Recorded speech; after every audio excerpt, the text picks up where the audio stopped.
just from beneath the sand. Please don't take me, girl, seem so far away.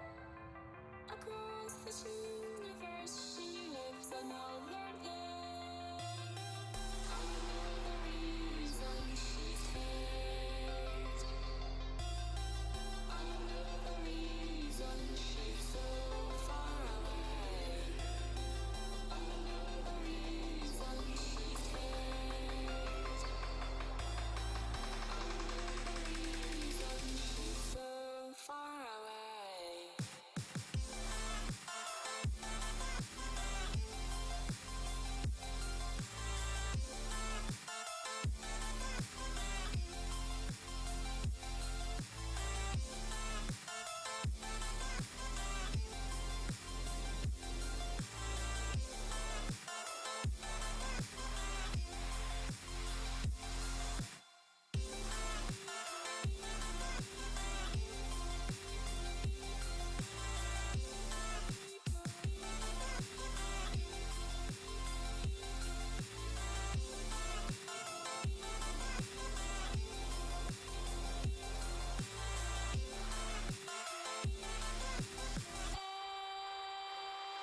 Nico, how could we run from everything we have done?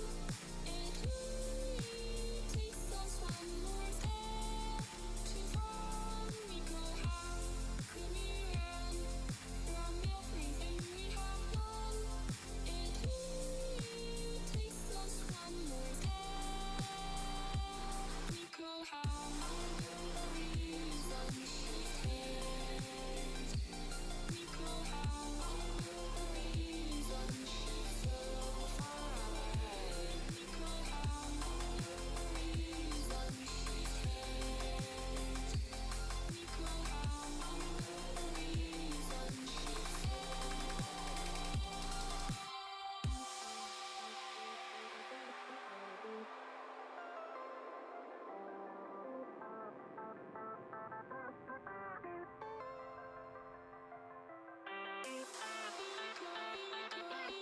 Nico, how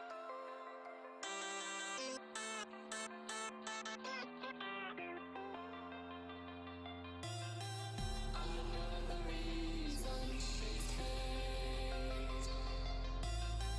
I know the reason she's so far away. I know the reason she stays.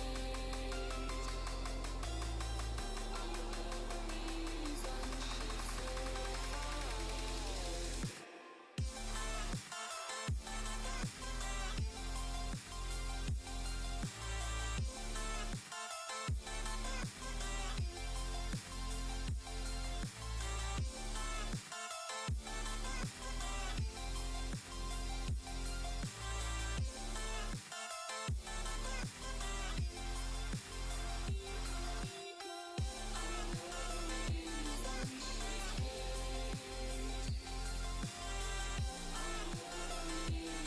she's so far away.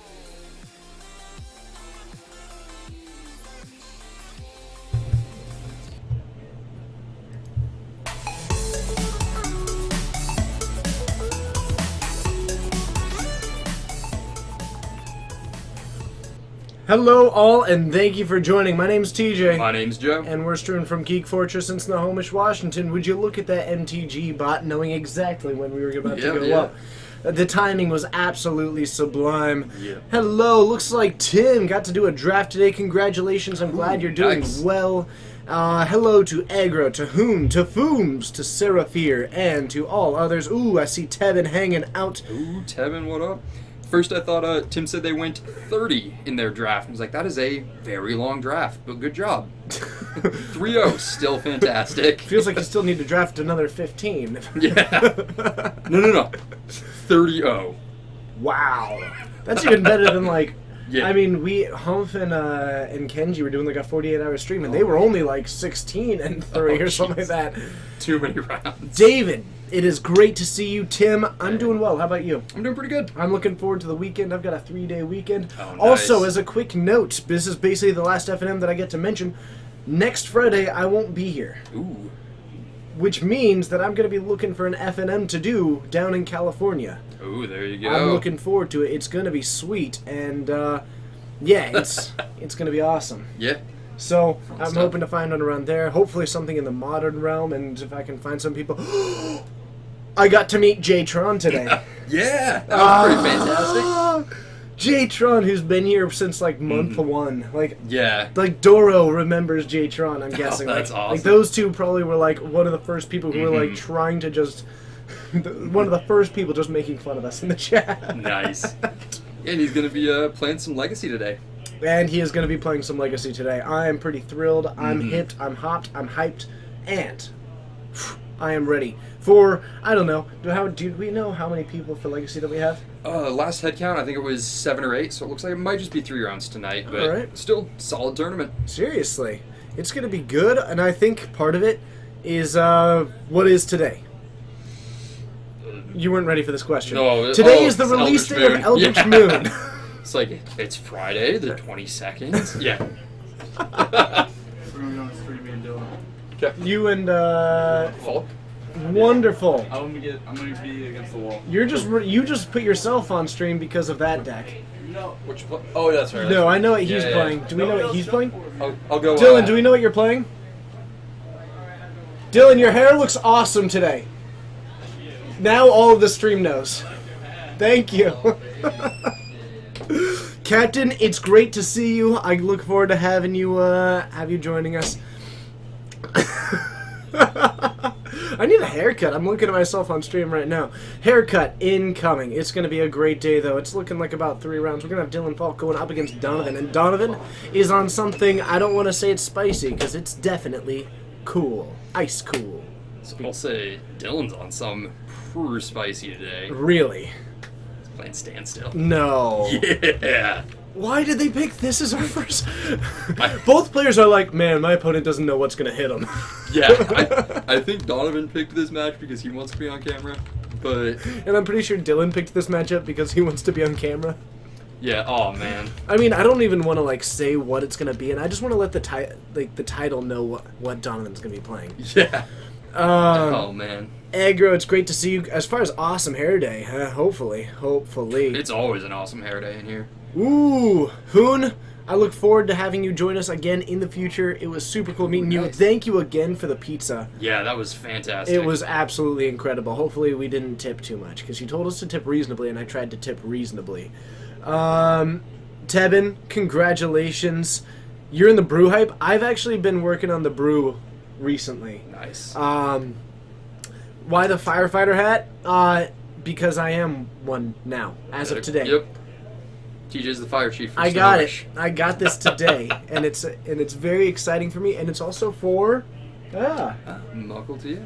yes. So let's head on down for round 1.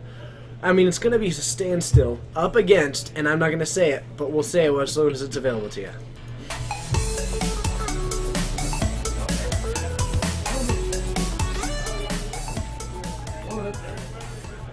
All right, so standstill up against Mono Blue Martyr. Ugh. No, I'm not actually a fire. I am not. I'm not actually one. Yeah. This is a free plastic hat. Yeah. I thought it was. I got it today because they were available for all the young kids, and I thought to myself, well, I'm a young kid, TJ's a child at heart. so I grabbed one, and then I thought to myself, you know what's really fitting that I play Burn, and now I can make an entirely new meaning for the word fireman, Yeah. TJ's a man of fire. because you should fight fire with fire. Exactly. You should fight everything with fire. There you go. I should need to get this going. Here we go. Right. Romario Vidal, it's great to see you. Rob, Hey. you have this continuing thing of just using the stickers, and I gotta say, it's entirely defined you for me, and it's really kind of cool. Mhm. But you staying in character has been incredible. I don't think I've ever actually seen you not just being like 10 out of 10 donut. That's awesome. Hoon, I look forward to seeing you back here. The epic boss, it's great to see you. The captain, I was kidding. Tim, not really, just a joke. Aggro, I suppose. All right, so the Niv Mega or the Niv Magus, I think, A Niv Magus Elemental, I believe.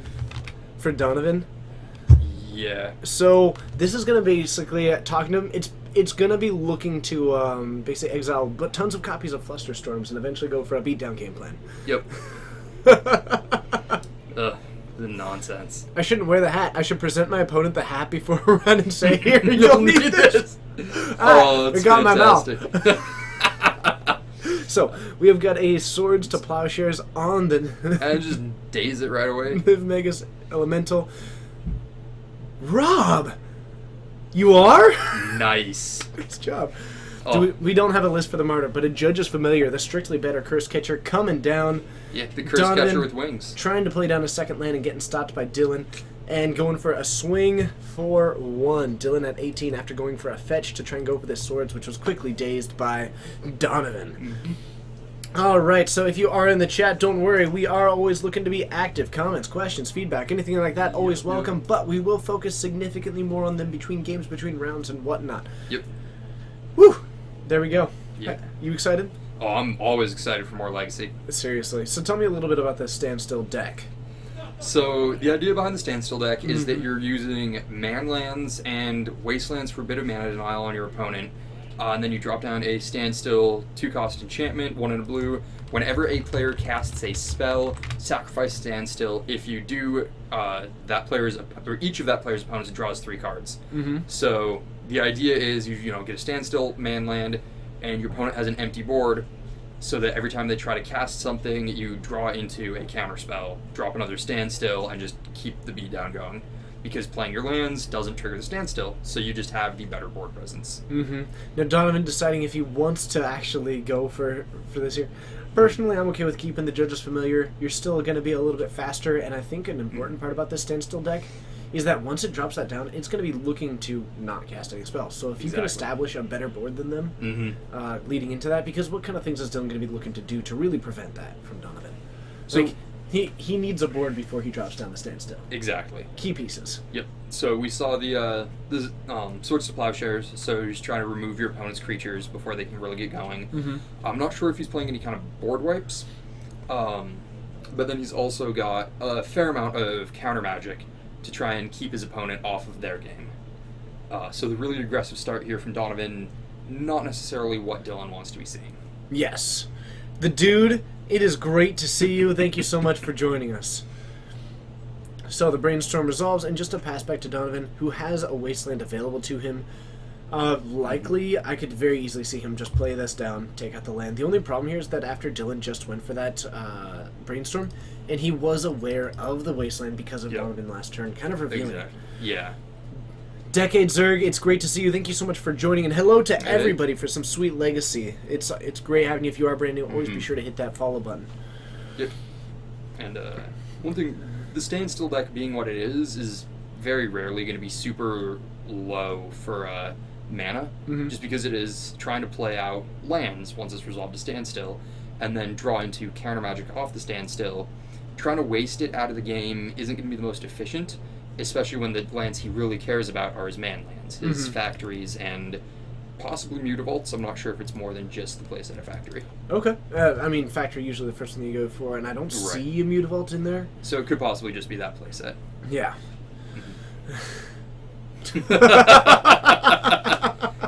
Toro, fantastic. Oh, man.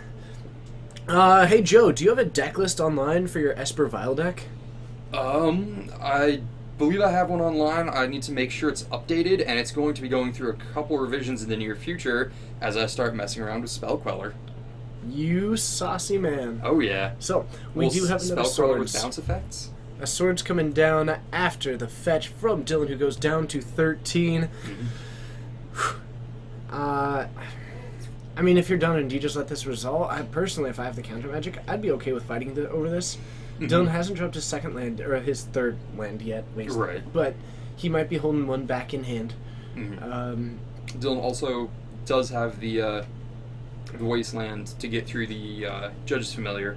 So if I was Donovan, I think I would just let it resolve. You're already winning the current board state. You've got a pretty good head start on Dylan so far. And there's a decent chance that Donovan is able to just draw into another one throughout the game. So I guess the benefit here is that if Donovan does want to get into a counter fight and it messes with Dylan's game plan, Donovan does have the ability to he can at least recycle it somewhat by exiling the spell to just get a little bit more life. And while you would normally wouldn't think that that's overly important, when we're looking from Dylan, his main threats are going to be these manlands, which swing for 2. Yep. If you can get Donovan to be more than twice of Dylan's life total, that means that he's winning the race with his 1/1. Yep. So that's kind of... It's at least a thought in my mind of if you want to just test the waters a little bit, For sure. and then, if it goes wrong, then... Yeah, and it looks like he is going for the Judge Familiar. Oh, I see a Disrupting tapped Shoal out. in there, and he does have a Flusterstorm. Ugh. So he could go for the Flusterstorm, Mhm. force him to pay the... Yeah, he could even actually just exile one of these copies to his Nev, I guess. Mhm. Which is looks to be what we are going for. You're excited. You picked up 4 F&M Thirst for Knowledge for your Blue Tron. Oh, aggro, that sounds awesome. Yeah. Keep me updated on that. But Dude. now we're swinging for 3. Mm-hmm. So I think Donovan played that pretty solidly. Yeah. The fact that this deck is able to be like, all right, I run Niv Magus Elemental so that my Flusterstorms really complement my beatdown game plan. Yeah, That's an it's- absurd sentence. It's pretty cool.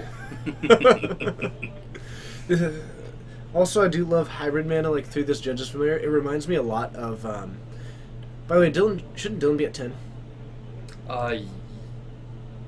It's a great question. I'm not sure. I want to ask him to just double check those life totals. Yeah. Because we do get the Mishra's Factory coming out. He could have done the, that could have been a, post-combat. Mm-hmm. Just, I'll poke my head out, make sure. Alright. Dylan, did you take 3 off the Niv Magus swing, or is that a second mate? Cool. Oh, that was end step? It was an end step swords, so he Gotcha. did that to make sure that Donovan wouldn't be pumping in response. And EE coming down. Let's see if Donovan has any answers for this, or I doubt it. yeah, I mean, it seems like, Donovan's got a lot of counter magic, Mhm. not anything, squelch like to counter activated abilities. Yeah. It seems awfully bright. What are we talking about there? Oh, for the duel. Mm. Gotcha. Elder Deep Fiend, that card. Actually, some of these emerge spells are nice. Did he just... Is that... I'm not unsubs- sure. Hold on. That Did looks... Donovan bounce his Niv Magus? Yeah. Oh, that's pretty great. I'm wondering if that's unsubstantiate. No, it doesn't look like it. It looks like maybe a snap. Yeah, if anyone in the chat recognizes this card and wants to let us know what we're looking at. I could see him running snap. That's a very him card. Yeah. But snap hasn't been reprinted since way back when. No. I don't know.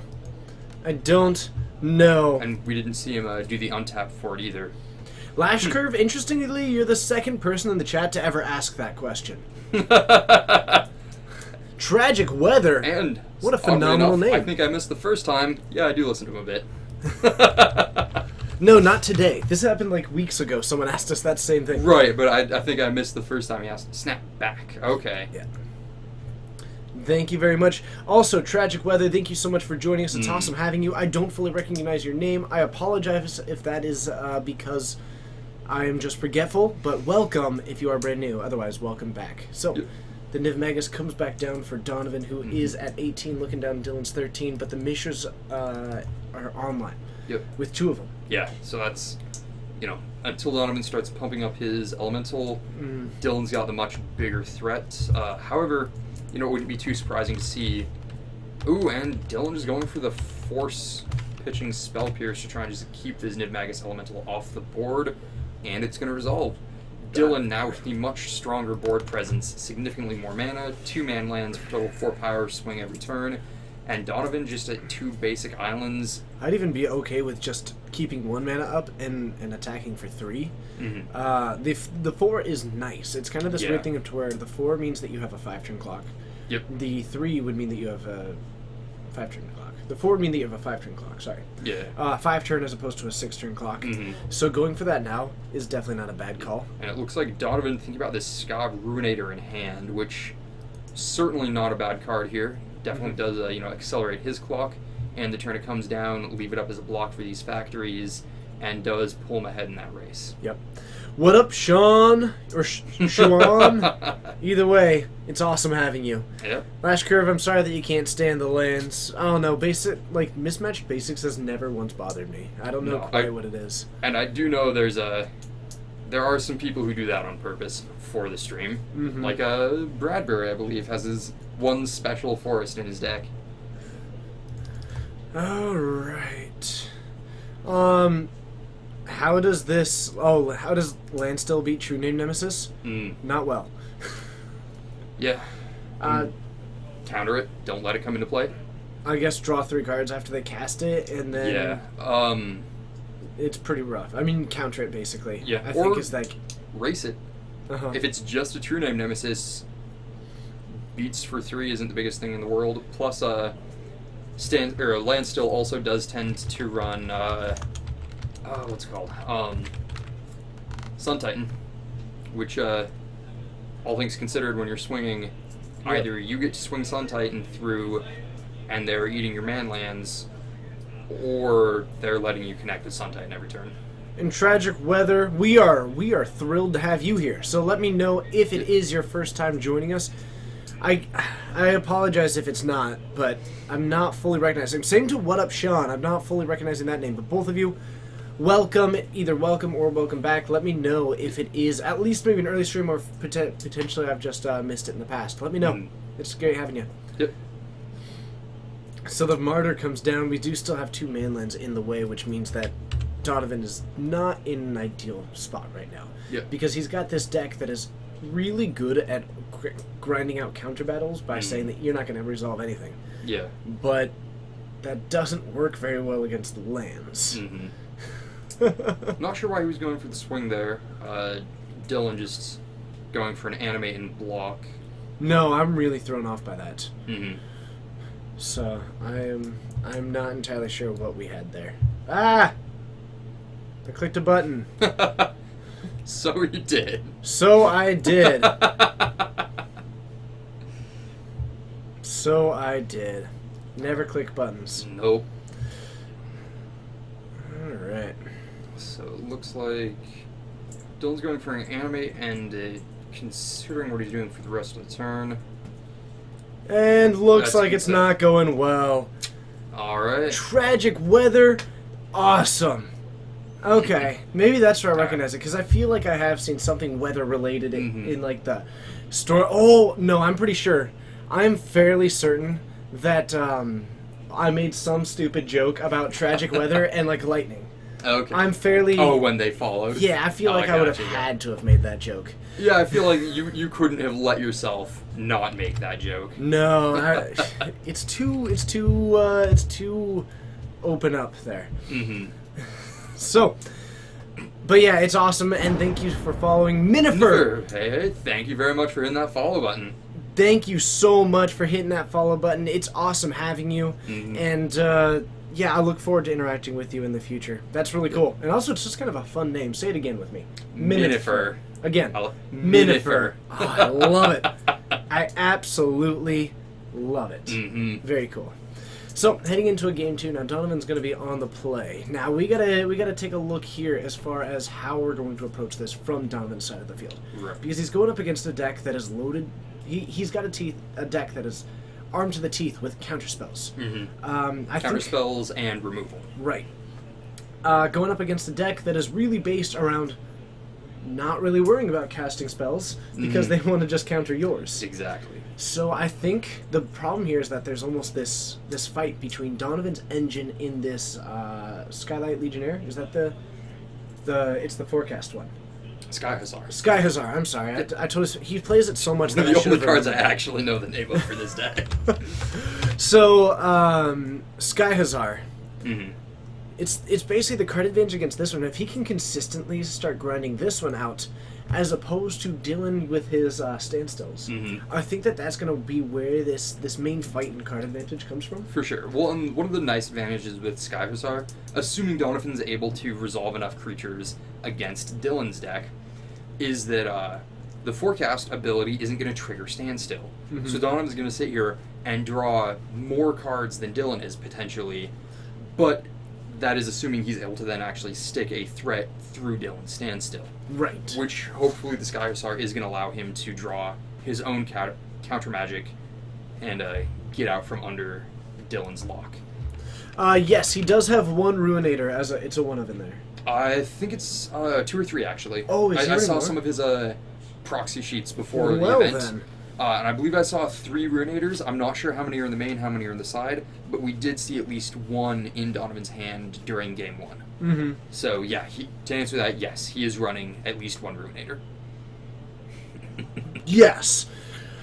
Now, from Dylan's side of the field, I think the name of the game is stick manlands, get in. Yes. Because you've got a bunch of 2/2 manlands going up against Donovan's field of 1/1s. Right. And I'm okay with going those ones in. His counterspells don't work as much, and if you can almost just continually apply pressure through these counterspells, force Donovan to start sacking some of those familiars, then that might be a nice way to apply pressure, because Donovan does need to make sure that if he's going to get into this card advantage war of standstill versus the Sky Hussar, it's almost interesting because Donovan only does well there if he's already established at least the 2 threats. Exactly, because he needs the 2 creatures to get the Sky Hussar going. Yeah.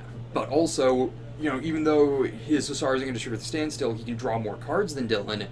You can't actually swing with him. You want, Exactly. like, 3. If Dylan gets a threat, then it doesn't matter how many cards Donovan draws if he can't establish a board presence. So it's certainly going to be an interesting game. And I do think that Donovan's got an uphill battle ahead of him. I would agree. Just through the nature of that, I think Donovan's much better against a deck that is... Vile certainly doesn't hurt, though.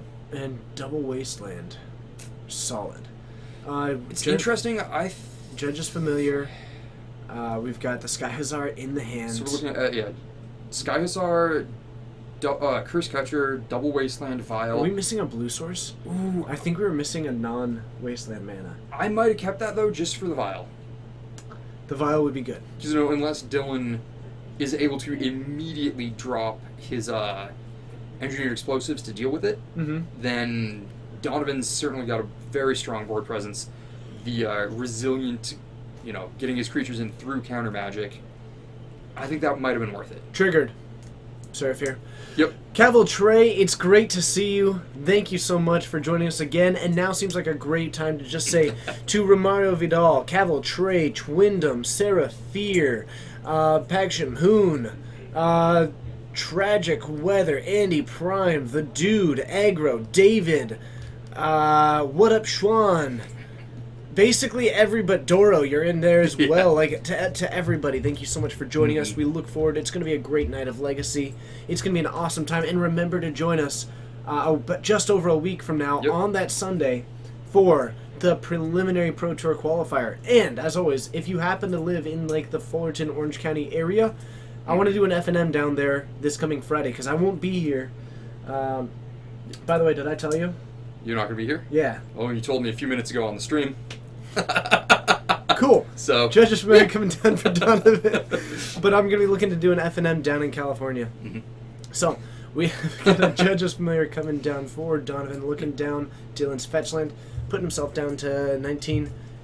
Going for this fetch now, maybe Ponder. Could be. But then you have to think he has to have another fetch land in hand. Oh, this is just a pass back. Interesting. So maybe just going for it to save time. Could be. Just the basic island as well, which strikes me as odd. So Possibly because we saw the aggressive wastelanding from Donovan in game 1. Yep. Might just be trying to play around that, make sure he does have his mana up for whatever he's going to be doing. Okay. And Aggro Buddha, I don't believe there's any D&T in the shop tonight. I could be wrong. I haven't seen everyone's lists, but to my knowledge, unfortunately not. No. Okay, Roger. No, we have not. I don't really know what you're referring to. So, we've got a Curse Catcher out on the field along with a Judge's Familiar. There's another manland out of Dylan. A nice Fairy Conclave. Very cool. But we get the Sky Hussar Yep. ability there with that forecast, drawing an extra card. It looks like we drew into... Did we draw into the Forest? We drew at least into the Niv Magus Elemental. Okay. Oh, and a Pithy Needle. Ooh, Needle's certainly not bad. Do you name the fairy at this point? I think at this point, yeah, you go for the Fairy Conclave because it is what you can visibly see threatening your board presence. I might have actually played it down before the Niv Magus Elemental. personally. to play around days, or he's just not playing it. Interesting. Indeed. Okay. Do we see Death and Taxes often at the shop? No. No. Not unfortunately not. I'm working at trying to convince people, but It used to be a little more regular, but not anymore. yeah. All right, and EE come down quick for Dylan here, just dropping it on 1. I believe that does wipe Donovan's board if it resolves and is activated. Donovan does have a Force Will, however. That's true. Can't quite see what Dylan's got in his hand, but I wouldn't be surprised if he has a Force or Daze to back this up. True, and the Although funniest thing is Daze that not being the most effective. Days not great, Uh, and Force a Will. Spell Pierce, though. I mean, do you get rid of the Sky Hazard for this, or do you That's a great actually question. go What else for the? is, what's the other blue card in Donovan's hand? Looks like it's a Oh, Flusterstorm. Flusterstorm. Oof. See, I might have actually considered going for. Oh, and it's actually just going to go away. Oh, rough. That is one of Dylan's best responses for this matchup.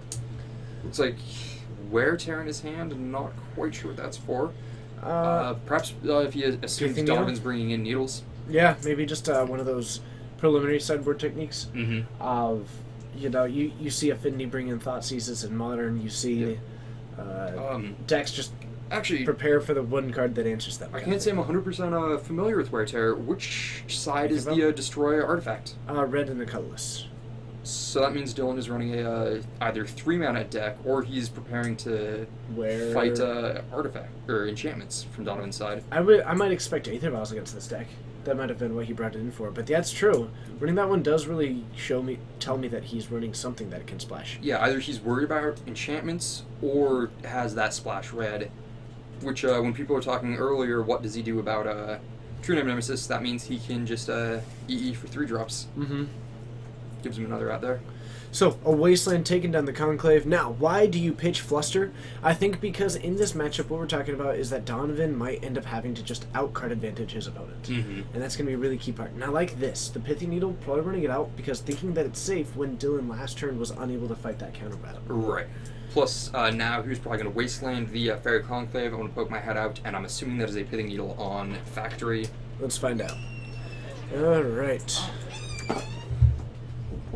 What is it? Is Engineered Explosives. So I would have expected that was only maybe a 2 of Right. post board. But if Donovan's able to build a better board presence than Dylan, and assumes he's going to draw into more Wastelands, especially with all the cards he's drawing with his Sky Hussar, then maybe he's just worried about winning the race I'm just going to do that. faster For than... brevity. yeah. I do not watch many animes. I don't really watch much of anything, to be honest. I like them, I watch all of the anime. but I spend all of my time streaming. Yeah. So I actually... Sure. And another Curse Catcher, the 1/1 beats are coming in hot and spicy. Probably going to be tapping those again for the Sky Hazard, and it looks like going for the swords on here. You might as well Not going for it. Yeah, I would have expected to see him... sack. I mean, gaining the life might not be bad, but at least tapping to get the Sky Hussar draw. Yeah, and in actually, response. that has to be at your upkeep. Oh, it's on your Yeah, upkeep that's only. Oh, an excuse upkeep me, thing. I hadn't fully read Forecast, apparently. Yeah, Tim or that. Oof. Actually, yeah, in All the short time swords here. that I've been going for lately. See, and I think Donovan should be sacking. I think he's worried about the life gain. And exactly like, who was it that said it? Twindom said, you're running Sky Ruinator. You want creatures in the graveyard. Ooh, that's true. Yeah, I guess I hadn't really considered the Ruinator, because the life gain here is not irrelevant, especially now that Dylan's presenting a much bigger board state than Donovan has. But yeah, getting the creatures into your yard for the Ruinator, certainly worth the time. Yeah. And, yeah, it does strike me a little bit odd. But that's true. Aside from animes, the somewhat limited time that I've had recently, Mm-hmm. I've spent all of it instead trying to actually like get to know all the other streams on Twitch. Oh, nice. So I've Getting been your networking accomplished. kind of. That's kind of what it's been. So, been trying to do that whenever I can, and even then, it's like a fairly limited time. Like Yeah. I show up and it's usually like I'm on break at work. Okay, bye. Yeah. For sure. TJ is a very busy man. So, 2 Snapcasters. We also have the Urza's Factory. Swinging into them, maybe not the best because of this Matrix Factory, sir. I'm sorry, did I Urza's say Factory Urza's is Factory garbage. is awful. Is awful. Just 7 mana MTG make a streams. 1/1? Yeah, MTG streams. every stream. Hoon, that is awesome. I really like Burn. I like weird janky decks that do things. Yeah, you do. Like Painter Servant and Ugin in Modern. Exile everyone's land. What about this? This probably looks a bit peppier. Yeah. Nice. And it protects the back of your neck from the sun. Sunfishy. Renton area. Probably, I guess, Mox. I think, yeah, Mox is... Probably the Mox guys on pretty close. Mondays. You can find Legacy Mhm. at Card. Card Kingdom. On Thursdays, you can go up to Mox Boarding House in Bellevue. Otherwise, Don't there's tell a- Dylan we told you. No. There's also, Uncle's, I think, is down in the area, and I've heard is a pretty good shop. A lot of the, like, big-name guys play down there, so those, you know, you're not incredibly close, but not terribly far for you either. Shh. Yeah, and the needle, as fantastically displayed on the side of the screen, Yep. engineered explosives. Okay, so you were playing the Ugin Painter deck. Nice. Yeah, Ugin and Painter is fun. Zulu, actually, I love Zulu. Zulu's a sweet place. Yeah, I wouldn't say it's very close though. It's definitely, you know, starting to get more north, but Yeah, you know, definitely Zulu's actually is a solid one. In fact, they might be watching now. Say hi. Hi, Hi, Zulus. Zulus. Alright, so, in Is It Charm coming down. Otherwise, we do have the Niv Magus Elemental. It's a great card. It really enables his beatdown game plan decently well. Oh, for sure. We do have the Disrupting Shoal and a Sky Hazard. That's a Ninja of the Deep Hours and a Flusterstorm. Oh baby. Oh, yeah. Ninja of the 2 powers. That's a pretty cool card. Oh, absolutely beautiful. So I think Donovan is considering what to do about this. Is it Charm? And I believe that is a 2 damage to our creature player.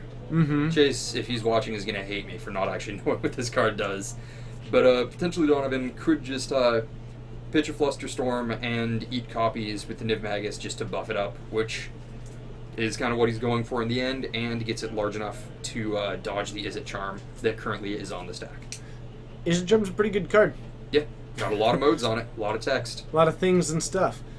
We're going to cast a Disrupting Shoal for 0 and then sack And it to then- the Niv Magus. Yep.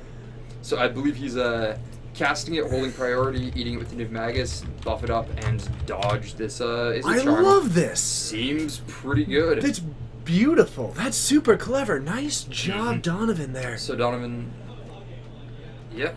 That's Looks really like that's how cool. It's going to resolve 2 damage on the Niv Magus, and it survives. Because it's counter target spell if it's converted mana cost is X, not counter target spell with converted mana cost X. Mm-hmm.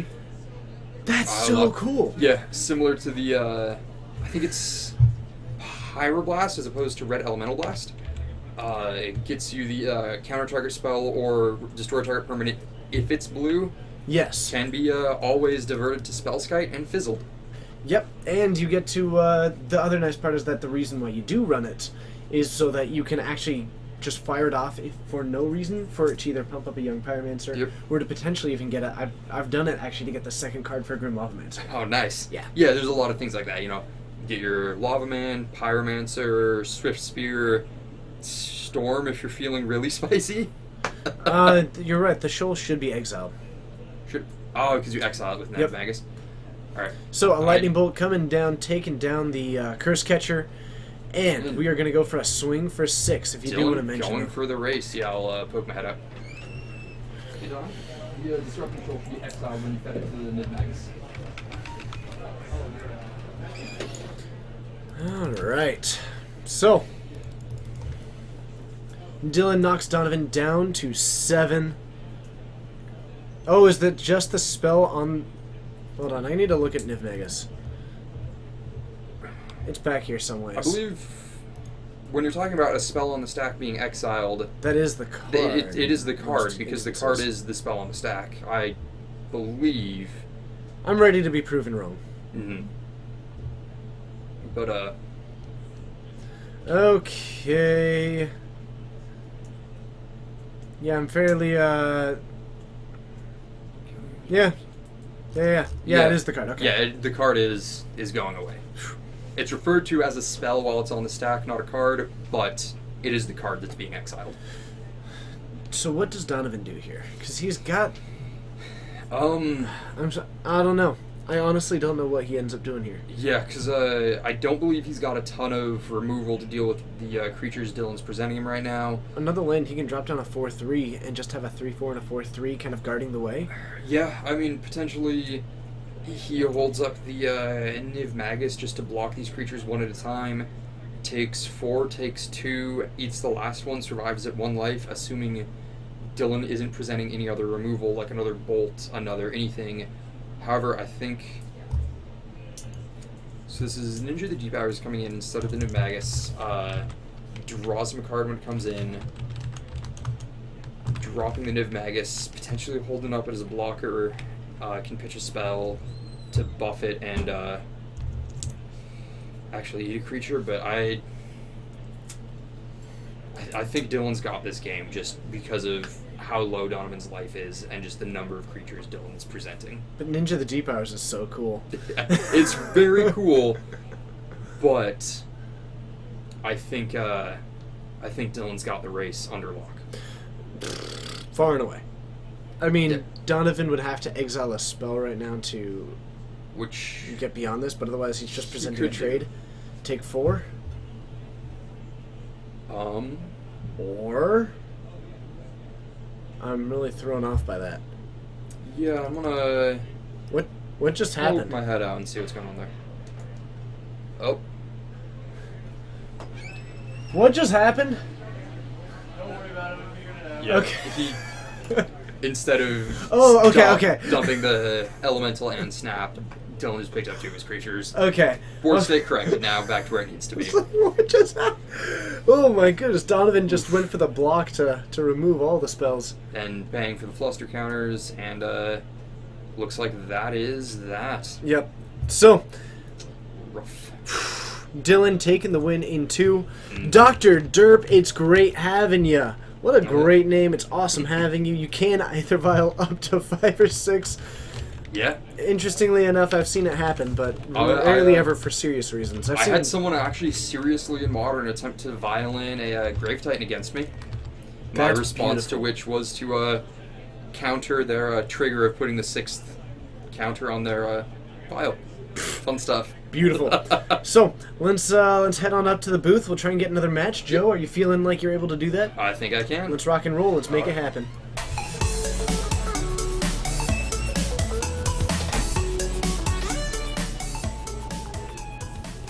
Hello, everybody, and thank you for joining. My name's TJ, streaming here out of Geek Fortress in Snohomish, Washington, with my good buddy Joe. However, he's not here at the moment. He's out there trying to find a match for you, doing some right swiping and seeing what we can get. It's going to be all kinds of awesome. We've got, I believe, 3 rounds, maybe 4.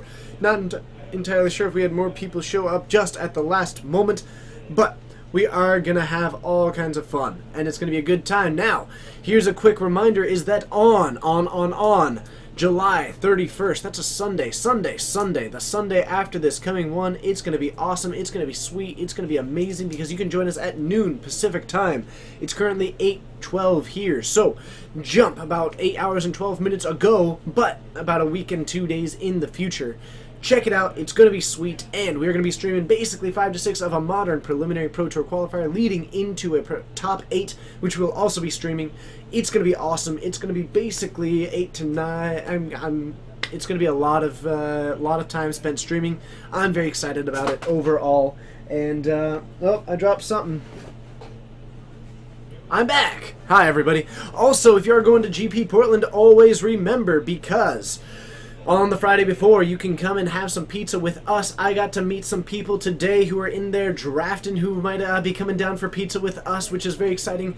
I got to meet Jay Tron, someone who has been in the chat. I keep dropping it. I got to meet Jay Tron today, which is very, very cool. Someone who has been in the chat since basically the first month that we were streaming. All kinds of good day. And he's going to be on camera now. Is he? Yep. So we've got the old Delver fight. Do we? It is Maeve against the wall on Bug Delver, I believe, and Jatron playing Grixis Delver. Okay. So it is... I'm sorry, which one was it over here? Bug. Okay, so we've got Bug Delver versus Grixis Delver. Yep. And, what's the last name? Jatron? Let's go get the last name for it. Okay. I thought you were just going to use Channel. Whichever they prefer, I guess. So, am I excited about Incendiary Flow in Burn? Depends on what you mean. If you mean standard, sure, I'm excited about that one. No, I am not Seraphir. I do sweet things. I guess I just think it's kind of fun, and I thought I'd do it today because I got it today. You thought we were just doing Twitch name as well. So. Oh, does he want us to? I mean, Which would you prefer? Let's find out. Which would you prefer? It's up to you. Do it. All right. Let's do it. Alright, and it looks like they're just getting started in the game, or to their game 3, so let's head on down there. All right. Let's have some fun. We'll see you down there. Yep.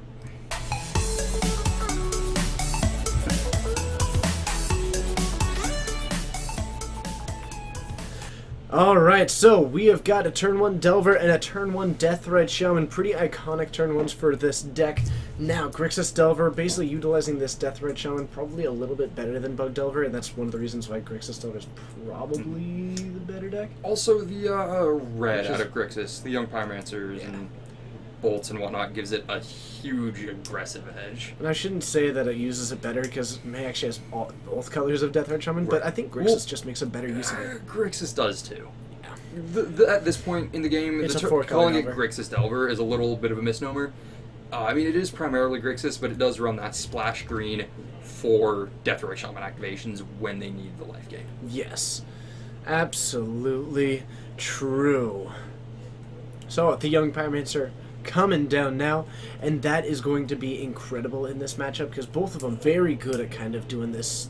They're both tempo decks, which means that they both are more than happy to like give up card advantage to disable their opponent. Exactly. Jatron now has the ability to just flood the board for doing that, negating a lot of that disadvantage. So this is going to be a great, and this could very easily turn into a solid game. That's awesome. I really like his tokens. Josh, it's good to see you. Thank you so much for joining. I think. And I don't get to see you in here too often, but we tend to like, if you're streaming, I'm streaming, and I guess maybe if I'm streaming, you're streaming. It's hard to always know. Yeah. But yeah, it's awesome having you. Mhm. Oh, this is super cool. Yeah. So I think this Young Pyromancer is probably going to be a very essential card in this matchup for, looking at board states and seeing, who's able to present a much faster threat and a better tempo. Because every time, they go for a counterfight, anytime they're casting removal, Jatron is essentially getting a 2-for-1 out of it. So, that's a huge edge in this kind of matchup. Okay, so Hymned Turok Certainly not a bad card, though. takes down a Wasteland and a Baleful Strix by the look of it. Yep. Taking down Jatron's whole hand. Basically, yeah. What are these lands? Are they legal? So, Maniac, we have got a fun rule here at Geek Fortress, which is that we don't sanction our legacy tournaments, and we instead allow any number of proxies. Yep. You can have basically as many as you want, as long as they look good enough to be on stream, and if you win any amount of store credit, you are, you basically got to spend it on the cards that you're proxying. Yep. Okay. So, Ooh, that Golgari Charm doing work right now, leaving. yeah, First- May just turned this game around. If this resolves, hard. It has- fortunately for Jatron, oh yeah, Empty he does hand. have to. He's got an empty hand. He does get to keep his Deathrite Shaman, but that is it. Taking down that Young Pyromancer, huge. As we were saying earlier, that is such a massive board presence in this game once it really gets going. Oh man, that is really cool. Mhm. That is a really good card. Yeah. Oh man. Plus the destroy target enchantment mode on it is pretty relevant in the room tonight too. Yeah, Jtron no longer in the chat. Now joining us in store all the way from California, actually. Oh, yeah. Flew up just for this. And Aggro Buddha, yeah, we do have people who proxy their basics sometimes too. It's happened. Yeah. I think it's hilarious. Oh yeah, people just like, oh, I printed out the whole deck and didn't feel like finding them. All right. Now, there is a Facebook event in there. If you happen to be in the area, be sure to check out the Card Kingdom. I believe it's at 1 o'clock. There's a no ban list tournament. From there, definitely worth it. And then you can go to that and then just come over and join us for Modern right after it. But remember, take out your banned cards. Yeah. Because it is regular Modern. Alright, Jtron going for a Wasteland, take away all of Maeve's green mana. And there we go, flip on the Delver, which is currently going to be racing that Deathrite Shaman quite handily.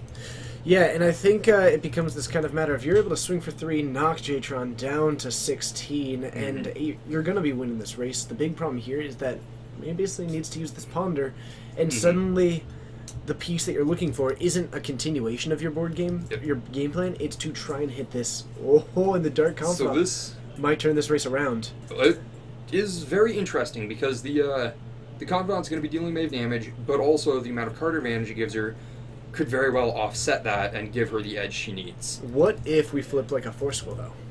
Yeah, that would hurt. And Atomic Tacos. Yes, there is Enchantress in the room tonight. Someone's borrowing my deck. Which is why I brought up the Destroy Target Enchantment mode. So, the Deathrite Shaman getting in the way. I mean, always Beautiful. painless. Yep. And we get another Deathrite Shaman, Ooh. actually. So May... Deathrite Shaman from Maeve's certainly going to be doing its work right now. I don't like this. What? Just played out the Underground Sea and then pondered. I think that I would have rather not played my land yet for that turn and then played the Ponder, because now May has to shuffle and keeps all of them on top with no fetches. So next turn is... I think she did see another Ponder in those 3, though. So okay, so it might at least help, but I would have liked that, because if you end up hitting a fetch land, your options go up huge. For sure. So I mean, not necessarily the best play, but certainly not a bad play. So, Alright, and Maeve getting her own Deathrite, if she can get it online in the next turn, if it survives to that point, that's going to do a ton of work in keeping Jtron's Deathrite Shaman offline. yes, because then you just start fighting over resources. Exactly. Okay. Setting up the Dark Confidant, that's true. That is true. Having that knowledge about it, I still would have really preferred not playing the land yet for the turn. Yeah. Just so that you have the fetch land if desperately needed, or even if you hit the green source, it becomes a great tool. Right. And you're able to set up for next turn. I think that I would have rather made that choice with more knowledge. And I think I would have been more cautious about that than something like a Daze at this point in the game, with Jtron being fairly light on, like...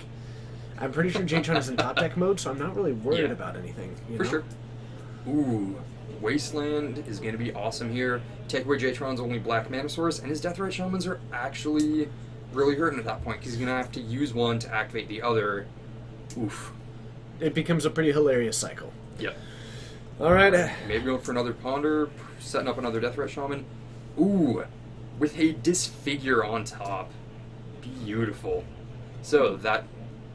If she can disfigure one Deathrite Shaman, not going for the black source, I guess the red cuts down Jtron's removal package, Kind of, which but I is think certainly an option here as well. I think I definitely would have preferred taking out the black source. But I think that's a play that may not have been fully, May is still very, very, very new to Legacy right now. For sure, and I think there are pros and cons to both lines of Made Wastelanding 7 there. after that Disfigure? Or was it a land that she hit off of that Dark Confidant? The Disfigure is drawn off of her Ponder. Oh, yeah, you're out. Okay, I'm sorry. Yep, no worries. Alright, so looks like going for the trade, which at this point is perfectly fine, because this lets her take down both of Jtron's Deathrite Shamans and prevents her from dying to her own Dark Confidant. Well then. If you're gonna draw well, you might as well draw well. Yup. So that is going to be very unfortunate.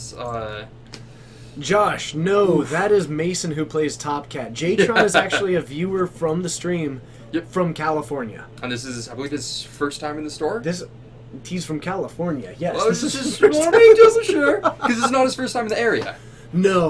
Last time he actually. I know this is his first time playing in the store. I just wasn't sure if he'd casually swung by. Oh, that's funny. Mhm. Well, that's why you take out the Yeah. black mana. Certainly another argument for it. Seriously. But By the way, Jatron, if you're watching this later, big ups. Thank you so much for stopping by and visiting us. yeah, for sure. I thought it was a Mason patty cake tout. It is Mason Patty Cake Tout. Take it. All right, let's see. So, we're going to go for an activation. So Going getting for the mana.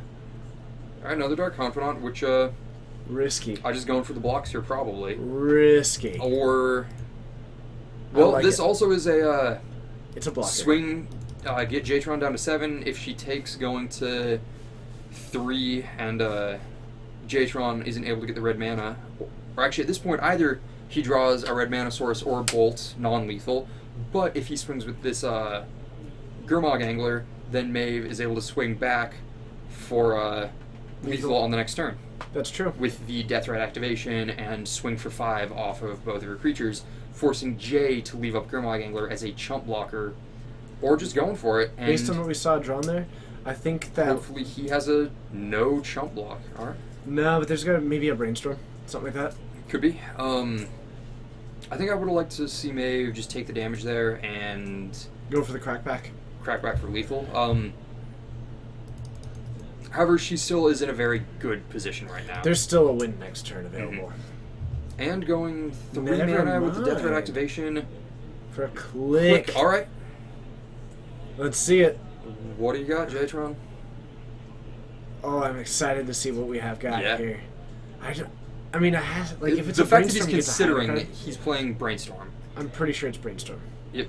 Oh, I think this was during his draw step. So, oof. That's Let him keep it. no. I mean, you know, I think this is a it case can where be a May tricky didn't play. realize it was a May. Right, but yeah, letting him keep both of those with only the one land would have been fantastic, and things you learn the more you play. Jatron has to attack here because there are no other outs. I mean, Dead to the board as it currently sits because of a swing for 3. he's dead no matter what. I don't think there's anything he could have drawn to get him out of this game. And at this Okay. point, Maeve doesn't even need to block. She just takes it, swings back, and even losing the Vendilion Click has lethal off of the Delver Death Rat Shaman. Solid play by May there. Yeah. Jatron, it was awesome to see you play. Though I'm a little bit. He brought Legacy Burn and didn't play it. Oh, I know. Jatron. I know. Alright, so it looks like we're going to be heading into round 2 very quickly. I'll see if we can get a fun match going as we start that. Absolutely. Let's head on up.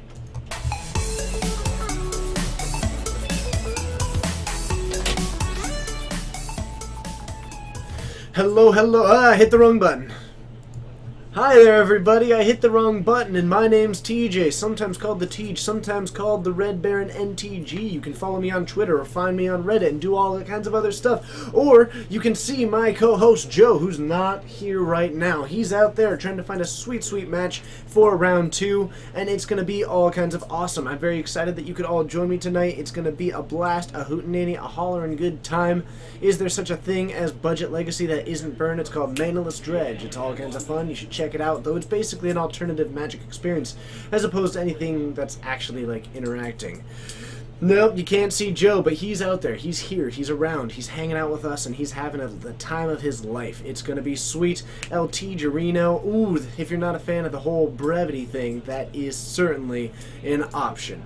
I'm pretty excited, and as always, if you are brand new, be sure to hit that follow button, or if you are brand new, feel free to just say hi in the chat, or if you are brand new, or relatively new, or somewhat new, or just aren't too active in the chat, or just want to feel like you say hi, then definitely say hi, because I like saying hi back. You can also take a moment to let us know how you found us, what things that you would like to see, and where you would like to find us.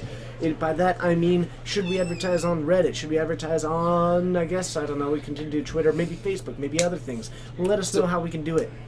We will very soon have another match, Yes. but currently there's 45 seconds left, and someone just finished game 2, and they're 1-1. So, And it's not Donovan? Sorry, I'm noob! Hi, It's- it's great to see you. Sir, Hey. here, good to see you. Saladin, hello. Captain, good to see you.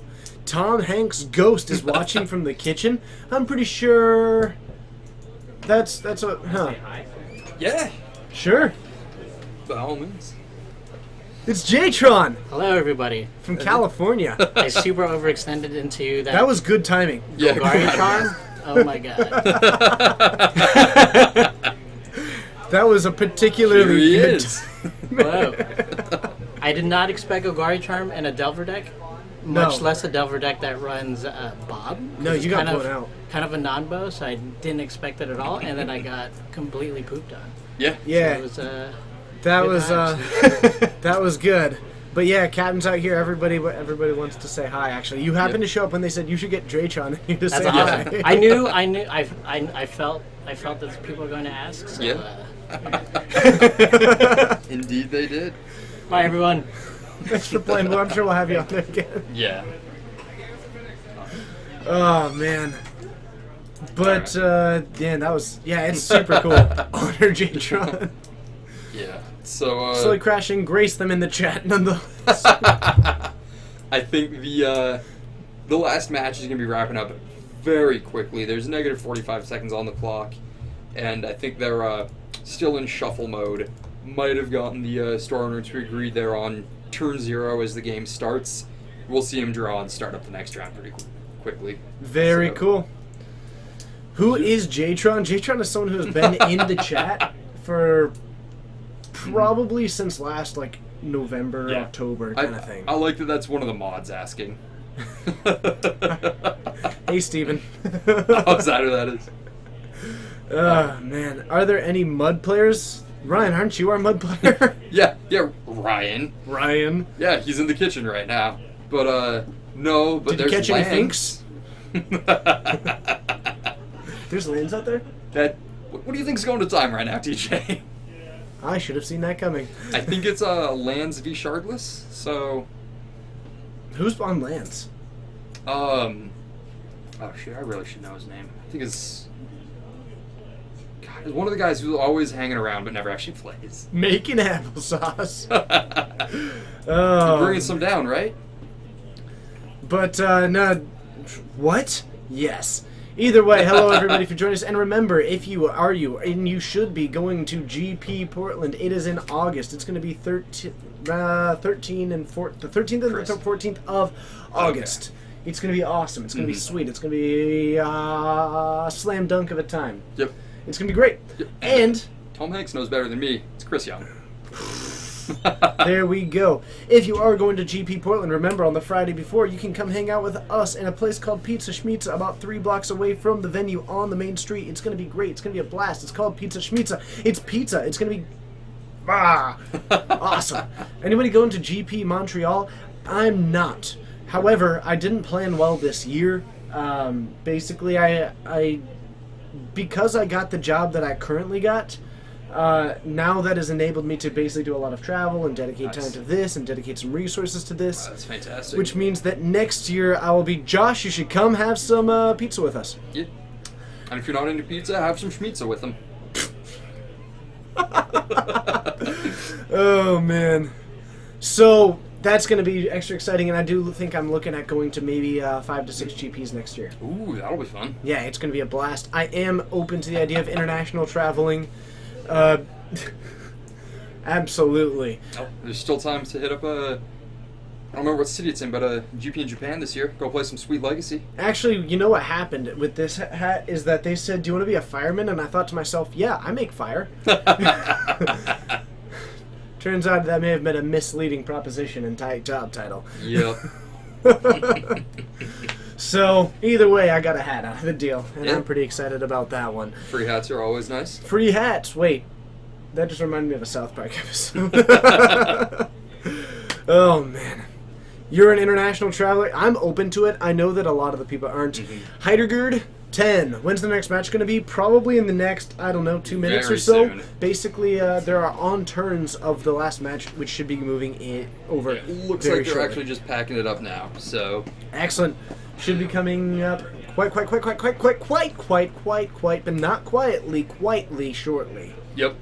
Exactly. Very well put, TJ. Thank you. I was once told that my ability to rhyme is similar to that of the great Lil Jon. All right. Or Wayne. Lil Wayne? Which one? Sure. I don't know. I don't know. Quite. Yep. Oh, man. Captain, I understand. I will tell you what, though. Are you going to GP Vancouver next February? That's a long ways out. It is a long ways out. Krunks Gaming. Hey. Thanks for joining us. It's awesome having you. I hope that you are having a good Alright, evening, so afternoon, looks morning, like whatever it Pairings is. are up, and I'll go find a. Get a sweet match. Looks like Lands is If it's not going up against something absurd, I'd like that. will do. We'll do our best. So we're gonna see what we get. But Krunks Gaming, thank you so much for joining us. But yeah, let me know if you're going to Portland. Vancouver's just as far. True. I know that Canada's large, but at least that one isn't international, was kind of my thought there. What's a solid budget modern deck that's not elemental combo? It depends on what kind of budget that you're working on. There's lots of them. Mono green Stomping, mono red Burn. You can take a look at black white tokens. You can do mono white Soul Sisters. You can do a budget affinity deck. You can do some level of just regular beatdown decks through that. You can do actually a cheaper zoo deck. You can do... Probably Stompy is probably the best bang for your buck, all things considered. But there are plenty of decks that you could build relatively cheaply that I would certainly... you can do mono green Infect and eventually build that one into blue green Infect. That's another way that you can go about it.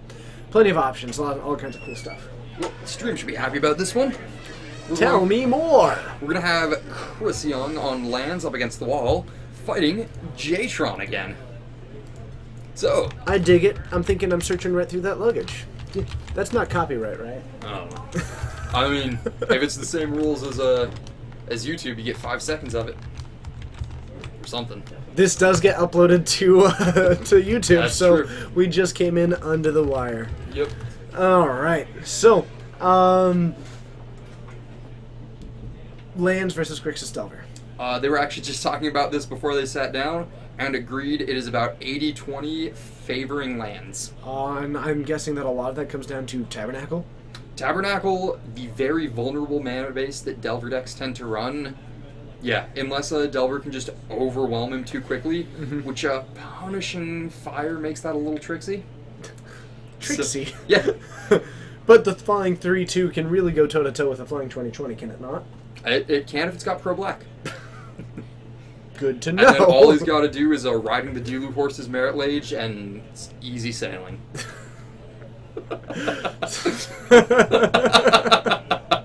Alright, let's head on down for round 2, Lands versus Delver. I'll tell you what. Let us know who you think is going to win in the chat. It's going to be awesome.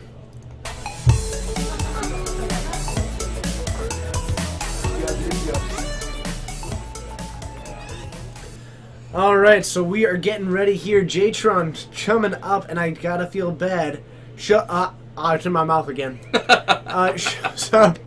And unfortunately, is going up against Lands. Mm-hmm. Now, it is possible for Jtron to maybe work this one out. I mean, it's possible. They agreed the stats are 80-20, not 100-0. But he's certainly got an uphill battle ahead of him.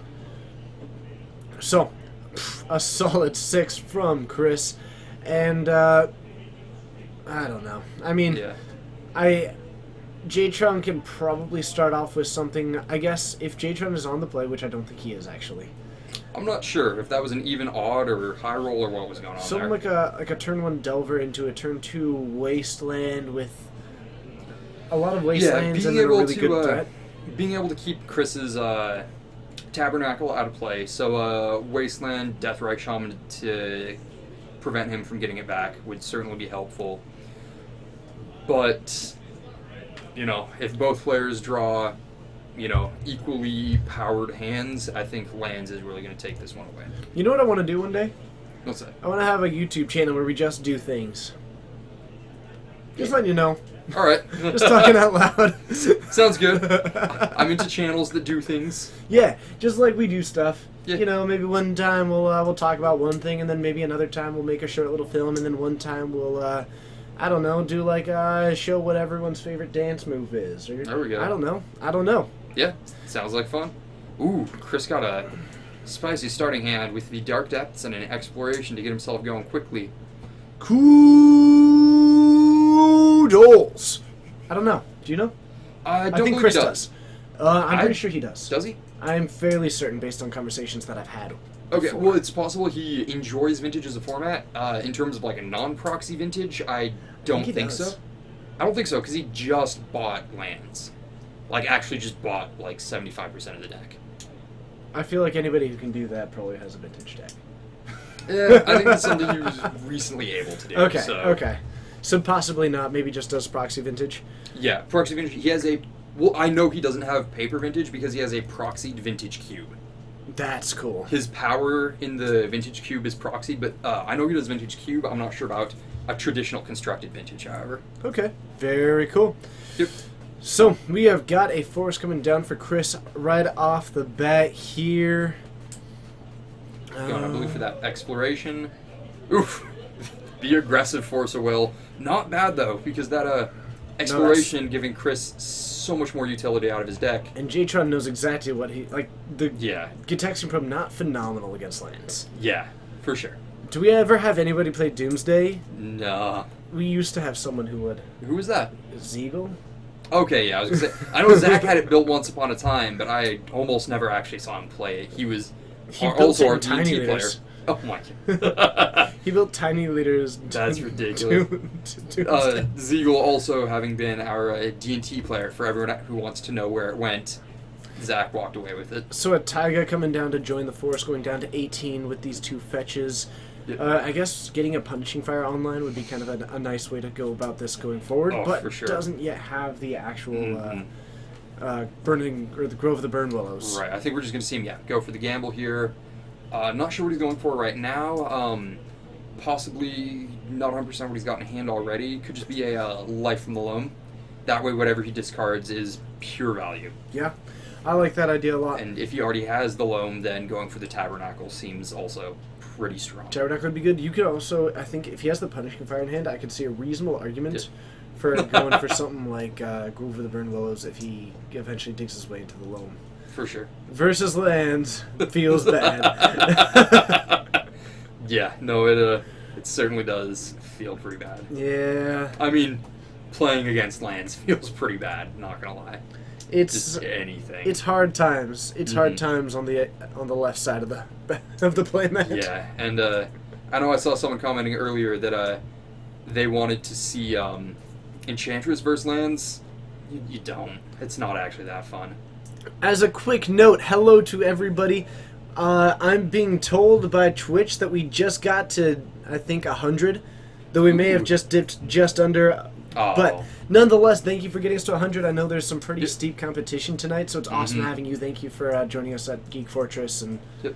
hopefully we're putting on a good show for you, and we'll keep doing so. And for everyone watching, thank you for joining us instead of participating in your local release weekend, as I was informed it is. Small Walt 123, thank you so much for hitting that follow button. Thank you. It is great to have you. I might start calling you just Walt, if that's okay. If it's not, let me know. Grove of the Burn Willows coming down. We do Cool. have the Life from the Loam. Until we get the big wall and we have to start, making the distinction. Absolutely, that's a great point. And at that point, we might just, shortcut it and just call you Smalt. Oh, I like that. I like that. Oh, yeah. All right, so Chris going for his Life from the Loam now, But a targeting. fetch and response from Jatron. Yep. I think when he showed us his hand earlier, I don't believe he had any actual responses. Heidegger. Heidegger 10. Heideggerio. Whichever it is, thank you so much for hitting that follow button, for joining us, for having a good time. To the two people who hit follow, if this is your first time joining us, let us know in the chat. I'd love to welcome you again by name, and just, let me know one, where you're from, if you feel like it, or at least state or country or anything like that. Yeah. 2, what you like to play, and 3, how you found us. Yep. That'd It's be always really cool. interesting to know where people are joining the stream from. Very cool for me. Mm-hmm. Right, so it looked like Jatron did have the fetch for an Underground Sea, I believe it was, so he could daze and then use the mana for Brainstorm. Again, I slowing want to Chris check that down. life total. Oh, I think he's at 19. Yeah. Yep. Poke my head out real quick. All right. 18 fetch and a Force of Will. Yep. Yeah. J-Tron? All right, so J-Tron. Infamous. You want to know where people get these clean proxy lanes? There are some sweet websites that have got it. You just got back from your Legacy F&M and beat Miracles by naturally milling them out with Ground and Stone. No combo in play. Fun stuff. Beautiful. And, Yeah, but basically any I was just gonna- Postnet, Kinko's, anything like that. Yeah, I was just gonna say, J-Tron's one of the people. PH Duck 1. PH Duck. I hope that you're neutral, because you're definitely not basic. Thank you so much for joining us. It's Yeah. awesome having you. Yeah, I was just gonna say, That felt good. it did. But J-Tron is one of those people like myself who tends to write his life total down on a life pad and just wasn't keeping his dice updated. Which you should do. But a Dark Depths coming down with those 10 ice counters on it. That's going to be pretty solid. Otherwise, a Life in the Loam happening here just for looking for the other piece of the combo. This Delver now on the battlefield, which is at least okay here. But We know Chris has access to his Punishing Fire, so on this next turn he'll be able to drop his Tiger for the second red mana, and use the Grove of the Burn Willows, pick it back up, and get this Delver out of play, assuming J-Tron doesn't have any counter magic to stop that. tough crowd if they're giving that. Angel de Schmerz. Hello. Hopefully I pronounced that correct. If I didn't, give me a pronunciation guide. It's awesome having you. Thank you so much for joining us. It's Sadly crashed. awesome to have you. And Time Knight, I have rough news for you. It didn't actually save when I tried switching it. Oh. Yeah, G Love Manter, it's great to see you, but sadly crashing. Thanks for joining us. Yep. It is round 2. It is round Yep. 2.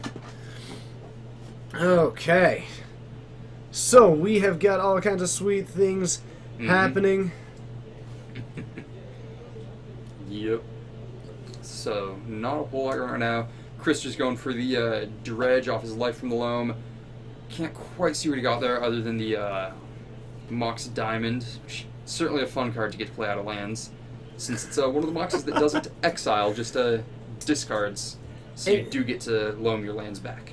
Angel de Schmerz. Hopefully, maybe I did better that time. But again, let us know where you're joining us from, Yep. what you like to play, and how you found us. I'd love to know, and I'd love to just, get to know you just a little bit.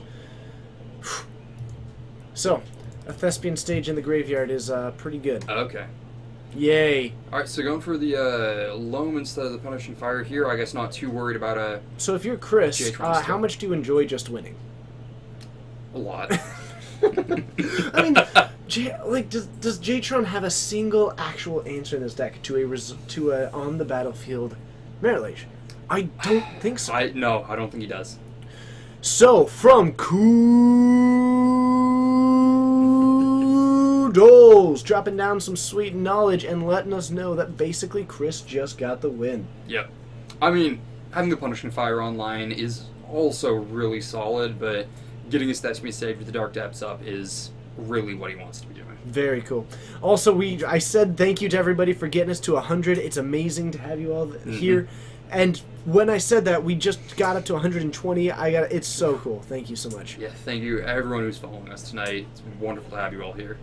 Time Knight likes to play Magic. You found us here on Twitch and through Charleston. Nice. Well, Nice. welcome. It's awesome having you. And as Cap is pointing out, he could have a Jace in the sideboard or some other bounce spell to deal with the Resolved Merit Lage. But not in this pre-board. Right, not pre-board, but that also then still leaves Chris with the option of going Punishing Fire route and just grinding out the game that way. Yep. Sad LK, it is great to have you. Thank you so much for joining us. Yep. And Chris on this last dredge for his loam hit both another Dark Depths and Thespian stage. Just in case. So his graveyard right now is stacked. In case you need it. Mm-hmm. At this point, I just drop it down and make a giant... I mean, he does have to worry a little bit about his life total. For Ever sure. so slightly. I think at this point, I would start going for the Punishing Fire. Just, clean up the board and make sure J-Tron isn't somehow able to race him through the Dark Depths. Because, you can Punishing Fire. What are we smiling about? PH Duck, I'm sorry I didn't Ooh. ask you. It's something that I just now decided to start doing. But thank you for Fantastic. watching from Brazil. Let me know how you found us. We have a surprising amount of people watching from Brazil at any given time. Yeah, It's- I've noticed that. It's the coolest thing. Mhm. And I'm not sure if like Brazil just happens to have a particularly big Twitch crowd Mhm. or what it is, but thank you so much for joining us. It's great having you. Yeah. Mostly play casual EDH, been looking into Modern and Legacy, found us looking for streams.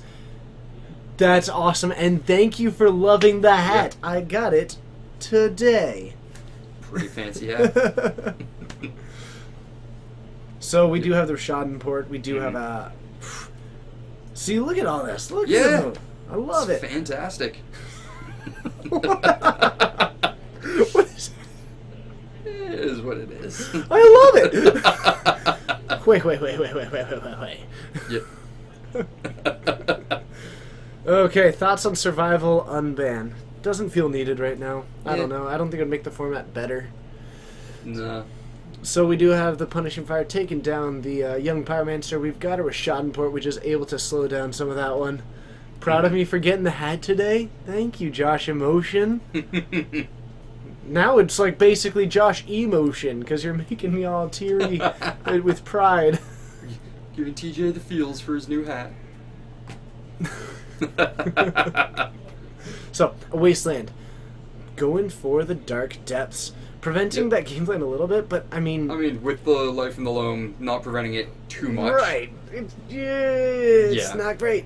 It's Plus, not great. Chris still has his, He tries into another Dark Depths. Oh, man. We've seen 3 of them in this match. So this Life in the Loam engine just going. Mhm. I think he's got both the Thespian stage and the Dark Depths in hand. Doesn't even need the Loam at this point. Yep. And interestingly enough, Jatron has got less now. A small opportunity to actually win this. Yeah. It's small. But, I mean, I think really what Chris is just trying to do at this point is Punishing Fire Jatron out of the game. Going for a quick fetch. I assume getting another red mana source so that he's able to Punishing Fire again. Alright, another Taiga. Yeah, so he's That- going to buy back the Punishing Fire and get rid of Chris's... Or get rid of Jatron's last remaining creature. Much like all of Slowly Crashing's jokes, they're quality. Just because you can hardly bear them. Oh. Womp womp. The saddest trombone. I know. That joke came so far out of left field that it was basically from Marsupial. 12, Ron, thank you so much for joining us. It's awesome having you. Gibos. Hey, thank you for saying that we're a good quality MTG stream. Either that or Thank you're you, saying thank that you. you also found that we lack it too. I'm not sure. I'm not sure which one that you're saying, but thank you so much. And to 12 Run, we've got Lands versus Grixis Delver Legacy tonight. Mm-hmm. Ooh, Jace the Mind Sculptor hopping in on the stream as well. Quite a big name coming in. Mm-hmm. But why is he going for the Punishing Fire? Probably because at 8 he's just making sure that the board is completely controlled. Right, because And- those little bits of incremental damage when you're already this low on life can really make or break his game plan, so he wants to just clear the way before he goes in for his big swing. Alessandro Hirayama, also from Brazil. It's Hey. awesome having you.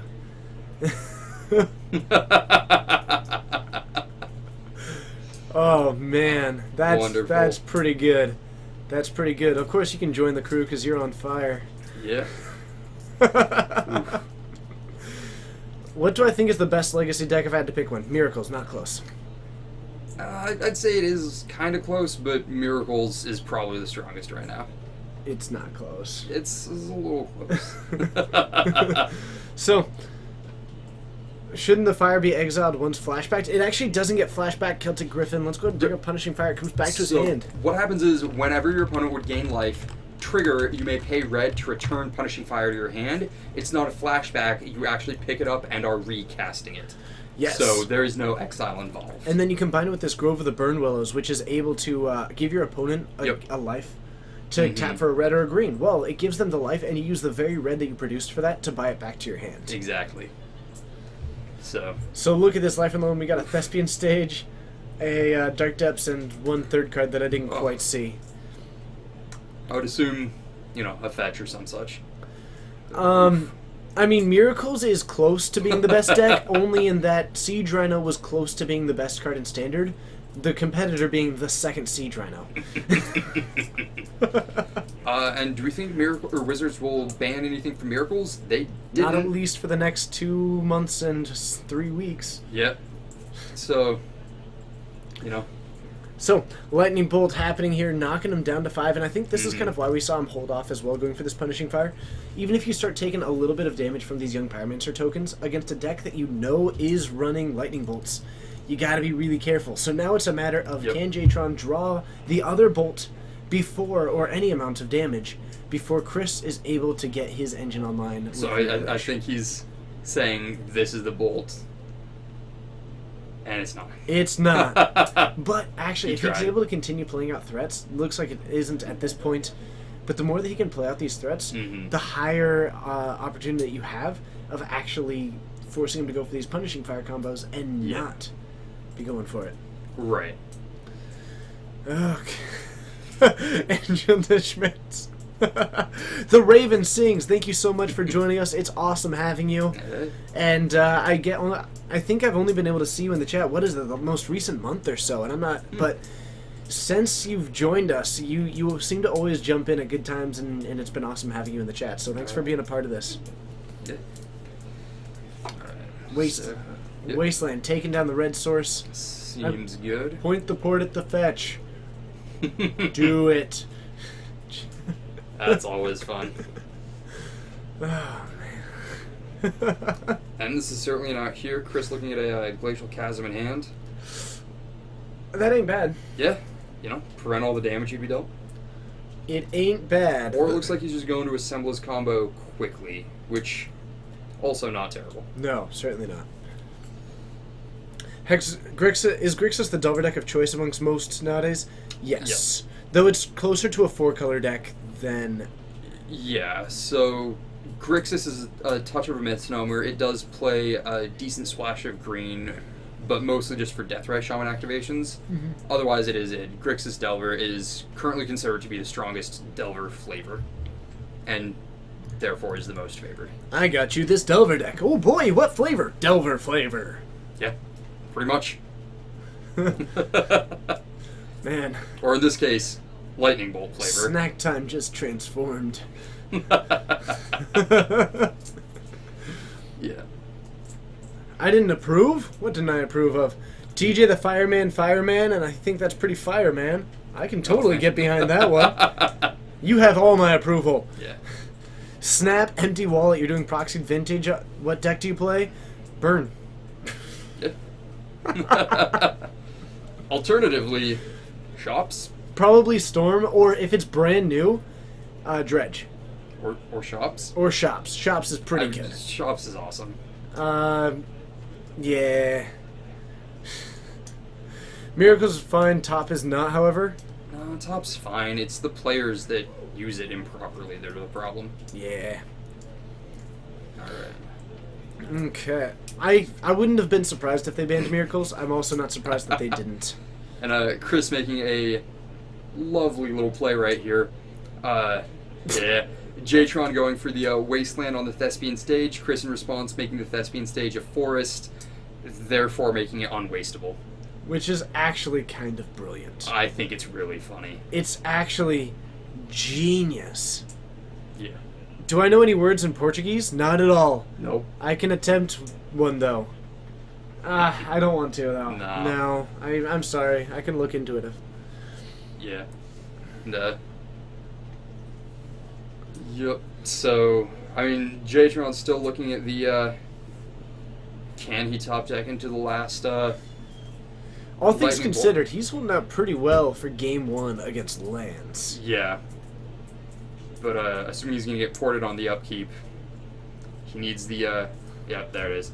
If he didn't have the land bolt in hand already, he was gonna have a hard time pretty soon. Uh-huh. Okay. You were looking at the Jeff Hoogland big red deck.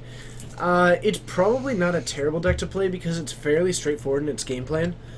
And it gets so many free wins with Blood Moon, which is probably one of the bigger aspects of the deck. Yeah. Is like, free win, please. The deck Yep. is sweet. I like it a lot. Jeff Hoogland did pretty well with that one. Yeah, I mean, big red kind of decks playing Blood Moon certainly do get to steal a lot of games just by having Blood Moons, and that's always an upside to getting to play it. Can't say I'm too familiar with the specific list though, so couldn't say if it would be, a great way to get into the format. Alright, I'm going to try this one, but... Obrigado? Let me know if I said obrigado correct. But if I did, hello and obrigado to everyone for joining us tonight. It's awesome having you. I hope that you are enjoying the show and doing my best. And I'm sorry if I did butcher that. But, hey, there we go. Awesome. There we go. Earning the Portuguese follows. Yeah. Or at least the Portuguese speaking follows. And Ericon187, thank you for hitting that follow button. Always great to have more. Or is that a Raycon? A singular Raycon. Could be. Thank you for pointing that out. Either way, thank you for joining us. Always great to see people hitting that follow button. Tells us we're doing something right. Yes. Alright, hold on. I'm not really sure if I can go for this one. I'm gonna try it. I'm gonna muster up all my courage for it and see what I can do. Also, I have no idea what that one means. Let's see here. Tevin, thanks for the follow. If you're new here, thank you for joining us. Let us know where you found us. And if you're, if you're just following after I've been looking for a little while, sorry we missed you in the chat. Always great to see new faces around here. B de favela. Hopefully I didn't butcher that one. We're playing it today. We're playing TJ Speaks Portuguese. Yeah. Oh, looks like someone gave you a pronunciation in the chat there. Oh man. I'm not quite. Hopefully I didn't. Let's see what we got there. Yeah. All right, so going into game 2 and Stunlock. Stunlock FTW. Thank you. Thanks for hitting that follow button here in our most Portuguese stream yet. Ooh, that doesn't sound like I did it well. Yeah, and Ryan, thank you for that follow button. Slowly crashing. Thanks for the follow. You guys are fantastic. Obrigado to all of you. It's awesome having you. Obrigado. I like this. I'm gonna start saying that. Yeah. I am For enjoying sure. it. Apparently, I really wrecked that last one, so I apologize for that one. Yeah. Do we do Legacy every Friday evening? Yes, we do Legacy every single Friday evening at 7:30 Pacific time. You can join us. We actually do 4 streams a week. 1, 2, 3, 4. 4 score, 4 and 20 years. No, 4 score and several years ago. I don't know. 4 score and 7 years?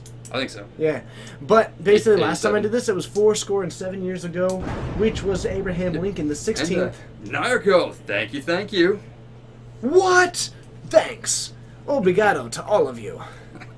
Man, I feel bad for butchering that one. 12, Ron, thank you so much. But you can join us every Monday at 6:30 for Standard. Every Wednesday and Saturday we play Modern. Every Wednesday at 7 and every Saturday at 6. And every single Friday at... 7:30. You can join us for some sweet, sweet Legacy action here at Geek Fortress in Snohomish, Washington. Always having a good time doing that sweet stream and stop crashing. We'll do our best. Thanks for joining the Fortnites to everybody and anybody and all the people who out there who let me just point some out to you, Joe. I'm not sure if you've seen this most recent update. All right. We are 15 away from Oh, baby. 3,000 Oh, man. followers. That's got to feel good. 3,000. How Yeah. how absurd is that? So many people. I am Atomic Tacos. Thank you so thank you. much. I feel like we're getting a couple people who are just hitting that follow button again to get this hype up. Maybe a couple. I'm really excited. We're coming up with some ideas for the 3K. My favorite one. You keep hearing that Infect is the modern meta deck at the moment. Dags for Kids, thank you so much for hitting that follow button. The Infect right now, it's probably the best positioned deck in Modern. But that's liable to change. Mm-hmm. But it's definitely not the top, like, it's not the best deck in Modern. Many people will play it. I think that the people who are saying that are the people who don't play the format a ton. Yeah. I think it's the people who are joining in from Legacy and see the power of that deck, because if there's a deck that plays, and don't hate me for saying this if you think it's wrong, but if there's a deck that plays very similarly to a Legacy deck, Mm-hmm. and like when you're playing it, you're kind of in that similar, it's probably Infect. Goken Togo, thank you so much for hitting that Hey. follow button. But like the speed of the deck and the efficiency at what it's trying to do, Yeah, I mean, obviously there are some key differences between the two, but huge. very similar. Yeah. And, yeah, the deck does some very good things, but it's also very fragile to people who are prepared for it. For sure. And I love playing against it personally. Jund is right now the top performing deck in Modern, or at least the most, let's not say top performing, I'm sorry, that's incorrect, because that's not how tiers work. But it is currently the biggest deck in Yeah. Modern. Putting the most up numbers up. It's putting the most up numbers up. Alright. Okay. Unbanned Seething Song. Everybody with me.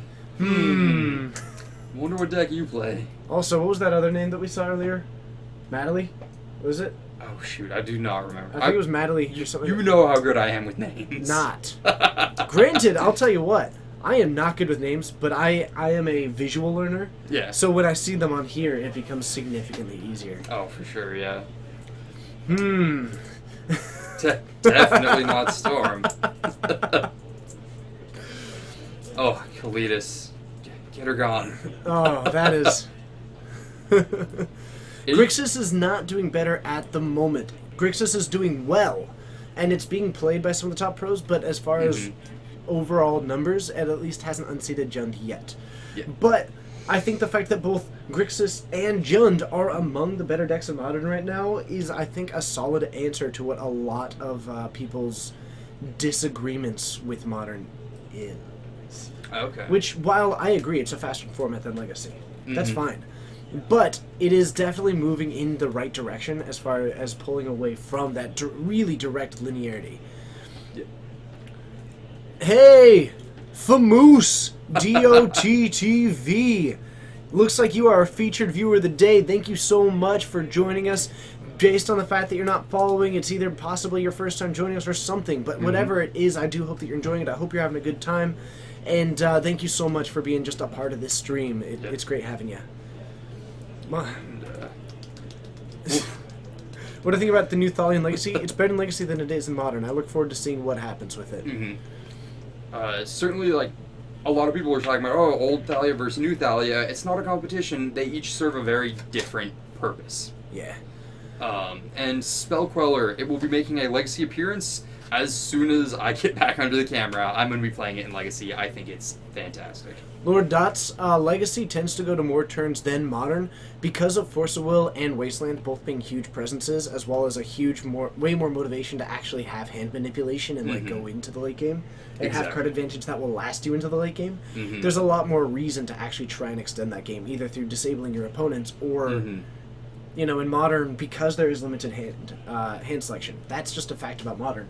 Yeah. It's not always worth it to try and dig into that late game we're in Legacy. So Legacy, just through the card pool that they have, It's got the tools to handle a late game a bit more efficiently than and Modern the does. tools to push into one a lot better. Exactly. Through that same Force of Will Right. and Force of Will Days and I think Wasteland all kind of push it towards a somewhat slower Right. format. Plus, aggro is just a much more prevalent format in Modern than it is in Legacy. We've got a gamble happening here. Yep. So, looks like they're just doing a big old Nice. shuffle. The classic pile shuffle. Let me rip a card, and we get the. Let's see what we got. Jatron, pick us a winner. There. we Port, go. certainly something he does not want Chris to have access to. Okay. Andy Prime's certainly going to have to agree with you there. Mm-hmm. And, go ahead. No, that's fine. That's fine. I was going to say, coming into the chat for just a second, what would I be playing Spellqueller in? My lovely Harpies deck. So we cast Spellqueller, come into play, trigger on the stack, bounce it, just like the old Tidehollow Sculler or Oblivion Ring rules. leaves the battlefield. Trigger resolves first, returning the spell I haven't taken yet. Then I take the spell, and it is exiled forever.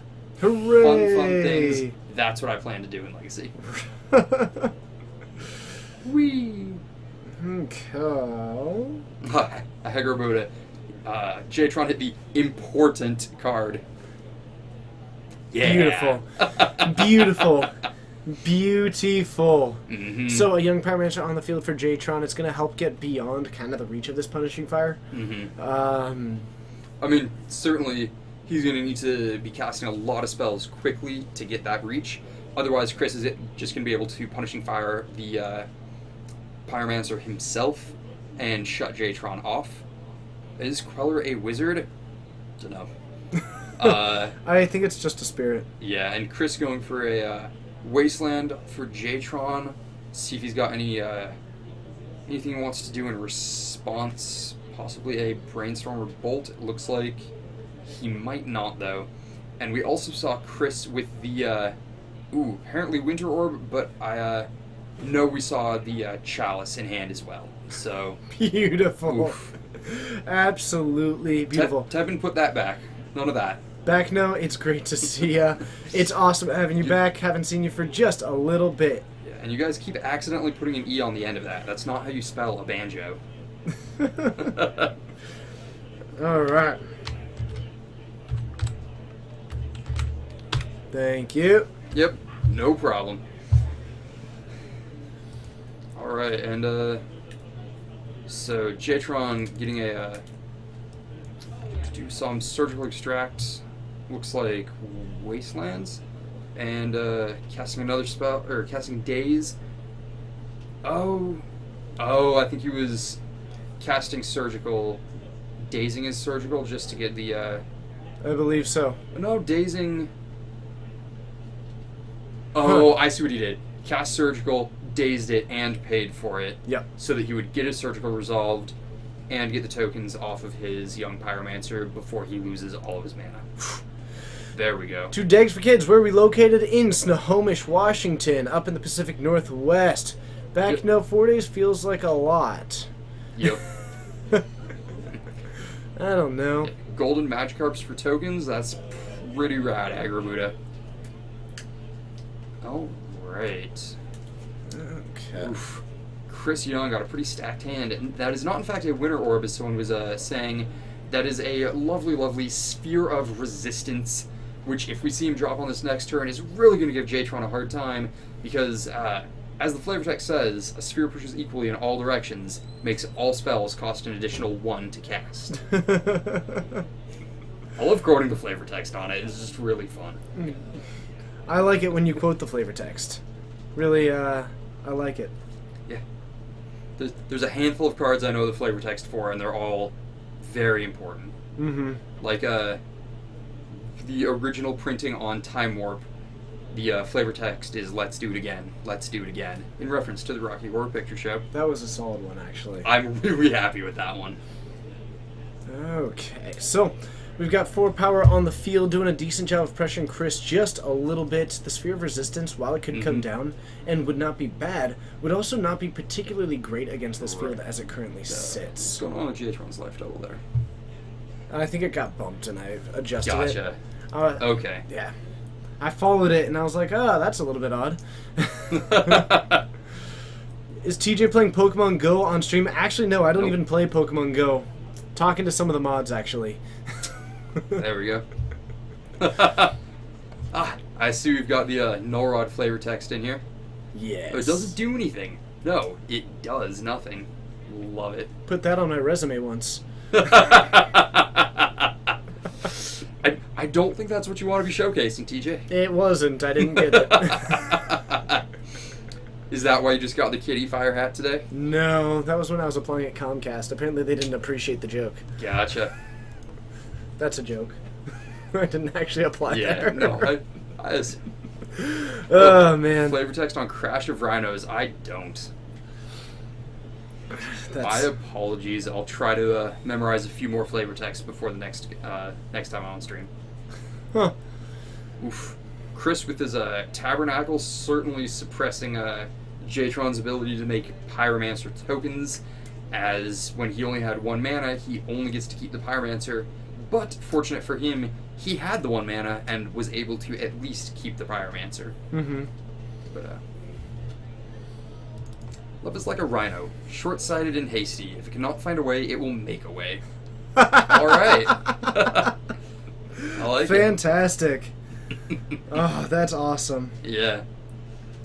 And Chris, just going for the loam. I saw the Solid Grove and was hoping he had the Punishing Fire already, but alas, not yet.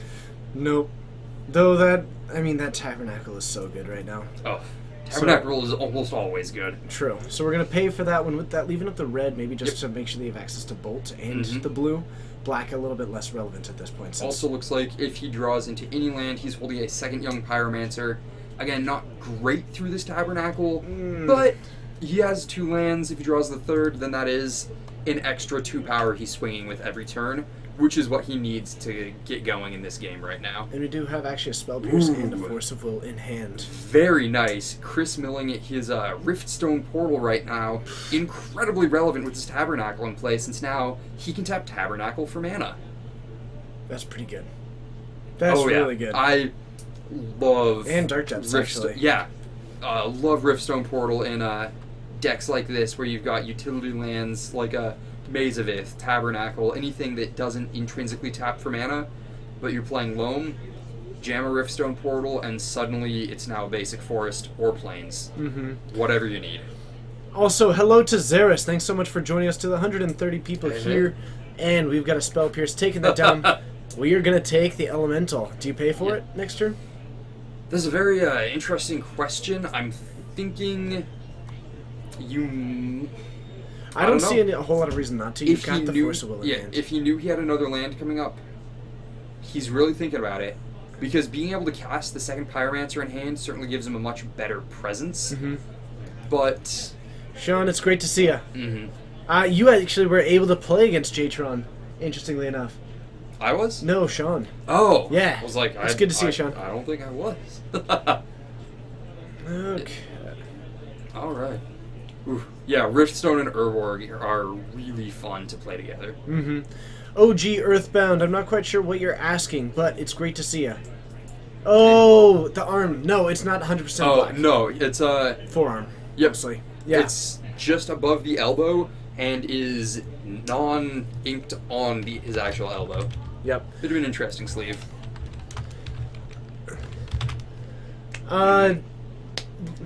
Sean, you actually did. You just may not have realized it. Jatron joins us from California and actually is visiting and was able to come in and play with us. And yeah, as someone pointed out in the chat, that no reason not to pay for the token right now, considering Chris would have been able to just port his land even if he wasn't using it in his upkeep anyways. That's so a really good point. certainly right now, might as well just be keeping the token for the extra power. Yep. Alright. So, we've got, looks like the Life and the Loam. We do have the Sphere of Resistance. There's a lot of tools available right now. Glacial Chasm, just to buy Chris some time while he's, you know, looking for his combo. Already down to 6 life. Certainly, you know, Jatron presenting a pretty fast clock without that Glacial Chasm in play. Considering Chris is at 6 life. Because TJ does this to me, I get to do it to him for once. Thank you. No problem. Sorry, a bunch of things happening. Yeah, no, I understand what it's like to be sitting on that side of the booth. So, Westlawn, it's going well. I hope that you are doing well as well. Well. We're going to port down, and looks like we're going to be trying to pay for just... I guess I'd probably pay for both of them. Yeah, I mean, as I was mentioning earlier, he is holding the 2nd Pyromancer and potentially could cast it so that when Chris is, you know, finally forced to sacrifice his Glacial Chasm, that leaves Jatron with 1 extra power in play off the same number of creatures. Certainly not terrible. He also potentially is holding it in his hands to dodge removal for now. Okay. A lot of options. Or you could Ooh. Wasteland it. Seems good. Knock him down to 3 now. Yep. All lightning bolts are live now. Mm-hmm. He needs to answer your creatures. Needs to answer the amount of land that you have to pay for those creatures. Chris is, Also holding Likely- life from the loam. but doesn't actually have any way to capitalize on it. The Glacial Chasm. The glacial chasm. That's true. So Never mind, I'm wrong I believe there. Jatron is holding Force of Will, as we mentioned earlier, Yeah, you're which totally right. is going to have to take down this loam unless Jatron is okay with him getting back Glacial Chasm. So Chris does have to. No, I don't think we have a second blue card. That might be a land in hand, not a blue card. It looks like a blue card though. Ooh, Yeah. that is unfortunate. It almost looks like a. What's the card? The new Eldrazi colorless sorcery that Mud plays. Something whale. Disrupting. I don't know. The one that I Nicely always done, wish Sean. was the other style of whale.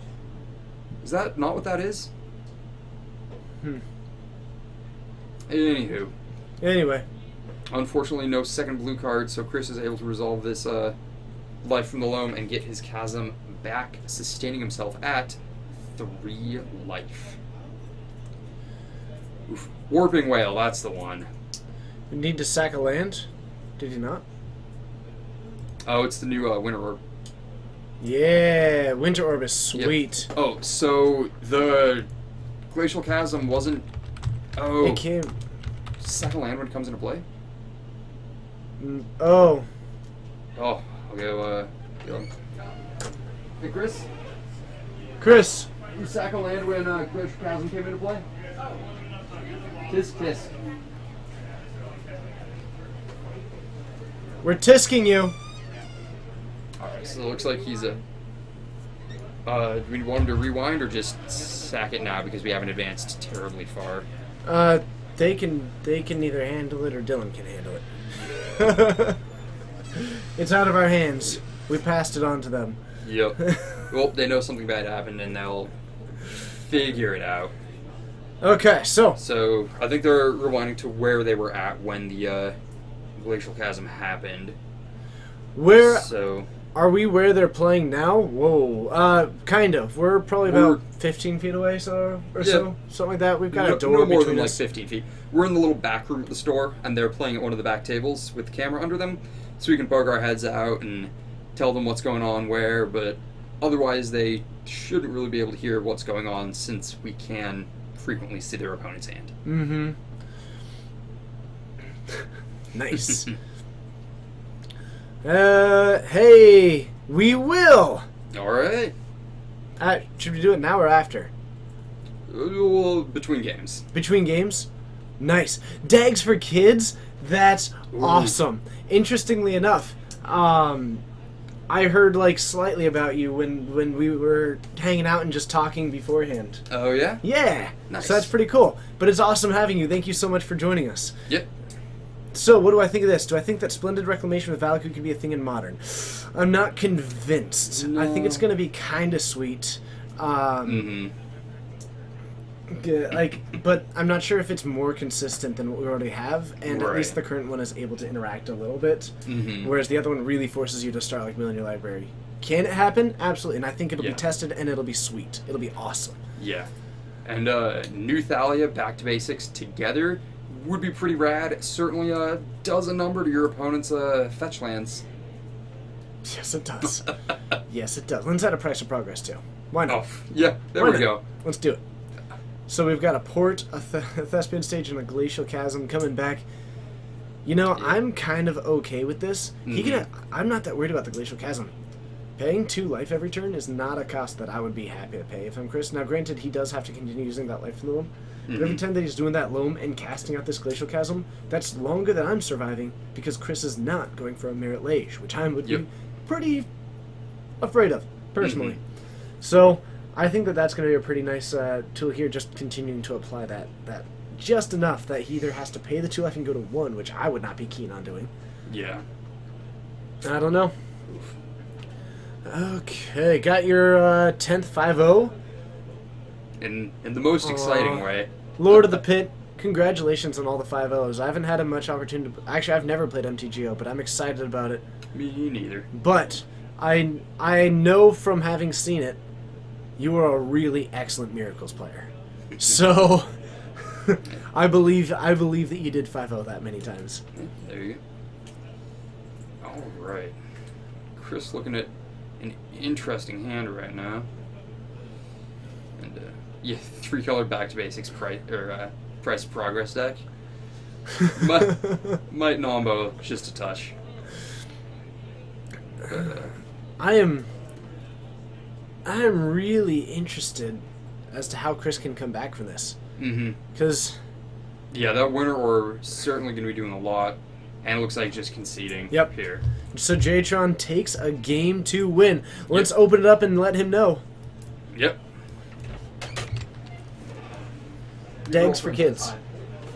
Your girlfriend says hi. He's waving. I think he thinks you can see it. Wave up. Wave up, if anything. Wave into Wave the up, camera. if anything. Perfect. And yeah, that is a pretty accurate clock. There's he could have conceded in response to the bolt. Let's keep our options open, people. And yeah, there's just shy of 4 minutes left to get this this last Westland. game going. Wait. Westlon, does this mean that you're going to come play Elves here at... I'm excited. Do it. It'll be awesome. It's going to be so much fun. Say hi. I'm excited. I'm thrilled. I'm all aboard the hype train. Yeah. This just another. We're trying out some other stuff, and I lost the website. There's a website that's letting us do it, and I lost it. Oh. Yeah. That's why. I was like, I'm sure me and TJ would be fighting over where the favorites bar goes back and forth. Every time one of us looks away, it just gets scooted a bit to the side. Oh, well, Westlon. That's quite the quote that just got pulled up, TJ. I already did it. No, I'm well aware. Wait, Westlon. And to everybody, to all 140 of you, I'm actually going to be in Southern California next week. Ooh. On Friday, looking to do a FNM, hopefully modern if there is any of them, Yep. down in the Fullerton, Orange County area. I remember someone was down there and had a local game store, but I can't remember who it was off the top of my head. I'm excited. If there is someone who happens to be within that area, within a reasonable driving distance, I'd love to actually go to that one. Perfect. NorCal from Nyoko, SoCal from Westlawn. How did the Alfredo sauce taste? Like, it was actually not an Alfredo sauce, which was so much worse. It was so bad. Oh man. It was so bad. I had to have it with peanut butter to trick myself into eating it. I cannot say I'm jealous of what TJ went through for that. Yeah. I want the music video proxy challenge next time. Down to Sacramento. Yeah. I will. He kept the bad part of the promise. He ate it. I basically made it worse for myself. Yeah. Oh man. No, he ate the Tybalt already, so now he'll just have really good Alfredo sauce alone on the stream. Yeah. I am a big fan of Alfredo sauce. Do I think Decimator or Decim Store? I don't know what that means. But do you? Do I think Decim? I don't know what that means. So apparently no, he does not. I have never thought that once in my life.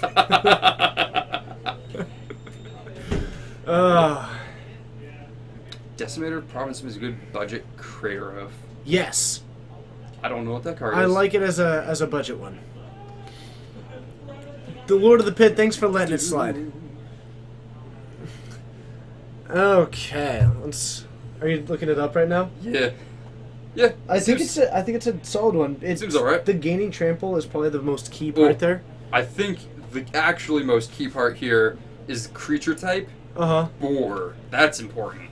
I can tell you right now that you can do that poll all you want. I am not eating another Tybalt. It was honestly miserable. You can give me another challenge if you want. Oh man. I will take a makeup the challenge. video. I will take another makeup challenge. Also, but I am not eating another Tibble. I do like on the Decimator provinces that it just intrinsically has trample, which makes it relevant to turn after it's resolved if you don't win on the spot. I love being relevant the turn after I resolve. Oh yeah. What's the cheapest, most combo-intensive EDH deck that you can build? What's her name? The one that lets you tutor up cards. I don't know. Braids? Braids. Oh, braids. Braids. The blue braids, the black one's banned. Yeah. Alternatively, there's the Apostle or something that you can have as many copies of as you want in the deck. Shadowborn? That was Yeah, like a bucket Shadowborn piece, though. Apostle with a Throwing Stone. Mm-hmm. Woo! So, we have got a Wasteland on the battlefield, which is coming down to meet the Deathrat Shaman and an Exploration. Yep. Coming down and actually sticking this time. That is not good. New Exploration is going to make Chris's deck a lot more powerful, and certainly gives him a lot more game with his Glacial Chasm, because then he's able to play it, sack a land, and play a second land, which with a Life from the Loam means he's really not paying any cost for his Glacial Chasm. Yeah. It's pretty good. Yup. It ain't too shabby. Mm-hmm. So, this Deathrat Shaman not going to be doing a whole lot. We do have the Rashadan Port. We do have a Wasteland. We have a Dark Depths in hand. Yep. And I like the... So, is he just... I believe they're on turns now. Has the Thespian Stage and the Dark Depths, is he just holding these back so that they aren't susceptible to a Wasteland? I think so. Which... Considering we just saw Jatron wasting him. Yes. And this is a great holdback from Chris, who is likely about to drop down into it. And are we going to see a win in turns in Game 3 here? That would be something. I think we are Jatron about dropping to. a Delver certainly does something by the time, which I think is all he needs, because now if he's able to flip that Delver, Chris can drop his 2 pieces now.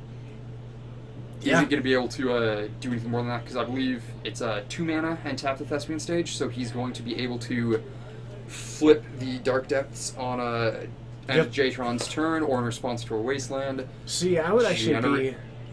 I may have actually gone a little bit sooner, because I'm less worried about removal on the creature in this particular matchup, and I'm more worried about a Wasteland coming down and being able to actually just kind of jump in a little bit of disruption. In Right, response to the right. activated ability, taking down the Thespian Stage, sure, Chris has got the Life in the Loam.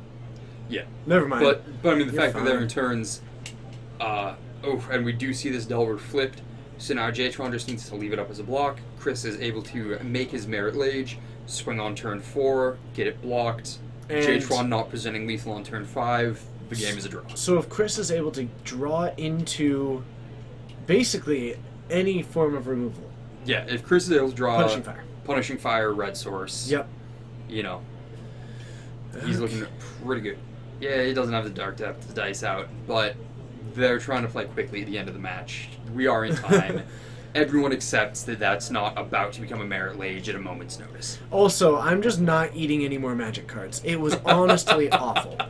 I was legitimately like retching. One of the full-size Gristlebrand promos. I was That's- legitimately. even if it tasted good, that wouldn't be fun. It was bad. Yeah. I was gagging like with it within like 6 inches of me.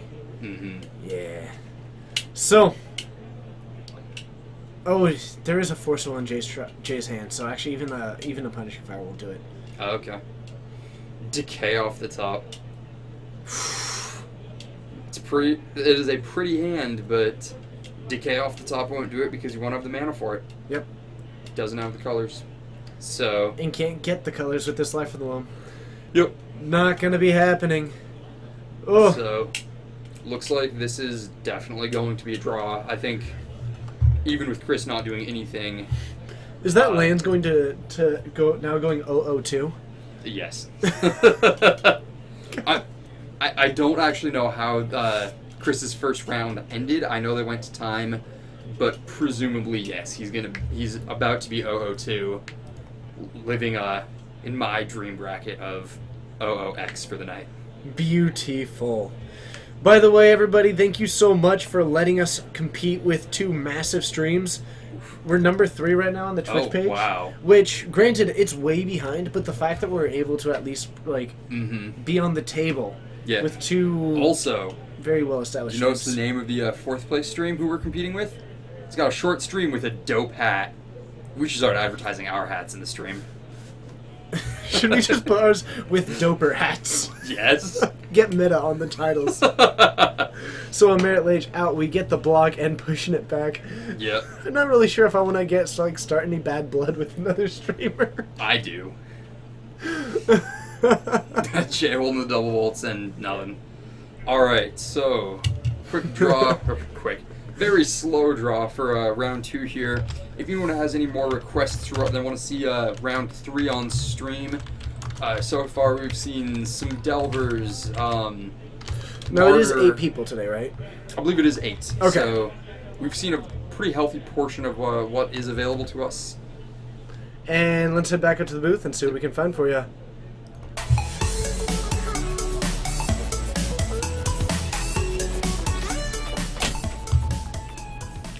Hello, hello, hello! Thank you so much for joining us here at Geek Fortress, where we have got the sweetest hats available at all times. And we're streaming from Snohomish, Washington, Geek Fortress. My name's TJ. This is Joe. We do this 4 times a week. You can join us every Monday at 6:30 p.m. It is going to be standard at 6:30 Pacific time. You can join us every Wednesday and Saturday for Modern. Wednesdays at 7, Saturdays at 6. And you can join us on these Fridays, every single Friday at 7:30 for some sweet, sweet Legacy action. 12 run for Legacy. I have got Legacy Burn. Joe has got more decks than I do for Legacy. In Modern, I have significantly more. Can I explain the hat? I guess I'm more baffled that people expect me to be able to explain it. That's mostly just like, I just kind of felt like wearing it. Your friend has been trying to win an F&M forever. Tonight you're able to go 3-0, but since there are only 3 rounds, no, Westlon! Hey, but that's okay, because it means that you at least have got the basic steps required. So, as long as you're able to continually do that and keep consistently getting there, it's going to be sweet. Yeah, it's going to be awesome. Joe being invisible, interestingly enough, actually, we a long time ago had this entire bit where Joe has actually been invisible the whole time. Man, it's gonna be awesome. Oh, how many... Let's see, what do we got here? Oh, are you asking how many decks are in the field? Not entirely sure there, but we ran out of budget for the CGI. Yes. So, either way, I had this one, I found it, and I decided to wear it, and the second I put it on, I decided, yeah, I'm gonna wear this on stream. Ooh, and I'm getting a knock, knock, knock upon the door. Can you ask the stream? Yeah. I asked the stream. Come sit. In game 1, I wastelanded his depths. Should I have wastelanded the grove? I think I was dead anyways. I don't know.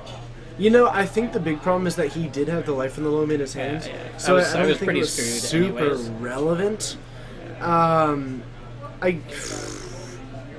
I don't know. I kind of like going for the depths because it requires that he plays that one out and the Thespian stage again. Yeah. Whereas the Grove of the Burn Willows, like the second he replays it, he's back on the combo. Yeah. So, either way, check it out. You managed to bring a new viewer to us. I did. Hi, babe. How are you? Wasteland yourself. Just wasteland myself and go to game 2. Seems good. Yeah, Tara the Twinkie, thank you so much for joining. Yeah, I think you were probably right with going for the Dark Depths. Seemed like the right call. It was pretty rough. Sorry that you had a pretty game. rough match there. Not I think it was like achievement unlocked. I managed to win game 2 on a mold of 5. Yeah, that was solid. Versus probably the worst matchup ever. You did I great also there. luck sacked pretty hard. No. We got another match? Hands up. All right. Bye, everyone. Good luck. Alright, so, first off, We need to totally advertise in our title that we've got sweet hats. yeah, apparently we're actually 4 rounds tonight. There's 9 people. What? Yeah. Everybody, I've got big news for you. We stream 4 times a week. You can join us on the 12th, which is a multiple of 4. For some pizza, but also we've got 4 rounds of Legacy. It's like bonus Legacy. It's time to where you're going to watch that little number up. It's like round 2 was round 1. It's like round 3 is round 2. It's like the world is opening up into a brand new realm of simplicity and joy and hope. But we have got bonus round. But round 3 about to come down. What do we got? So, Not Against the Wall is going to be Dylan Falk again playing Standstill. Very, very, very, very, very, very cool. Tell me a little bit more about his opponent. It's going to be Adam Hernandez playing Enchantress. We. Joe, You're welcome. you got us lands into Enchantress? Why did you think that was a good idea? Are you gonna kick the finals off too? Yeah. No, we're getting them now. These are both undefeated players, so. Oh my goodness. Landstill versus Enchantress might be the most absurd. It's not actually that fun to watch. I've played it. No, thanks These for exact letting, two decks. thanks for letting us know that it's not fun to watch after getting it. Well, no, I mean, it's not. It's not the like sarcastic, so fun to watch. Gonna take 2 hours. It's gonna be pretty quick, and yeah, don't worry about it. Okay, we'll let's get go another check it match. out. It's gonna be so sweet. Yeah.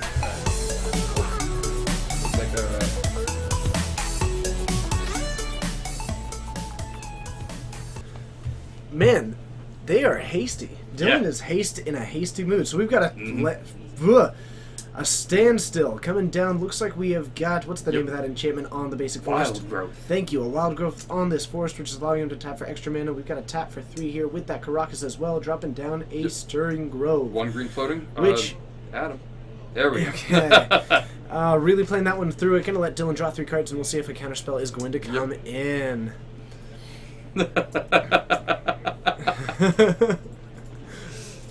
All right. So, fortunately, his Sterling Grove resolving and getting another Utopia Sprawl on this forest. Looking pretty good. Definitely playing around Dylan's Wasteland here, not putting any of his enchantments on the Caracas, especially because he, probably isn't going to be playing around Richardson Ports. Not something you generally have to think about going into a match.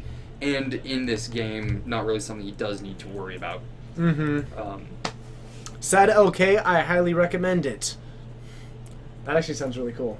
Yeah. Wow, we're single-handedly, we're multi-handedly turning Snohomish into a tourist destination. Nice. Yeah. Ooh, and naturally the Enchantress is going to get countered by a Standstill deck. Unfortunately, Dylan does have a bit of information about how to beat the Enchantress deck. Mm-hmm. Having played against it before and knowing what Enchantress does, he knows all he needs to do is not let Adam have any Enchantresses. Pretty much. Now, a big question coming down: how does Landstill win, or Standstill? So, Standstill, technically I guess you could say this is a Landstill deck, is going to win through a lockout with Standstill and Counter Magic, and then using man lands to swing since they aren't going to trigger Dylan's Standstills.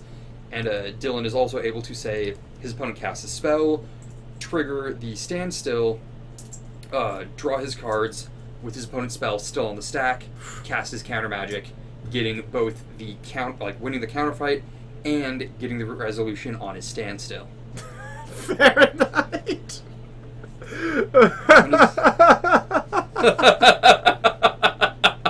You're welcome. Beautiful. So Snapcaster coming down, and it looks like we are going to be going for another Lightning Bolt, just knocking Adam down to 16. Yep. Not going to be getting done too well with attacking, though. Yeah. Dylan will likely have enough mana. Adam, this Elephant Grass not looking too hot. Yeah, no, Elfin Grass, not the greatest, because all of Dylan's creatures are non-black, so he's able to pay the mana to attack through it. Plus, when all he needs to do is counter all of Adam's relevant Enchantress effects, and then swing through with, 2 points at a time. Oof, and a Mind Sculptor coming down, so Dylan is going to be able to Brainstorm, filter his own hand, or Fate Seal Adam, and filter his draws. Mm-hmm. Which, not very relevant when Adam's drawing 5 cards a turn, but right now, with Adam having no Enchantress effects, it's going to be very relevant. It's going to be soup's good. Mm-hmm. Yeah. There's going to be soup, and there it is. Yep. Boom. There it is. There's going to be soup de loup. Yep. And, as someone was saying in the chat, Enchantress is really cheap to build for being a legacy deck. So, we have got an Elephant Grass and a... Replenish. Is that a Replenish? Okay, Replenish, but that's it's not good right now. not good right now because... because, Adam doesn't have any enchantments in his yard. If he gets a lot of, a lot of his enchantment spells countered and is able to resolve his, Replenish, that's pretty great. But right now, it's not doing a whole lot for him. No. The Elephant Grass can come down fine, but that's Yeah. not doing much. Because Dylan really just needs to hold up his mana for activating man lands using his counter spells. You're not going to be using Wasteland, so you can already use that one to pay it for it. Yeah. I mean, the ability is, you can pretty much just... Mm-hmm.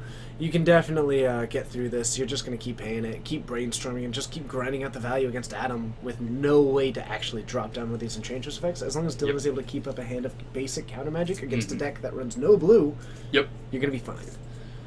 Yeah. And someone asking us in the chat, how often do we stream Legacy? TJ? Joe Twitch. Joe at Twitch? I'm not sure. I don't speak Joe very for well. Twitch? Joe for Twitch. Either way, we stream every single Friday at 7:30 Pacific time. It is currently about 9:45 here. Yep. So 7:30, please make the appropriate time adjustments. Basically, 2 hours and 15 minutes ago, every single Friday. Mm-hmm. And we also do Modern Wednesdays and Saturdays, and we do Standard on Mondays. Yep. Alright, so Adam going down to 8. Yep. And not in a great spot here. After this fetch puts him down to 8, looking for another Oof. basic. I was going to poke my head out and ask what color Sprawl is on, as Slowly Crushing pointed out, but EE doing its job here. The Replenish is going to bring it back Yeah, pretty so well, though. now this is where Replenish is going to be doing its work, assuming Pacific Dylan lets it time. resolve. Yep. Pacific time. Yep. Look at that Spell Pierce taking down an Enchantress. Spell Pierce, now that Adam isn't rolling in tons of mana, but, you know, get your counters in when you can. Yeah, and I think this is one of the few times that you'll ever actually be able to Spell Pierce Enchantress. For sure, yeah. Mhm. Fire the Wasteland off on the Crocus? Sure. I mean, It's an option, but it cuts out the white sources, I think the biggest reason why I yeah, at this point, it's Adam's only access to white. And yeah, so this is how Standstill beats Enchantress. You just don't let them have Enchantress effects. Mhm. Aggressive counter magic is the #1 way to beat this deck, in my opinion. So, you know, it really hurts. Alright, so we've got a swing for 2, and we do have the Standstill coming out, which means that even if Adam wants to try and grind back into this game, it's not going to go super well. Right. Well, and he has a fetch for his white source now if he really wants to go that route. Sure. There's the 1 basic planes of the deck. But he's now going to 5 against 2/2/2s that can attack through this. Yep. And Dylan just needs to draw into either A, another Mishra's Factory. At this point, being at 5 or 6 doesn't make a difference then. That's a good point. Unless another Mishra's Factory comes down. True. Well, except it would be summoning sick, so he'd be swing 4. Well, for the pump. Very true. Thank you. Yeah. All right, and yeah, seeing a We are going Concession there. for a win from this Standstill deck. yep. Told you this wouldn't be a long round. You did tell me it wouldn't be a long round. I think the bigger benefit here is that Dylan has got significantly more practice against Enchantress than Adam has with Enchantress. Very true. This is Adam's second time playing Enchantress. He does say he loves the deck though, so I'd like to see him actually build it and start playing it more regularly. I'd like everyone to play Enchantress more regularly. It's a sweet deck. I should probably put out a tweet that just mentions about how sweet our hats are, right? Yep. Oh, for sure. And yeah. Oh, as a quick note, I'm not sure if you came back, but K-Marky, after talking to all of our mods, I think you were timed out accidentally. I've been trying, like, the Oh. reason why I've been on my phone is trying to figure out what you were timed Okay. out for. We don't know. Gotcha. So it was an accident if you're still around. Reese's Man, 7551, delicious candy. 2, thank you so much for joining us. It's awesome having you. Yep. But hopefully you did stick around, K-Marky. Otherwise, I'm actually, if I don't see you immediately, I'm probably just going to send a message apologizing. Seems like a pretty good call. Gotta cross those, let's see. Yeah. But yeah, I'm pretty sure it was a timeout, and I'm pretty sure it was in error. Whoopsie poop. So, I don't know. I was trying to figure out if I missed something, and, Mhm. and I couldn't figure it out for the life of me. Yeah. Alright, Okay. so going to game 2, Enchantress on the play. Hopefully he's able to stick an Enchantress effect, because that's really what he needs to, you know, get the deck going. Unfortunately, Engineer Explosives does a lot of work against this deck, but if Adam's able to get a Replenish going, that certainly makes up for it. You know, as we saw, Dylan able to take down game 1 just through very aggressive counter magic, prevent Adam from getting his combo assembled, but with some good draws and Adam being able to get the combo going before Dylan has, you know, a critical mass of counter magic and standstills, we might be able to see Enchantress take this and bring this match into game 3. Alright. But yeah, no. Actually, I tracked down. Basically, I got in contact with all the mods that we had in stream, and asked them all, and no one knew why.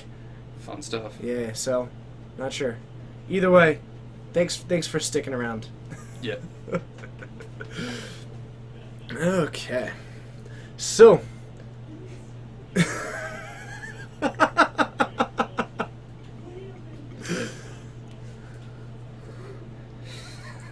All right, so Adam on the play. Yep. Green Sun Zenith available. I Solitary think I'm liking this Confinement. opener. You've got the top, but you don't have any Enchantress effects that I see. You can Green You Sun have a for Green it. Sun Zenith. Right. That's why you run the Green Suns, is because they are effectively But more does changes. Adam know that? Yes. Okay. I was going to Yeah, say well, he I've might- talked to him multiple times about like what the Green Suns are don't for. always go for Dread Arbor. Yeah, no, he should know. You turn 1 Wild Growth pass, turn 2 land, Green Sun 4, an Enchantress effect. Yeah. Hopefully that's what he's going to be doing right now. And if Dylan is playing his deck perfectly, he's got the Force of Will to deal with that. Or even the Spell Pierce is fine right now. Yeah. I don't think we're seeing it in Adam's hand, but can't really tell what's... Oh, okay, it's the Green Sun at the very back. Yep. So I think we're going to see him Green Sun going for an Enchantress, which Dylan is going to force if he has the ability to. Yep. And that, I think, is kind of spelling almost the downward slope of Adam's chances in this match. Yep. He is holding the Solitary Confinement if he's able to get that Enchantress effect, or even better, 2 Enchantress effects, but now he's in the struggle of manually drawing into it. Another Wild Growth, not bad, so that he's got ample mana when he does go for a cast. And the top will dig you fairly well. Yeah. If I'm Adam, I might almost just... Yeah. Hey, Joe for Twitch, thank you so much for hitting that follow button. I believe that you just joined us today, so let me know. 1, where are you watching from? 2, what do you like to play? And 3, how did you find us? And let us know a little bit. Did you find us because it said that I had a firefighter hat? Did you find us through Twitch, through a friend, through Reddit, through Twitter, through Facebook, through your telepathic cat? It'd be pretty cool. That would be very cool. I would be really impressed by Joe. Also, I'm gonna take a for wild Twitch. guess that what he likes to play is Magic. Thanks. I guess what particular deck / archetype do you like to play? Would be my- What flavors of Magic? So Oof, unfortunate with that Vendilion Click, Adam holding land, Confinement, and Enchantress. I don't think we're going to see this Enchantress stick around in his hand for very long. no, I mean unless he's got the counterspell. But if Dylan says you can keep that, that's even worse. Yeah, no, anytime your opponent looks at your hand with the Click says you can keep it, you don't like the looks of that. Alright, so Adam putting him back and getting his draw off Click, which he should know what it is off the top. And alright, another Enchantress, certainly not bad. Playing it aggressively up front on the board. That worked out well. Let's see. Oh, Dylan holding the second Force. Wow. Todd, my money is on, to Tevin, my money is on Todd Anderson. Todd Anderson. Yes. Sorry, that was wrong. Todd Stevens. I still don't know who that is. Yeah, Todd Stevens. Dang it. Sorry, Todd, if you're in here. I messed up. I messed up bad. And, But Todd Stevens totally going to win. Yep. Take down the whole thing, but I don't know what he's playing. Alright. It's a mystery deck. and Adam seeing another pseudo Enchantress effect on his top. He's got the Eidolon Blossoms, not a bad card for him to have right now, but not the best when Dylan's got so much counter magic. Since the Constellation trigger is an ETB, not a cast, does hurt him a little bit. Dylan's at 18 from the Forcible. Okay, I will fuck my out and let him know.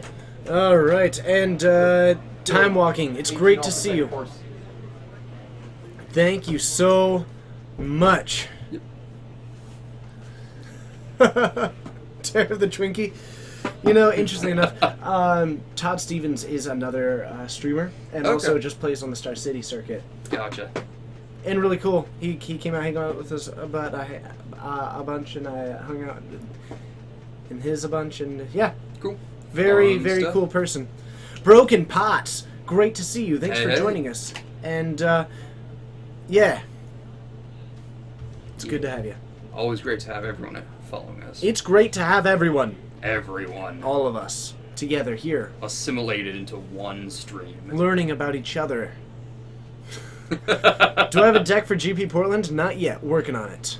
All right, Adam. Ooh, not in a good position. Hellbent going for this solitary confinement. Fortunately, he has the top, which does allow him an instant speed draw. But as he moves into his upkeep, if he wants to keep the solitary confinement in play, he's going to have to discard his only card and hope to find something better with Divining Top. Which is unlikely. Yep. And enchantment on the forest is Wild Growth. It's a 1-green enchantment, can be put onto any land, and when you tap that land for mana, you add an additional green. And Joe Mama, thank you for the follow. Thanks, Joe Mama. It's great having you. I hope that you are enjoying the show, and I look forward to seeing you more in the future. Let us know, 1, where you're watching from, 2, what archetype / deck do you like playing, and 3, how you're able to find us. From Louisiana, you played Delver Variants. Ooh. Found it on Twitch, only watched Legacy, so you followed. Hey, no, that was the only 4 questions. Well done. Thank you so much for joining us, Joe, for Twitch. Yeah. And Legacy is a fantastic format to play. Storner has told me I'm no longer allowed to say it's the best format, but I personally enjoy it immensely. Personally, I like Modern and Legacy the most. I got in trouble for telling everyone showing up to play his draft that I enjoy Legacy the best, and it's a fantastic format. I think that you were wording it a bit differently is why. So, Maybe. and unfortunately, look at that discard. An Enchantress effect. Yep. I think Specifically, an Enchantress. I think I would have probably preferred to get rid of the solitary confinement. I think so as well, especially since at this point he's not even guaranteed the draw off of casting this Sterling Grove, because Dylan is forcing it. Now he gets nothing, which, he's in a very bad place. Yes. All right. So, who banned someone for saying facts? It's true. A Halloween theme? We have already got a Halloween theme planned for this stream. Though it might change. I might decide that we're going to do dinosaurs instead and only talk in growling and roars. Ooh, that would be interesting. Yeah, I would really enjoy it. Not the commentary, but the entire chat would be required to just nothing but dinosaurs all day. That'd be pretty fun. Hamilton, New Zealand. Welcome from New Zealand. You like goblins or Hey. Stoneblade? Want to watch some magic? Magic. Some magic. Magic. Enchantment. It's a magic unicorn, Saw Charlie. Legacy stream, instant click. Hey, well that's awesome. Thank you so much. We do this Hey. every single Friday at 7:30 Pacific time. So it looks like Dylan just has to run out the clock here. Adam's gonna have to he's forced to sacrifice his solitary confinement on his next turn, considering he has no hand, means he cannot pay the upkeep cost, which is a little unfortunate, but it does mean he's going to get to draw another card on his upcoming turn.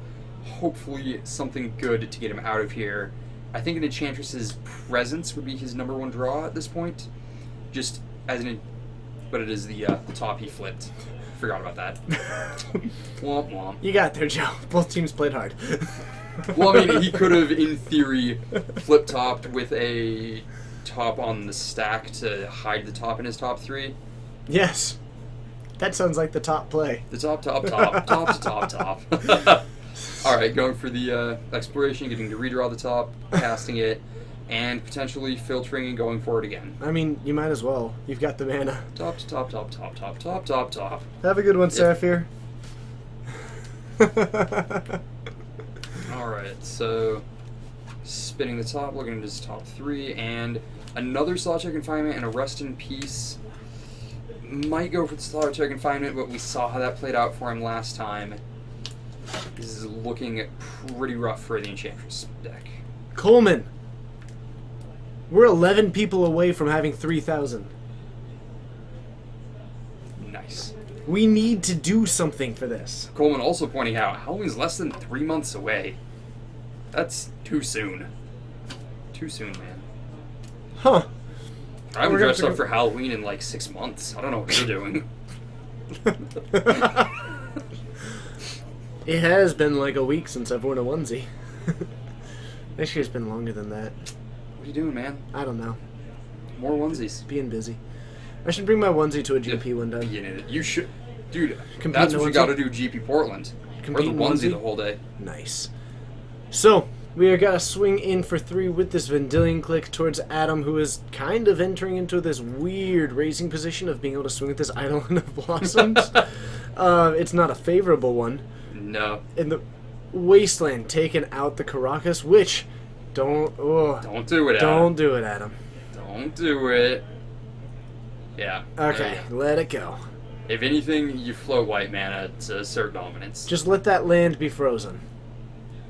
Let it go. Let it go. Alright, Joe, we're moving on past this now. Nope. You started it. Alright, so for the Dylan first time in Falk- forever, I regret that. So, Explosive Engineering coming down on 1, threatening basically the wild growths more than anything. Yep. Just Cool. sucks. Thanks so much for joining us. It's awesome having you. I don't think that I've seen you in chat before. I hope this was your first experience with What a chat. debut. Oof. Dylan. Just thank you very much for the follow. And Just sucks. That's awesome. Thank you so Mhm. much. yeah, so Dylan really threatening Adam here. So flip the top to protect it, losing both wild growths and the exploration. Ugh. Plus it stands still so that when he does go to recast his top on this next turn, he giving Dylan the free 3 draws. We'll see if it even resolves. Oh my... Actually, I'm curious. Are you actually here because of my new Firefighter hat? I hope so. That would be pretty fantastic. That would be pretty legitimate. So, thanks for joining us. It's awesome having you, and we stream 4 times a week. The schedule can be found down below or in the command that the mods are about to post for me. Mods. They got a delay. Yeah. Oh, that's very true. Yeah. Yep. And oh, fun stuff. Getting the Pyroclasm out of Dylan's deck. Who brings in Pyroclasm against this? It's not bad. It's- Really? So It your only hits, what, 4 creatures in the entire deck? I guess it's a removal spell, though. technically hits 6 creatures. Dryad 4 Arbors. Enchantresses, Dryad Arbor, and Eidolon of Blossoms. But if your opponent's got a Solitary Confinement lock in place and you're able to wipe all their Enchantresses, they no longer have a lock. They just have a 3-turn stall until they're out of a hand. That's so great. Apparently, hats need to be a new a theme occasionally. I probably can't commit to this every time. I've been committed since we got started. I don't know what everyone else is Yeah, doing. I thought you were doing scarves. Bit of column A, bit of column B. Yeah. But, alright, so Adam able to get his Utopia Sprawl on white, helps him out a little bit, but Not great. Dylan still is presenting a pretty healthy clock. Kicks with Fists, thanks so much for joining us. It's awesome, and I really, I don't want to find out personally, but I'm interested as to how you managed to kick with your fists. I think it's called punching. Oh. Oh, man. Alright, so Adam, spin top, looking for a way out. Not really seeing a whole lot. Unfortunately, I think his best out at this point is to just take the 4 damage and go into his next match. Pretty much. It's not looking good. No, and there it is. So Standstill taking down this match into, still with nearly half an hour left on the clock, half the time left. I'm gonna go see if I can find us another game. Because we've gonna have the time of our lives. And, I really feel like I've felt this way before. Yes, I swear. This is true. Is it? And we owe it all to you. Oh. Well. Let's find another match. Yep. See you guys back up in the booth.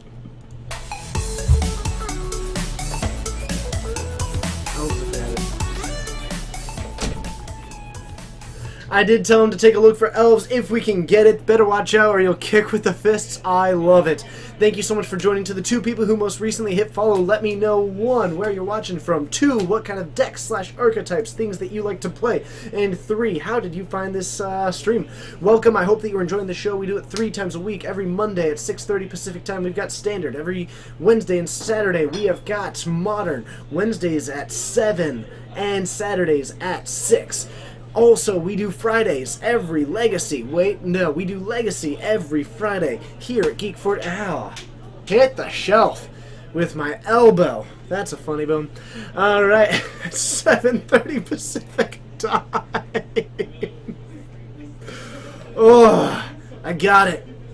But thanks everybody for joining. It's awesome having you. The fact that we're at 130 people here right now is just so awesome to me, and I can't believe where we've been able to go with this stream, and we're going to keep going, we're going to keep pushing it, and we're going to keep just trying to do cool things. I'm loving this hat, but honestly, to every single one of you, the regulars, the new people, the people who are somewhere in between, people who have hit follow, people who haven't, people who are lurkers, people who are active in the chat, people who are dancing right now, people who aren't dancing right now, people who are loving Legacy, and people who are just loving Magic. Thank you to every single one of you for being a part of this. Man, it's something that's just really, really cool to me. So, thanks. Laughing at my own jokes, I got to. No one else will sometimes. I didn't know what you're doing. I'm up a game. You're going to play a game? I'm up a game. You're up a game. Yeah, we're going to game 2. Against 2. Jesse. I don't know his last name. It's okay. Very cool. Jtron is getting back on stream. You're from deep. Hey, what's up, Bill? It's good to see ya. All right, so we actually have the last game in round 3 still going on. It is Harry versus Jtron. I'm gonna go ask which. I know they're going to game 2. I know who has the win. Okay, perfect. Victor Bergie, thank you so much for hitting that follow button. Now, what is Harry on tonight? I think it's a Delver. I think. Delver. But Is it Bug Delver or Shardless? you're from the Florida Swamps, Nick Fit, another punishing variety. You want to watch something when Hat's Legacy broke the tie with Newmont? We won a tie with Newmont! Nice. First time ever. All right, so let me go quickly double check what Harry's on, and we Cool. can get down there. Do it. Oh man, that's exciting for me. You're from Windsor, Ontario, Canada. That's awesome. You played Death and Taxes. So we're playing Legacy on Twitch for some. That's fair enough. I can be the idiot in the firefighter hat. Friendly Pig. That's awesome. Ben. You don't see many of those. No, not too many. All right, what's he on? He's a Bug Delver. Okay, nice. Let's head on down. It's going to be all kinds of fun, but that's fair enough. I can totally be the idiot with the firefighter hat. I don't know. I got it today. I was Yeah. excited. See you There you there.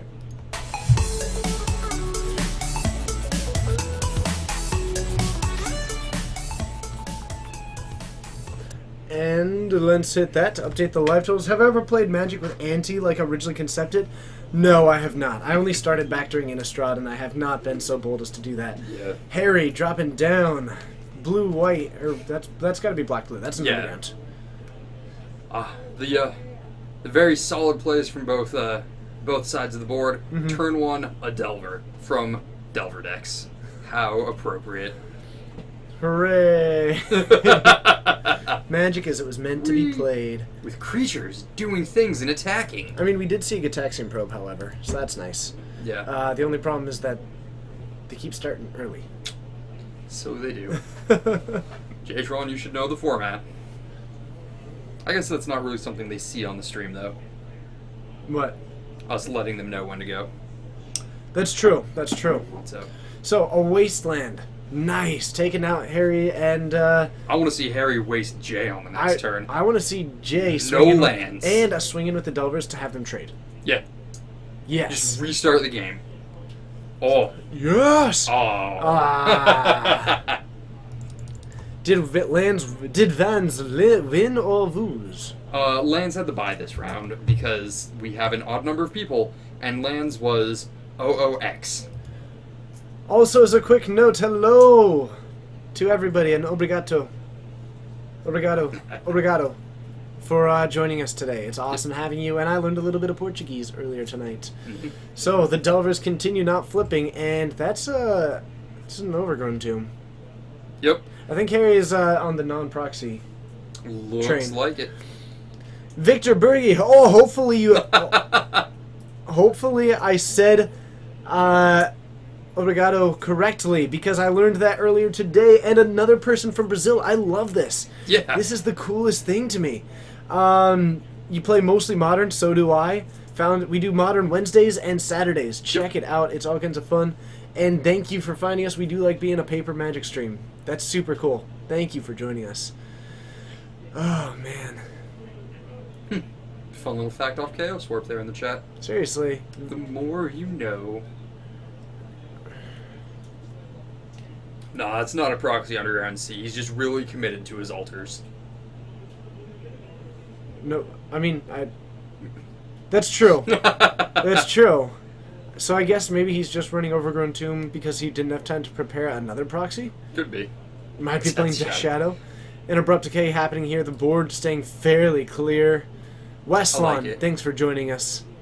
We have got a bonus round too. We've got a 4th round tonight. I'm pretty excited. Yep. A lot of lands in Jatron's hands. Wow. Sweet. That is pretty good. Well, it's a good thing Harry didn't commit early to the Wasteland plan, or he'd be looking pretty silly right about now. You look silly. Yeah. That's always my my goal when I play Magic. Make myself look silly. Grinning Demon, thank you so much for watching from Venezuela. It's awesome having you. I look forward to interacting with you in the future. I hope you're having a good time. I appreciate the positive feedback. The amount of positivity that has happened as a result of this stream is incredible. So thank you to everybody for being quite literally probably the best chat that I've ever seen. And this is nothing against the other chats that I've been in. I've journeyed them. I've been trying to get into more of them. Mm-hmm. But you're all amazing. Yeah. Absolutely incredible and supportive to each other. So thank you so much. And it's definitely a great testament to the capability and the potential of what the Magic community can do as far as its supportiveness to each other. For sure. Toxic Deluge, hey, basically Nice. just gave the Gurmag Angler into a hasty spark. Yeah. Okay. Alright. So.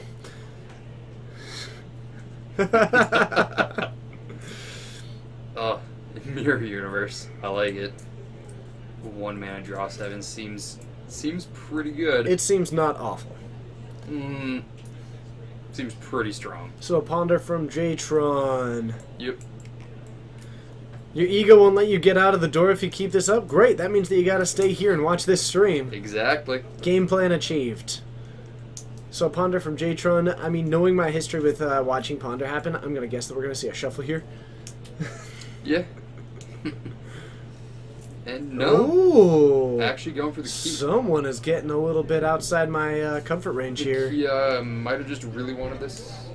So, Okay. Yes, you can.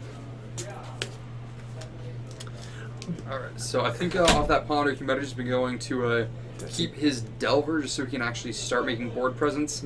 Harry, however, with the Disfigure to handle it quite immediately. So I would actually argue that it's both. Caracas is definitely a big part of it, but also because 5 power and 4 power, the difference is actually an entire turn. Yeah. As far as an unbroken clock goes. And I definitely have seen a lot of people activating Tasigur in Legacy when it was played. However, just having the slightly larger creature is very important. Plus, if you're playing Angler, your opponent's playing Tasigur. Or Caracas. Yeah, or Caracas, but if one of you has Tasigur, one of you has Angler, the Angler is winning that fight. J-Live, it's been a while since I've gotten to see you. I know that you have been saying 3 things there, but it's good to see you again. And to Victor Berge, thank you. I'm excited, and I learned that earlier today, the obrigado. Yeah. So I'm thrilled, but obrigado. I'm so thrilled. Yeah. Dark Confidant coming down. It's the kind of card that is either going to make or break this game for Harry. Most likely make it if it ends up surviving a turn. For sure. I mean, they don't, Is that a Forge Bolt and Jatron? Oof. That That'd looks like be it might be a... fantastic or- if it is. I'd be a little bit thrown off by it because I haven't seen that except from... That's okay. Yeah. That's not a bad card for Yep. right now. And MTG Maniac, yes, we do in fact allow proxies. We are a, alright, looks like Slowly Crashing has the command in there, but we do unsanctioned legacy, so players are allowed to proxy any number of cards in their deck. With the stipulation they need to look good enough to be played on stream, and any credit the players win while playing with the proxies goes towards purchasing the actual cards from the store. Celtic Griffin, thank you so much for joining us. It's awesome to have you. Really cool to see, I guess. I mean, Celtic Griffin is just a cool name, and I usually like most things Celtic. Yeah. Fun fact, one side of my family is entirely Irish. 100%. Not bad. Though several generations down. Okay. So no accent. Yeah. And slowly crashing, let's not hashtag beat the hosts. We need TJ in tip-top shape so that we can have him keep streaming for us. Tip-top shape. No, we need me in tip-top shape so I can fight fires, Joe. So you can light fires, TJ. Let's keep it real. It rhymes. Celtic Griffin, thanks for re-following. Yep. I think they probably just wanted their name in Chain Lightning. In my mind, you are the butterfly that we let go and returned. Hopefully that isn't weird for you. Yep. Let's also not hashtag eat the hosts. I'm not liking a lot of these. Treat the hosts. There we go. Treat the hosts. Treat the hosts. They did last week. Absolutely, they did. Treat the hosts. For an upcoming modern PBTQ, what would I play out of these decks? Green, Blue, Infect, Banto, Eldrazi, or Jund? Personally, I would play Green, Blue, Infect. Jordan, for Seven Nation. Thank you so much for joining us. It's awesome having you. Oh, goodness. Yeah, we are... Oh, crashing. Oh, Coleman. But between those, I would take Green, Blue, Infect with, but that's out of personal preference. I can pilot that deck much better than I can pilot the other ones. JLive00, thank you so much for hitting that follow button. It means a lot to me. Thank you. Let us know where you're watching from, what deck/archetype you like to play, and how you found us. Though I think I've seen you before, but still, how you found us would be awesome. Or how you found us again. Mm-hmm. Oh, Jund would not be a bad call. It kind of depends on what you're most comfortable with. for sure. Tweet the hosts. I like that one. You can always tweet me at Red Baron MTG. It's a great way to get in touch with me. I'm fairly responsive on there. Like I would say, I'm pretty responsive on there. So if you do get in touch with me, I'll do my best to answer any kind of question that you have. Also, we'll do the same on Reddit. Same username. I'm not really active on Reddit myself, but you can always tweet at me at CoolBahowskiJoe right there. And I'm not super active on Twitter, but if you do message me, I will get back to you as quickly as I can. Meet the hosts. Yeah. So it's what Jtron's doing today. Yes, it is. North Carolina, Eldrazi lands. I dig it. Both sweet decks. Alright, so we got a Deathrite Shaman out, and that's actually a pretty nice tool for Jtron here, but Harry, replacing this Dark Confidant with a Sylvan Library, still pretty solid, all things considered. And But having a Sylvan this, Library and a fetch up. This Dark Confidant does unfortunately mean Harry's not able to keep 2 cards off of his Sylvan Library. Because if he keeps 2, he pays 8 and then loses to the Deathrite activation. That's true. That's So, true. At most, he can keep 1 extra card, probably not keeping any, just because of the speed of the clock this Deathrite Shaman is presenting. Dags for kids, was he? It's so, actually, I went to the next door restaurant and I went next door and he goes, TJ! I was like, hi! He goes, I'm Jtron. I was like, Oh, that's fantastic. Oh, man. oh man, sorry. It was, I was really excited to meet Jtron. It was really cool. So, That's awesome. we are taking a look now. We have got, it looks to be a Ponder and a True Name, and a land. Yeah, looks to be it. Looks like he's going to be... True Name is not bad right now. No, certainly does give him a pretty aggressive clock. Unfortunately, this Deathrite is also a very aggressive clock on its own. Yeah, maybe go for the Ponder into the True Name. Seems reasonable. Or you just go go for for it. the True Name, yeah. Seems fine, and oof. Can we fight over it? I don't think Harry has the resources to fight over it right now. And did Jtron just take a pretty commanding lead there? I think so. I think going up against that, knowing that Harry has got options to both a fetch land and the I think Ponder, maybe a Submerge. Oh no, okay, yeah. So I think a Ponder there. Yeah, that should be interesting. And burritos are best. Absolutely. That place is actually pretty good. I'll be curious to see. Oh, yeah. Well, Jtron is actually living in California, where the Oh. food there is like pretty. Good. Like I have had some phenomenal burritos there. Okay. So I'd be curious to see kind of how the ones up here compare. I've always thought that they were pretty solid. Yeah. Alright, so Jtron going for a fetch. Before moving into his turn, it looks like curious to see what he's going for here, like why he's fetching an advance. I guess looking at his graveyard, it looks like he might have known the top couple off of the Brainstorm and is looking for a fresh draw into something a bit more aggressive to really lock up his board presence moving into his next turn. Fortaleza do Geek. I'm trying. Let me know. I tried that one. I think that's Geek Fortress. Oh, I would assume so. But let me know if I wrecked that one, or if I shattered it. Yeah. Did you wreck it or destroy it, TJ? So we've got the Underground Sea from Harry. Yay! Fortaleza do Geek. I think I did well there. Oh, Dag says you did, so nailed it. Thanks, Degs for Kids. Sorry, okay. So, I think I just saw a Liliana there and a Jace. Is that double Planeswalker hand? Jace not bad, assuming it resolves. Certainly, You're able to bounce actually the Deathrite Shaman too and buy a lot of time. Yep. Shade of Hades. It's great to see you. Which of the Delver decks is better in this matchup? I would actually probably say that Grixis Delver in general might be favored. In general, I think Grixis Delver, is the stronger Delver deck in the meta overall. In the actual Delver fights, I'm not sure. We're seeing a lot of very good tools from Harry's Bug Delver deck, but we've also seen some great plays out of Grixis. Yeah. Alright, going for the days, paying it, and... Alec Ward, it's great to see you. Thank you so much. And Linkbot, good to see you. Thanks for joining us. I'm pleased to see you. I saw that you thought that you wouldn't make it in time, but hey, we've even got another round here, so you get to stick around for even longer. So we've got a -2 taking care of that Deathrite Shaman, also with the Jace on top to follow it up.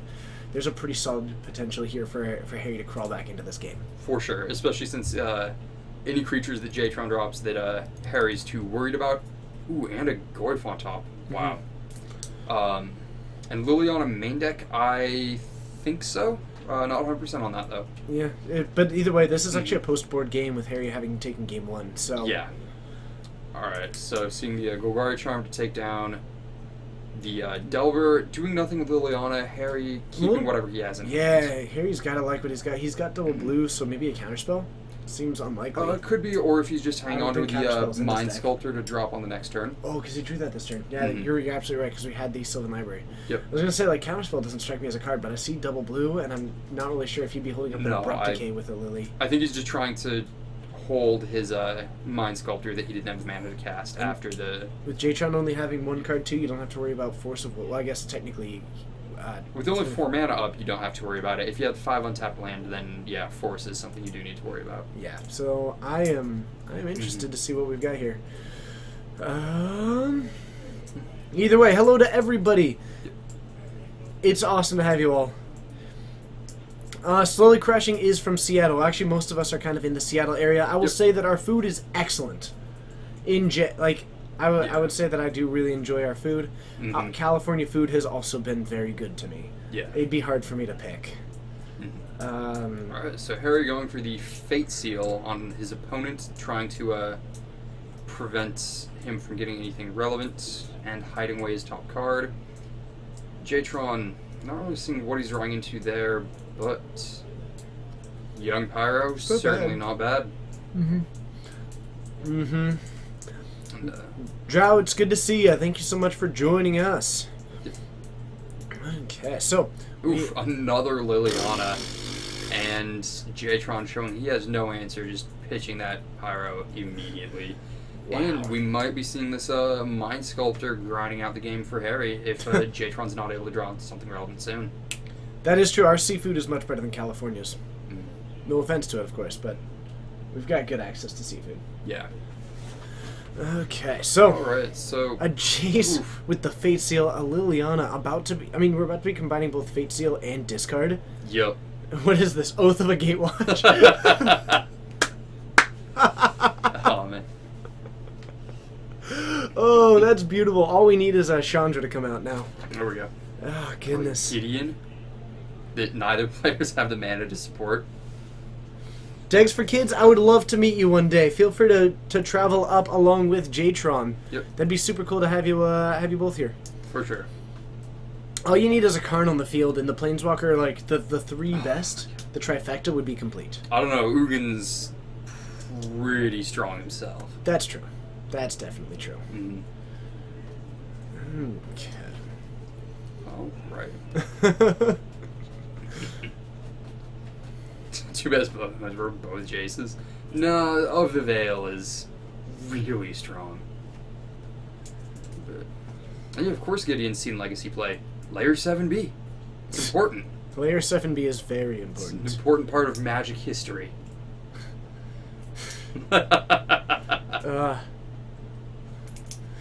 Alright. Friendly Pig, you're new to the game. You just built your first deck, probably around 6 or 7 cards. You've chosen green, blue, white deck. Good colors, very defensive, all kinds of fun, good in the control shell. Welcome to the game. The best way to learn is to ask questions when you have them. You're doing a great Yep. job. My first advice is to get down to 60 cards, because I bet that in that deck there are cards that you think are the best ones.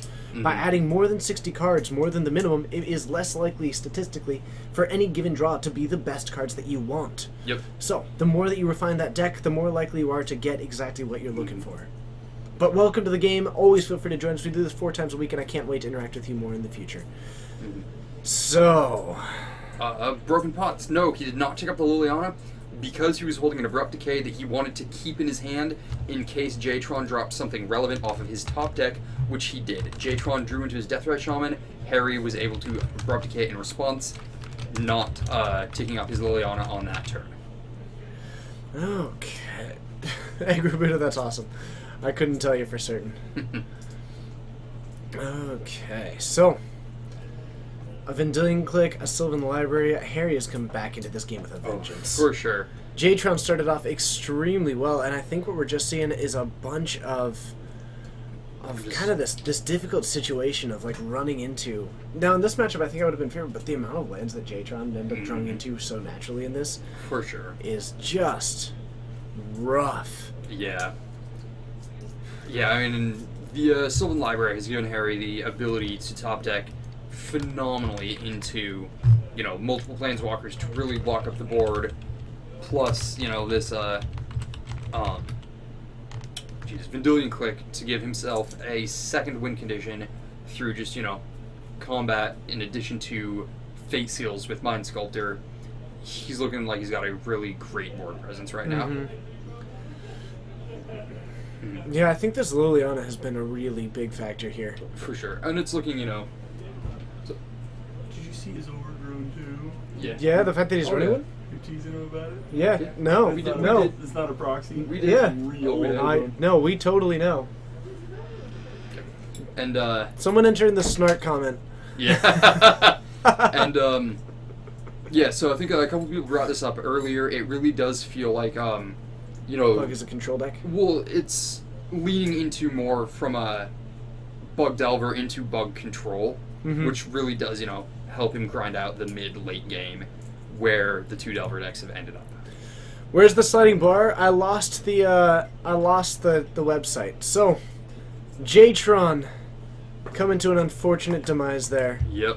Still putting up a good fight, played out a really solid game. We've still got a 4th round, and the way that it's been going, I'm sure he'll be back. Yeah. And the thing is like, it's so hard to put it past to where Jtron's been playing pretty solid Magic.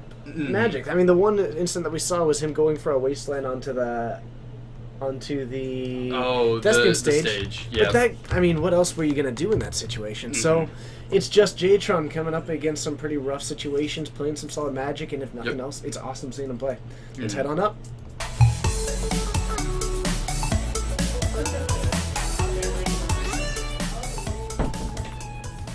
Hello, hello, hello. My name is TJ. Joe is my co-host. He's out there looking for another match. We're streaming from Geek Fortress in Snohomish, Washington. It's going to be awesome. I'm going to remind him that we want the finals. Hey, Harry. Can you remind Joe that he doesn't get to boot the finals? He doesn't get to pick the final? To boot the finals, yeah. Alright. Thank you. Oh, that's funny. But what are my thoughts on Bedlam Reveler? I, so far, am underwhelmed but waiting to be thrilled. It needs testing. It's a weird card. It's hard to evaluate. I could see it potentially going into a deck that, I could see it being a reason to be on, like, just straight blue-red Delver over the Grixis Delver and maybe try and help out your mana base a little bit. I have a hard time picturing it wanting to be in burn because by the time that you want to be casting it, you will have already cast 6 burn spells. And at that point, I'd rather just have the 7th one and have the kill. I could see it potentially in something like Storm. I'm not 100% sure because it's not as good until you have that whole thing assembled. Yeah, I'm a little bit iffy because it doesn't cantrip nearly as well as the other ones do when you're still digging for your combo. So I think that Bedlam Reveler has got a lot of potential, and I'll see what we've got.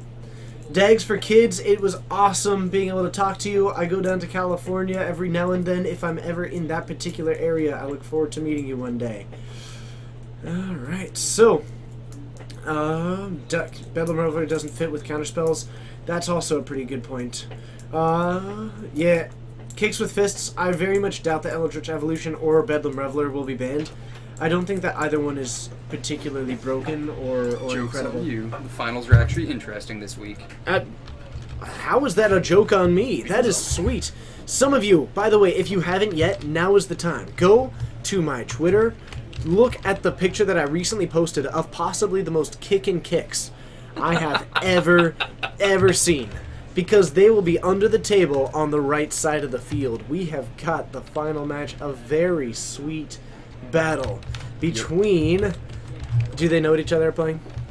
Or should we close the door? I'm not sure. I just want to make sure you were able to see what all was going on there. Alright, so we have got Standstill versus Burning Reanimator. I can't tell you how much I want the turn 1 Sire of Insanity. Mm-hmm. Oh, man. Should be 2 pretty interesting decks to watch fight it out. Yep. But Evolution requires you to sacrifice a creature as part of the cost. That inherently makes me think that it won't be worth getting banned. Bedlam Reveler has a lot of build around for an ability. I mean, obviously draw 3 is always good. You want to be empty-handed, but... I mean, the fact that the Evolution has a sack creature as a cost, and so if you get countered, you get 2 for 1. Remanded. And, yeah. And the fact that, you know, it exiles itself on resolution, meaning you don't get repetition out of it, is unfortunate. Yep. Can we get a deck list for it? I can do my best, but it's been really hard for me to promise that I can get deck lists lately. I've been trying to focus on some other priorities of the stream. Counterspell.deck is inherently favored, and yes. Yes, it is. Probably. Let's head on down and have some fun.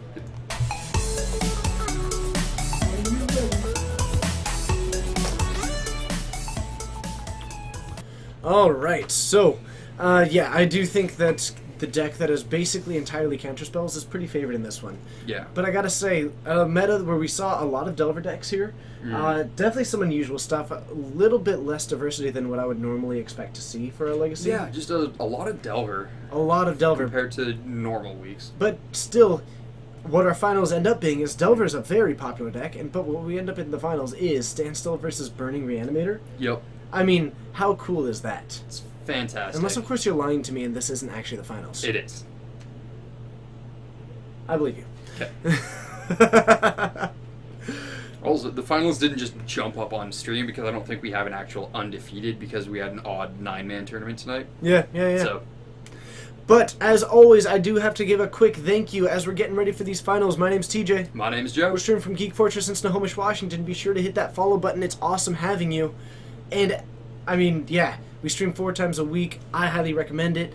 Also, we're doing a tournament the 31st, this Sunday. Not this Sunday, the Sunday after this coming Sunday. Modern Preliminary Pro Tour Qualifier starting at noon Pacific time. It's going to be phenomenally fun. I'll be doing the host commentary for the second round of that because I will be flying back from California that morning as quickly as possible to get here for it. Mm-hmm. But unfortunately, I'll be a little bit late, so someone's going to be covering the early part of the stream for me, and then I'll be jumping in to take over some of the later rounds and the top 8. Yeah. Yes, got it. Nailed it. I think Bedlam will be great sideboard potential for Mono Red Burn against Control. Could I be. respectfully disagree. Alright. It's again the kind of situation in which, I don't know, if I've cast that many spells, I'd rather just have the 7th one. Yeah. But also, I don't feel incredibly disfavored against control as the burn player. Mm-hmm. I don't know. Some of them are tricky, but as long as you just don't let them helix, then you're usually fine because they don't present a clock fast enough to really Yeah. apply pressure to you, and you get to. Have you ever deflecting palmed an Emrakul? I haven't, but it sounds pretty fantastic. What's the best possible spell to cast after Omniscience? Emrakul. Yeah. Or Enter the Infinite, sure. Yeah. Sure. I like the Emrakul route. Or, if you're cool, you play Sneak Attack. And then the Emrakul. And then you sneak the Emrakul into play while your opponent's not looking. The main point is, hello to everybody. We are 3 Oh, man. people away from 3,000, in which then we will have to do a celebration of some sort. Exactly. And I'm thinking it's going to be giveaways. Each of the hosts doing a giveaway of a particular card that kind of like sits Right, well. right. And people in the chat here, enter the infinite into release the ants. I don't like that as the best line, because if your opponent has an Emrakul, or even worse, a Draco, your release the ants fizzles. And now you're just stuck with your whole deck in your hand. Clearly, that's the problem. That's the problem. Draco. Wow. I like Slowly Crashing's counterpoint. Cool people don't play Omniscience. So, we have got a turn 1, Faithless Looting from Aaron, who is down to... Andy, you must have misheard. I don't do that anymore. Yeah. Can you run Draco in your sideboard one day? Sure. Why not? What is that Black Ants card from Legends? Why play Omniscience when you can just keep it out of the deck and play Scapefinity? A really solid argument, Yeah. but that's modern, of course. So, we have a Faithless Looting from Aaron, and Dylan currently deciding whether or not he wants to counter it. He needs to treat this like it is a careful study. Mhm. Now, if you're Dylan, how do you feel about countering that one? Usually, I'm a big fan of countering the one that puts it into the graveyard. Which this is what it is. Exactly. Yeah. So I think it's certainly not bad. It is drawing Aaron more options. Him not being Aaron not being a blue reanimate deck certainly helps. Dylan is going for the Force Will anyways with the standstill for the pitch. But yeah, turning off Aaron's draw and discarding a fatty that gives him, early reanimate effects, certainly not bad. Hello to the AG Hello. Tones. Thank you so much for joining us. It's awesome having you. I hope you're enjoying the show. Welcome to the Fortnights. Let us know, 1, where you're watching from, 2, what you like to play as far as style and archetype and deck particularly, and 3, how did you find us? I hope you're having a good time. It's great having you. Yep. Hello to anybody who is brand new. We're now 2 away. Oh, baby.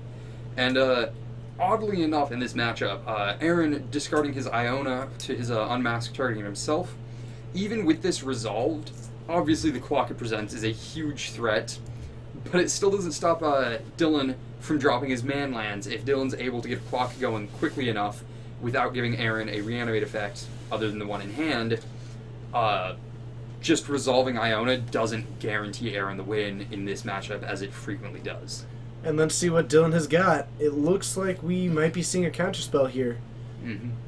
So I'm assuming Dylan going for the fetch, we're going to see him go for a brainstorm looking for a response. Otherwise, this Iona is going to be a huge problem. What would you end up naming? Probably blue? 'Cause If it that's resolves, the color of counterspells, but blue would be important. However, once it was White. resolved, white is what he's going to want to go, especially with Dylan revealing this Tundra. Swords If to he's able Plowshares. to turn off Dylan's Swords to Plowshares, he's likely not to have another real response in the main board. Yep. And then Aaron, regardless of whatever Oh, Dylan has, ah. Aaron can clock him with this Iona. Yeah, turns out that smacking people in the face really gets their goat. Also gets the judge's attention.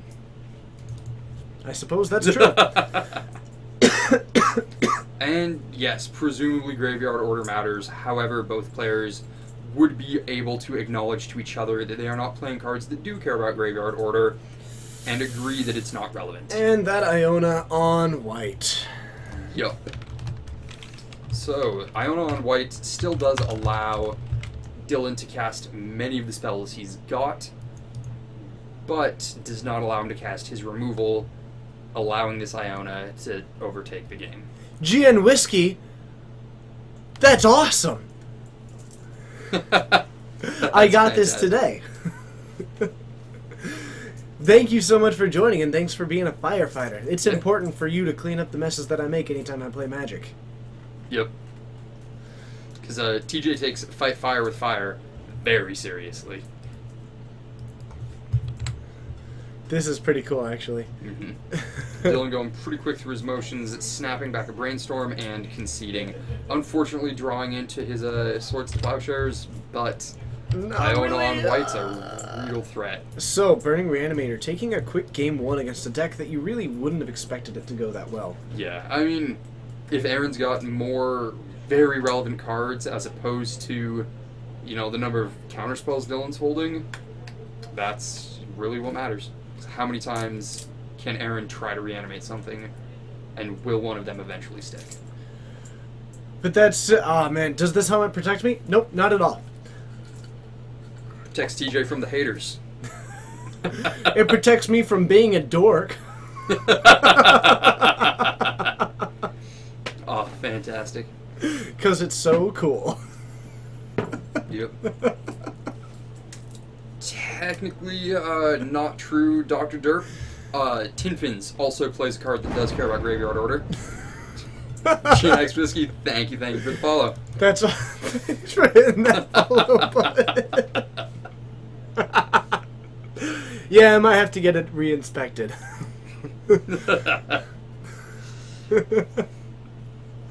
Why do I shout these things? Mm-hmm. Oh, man.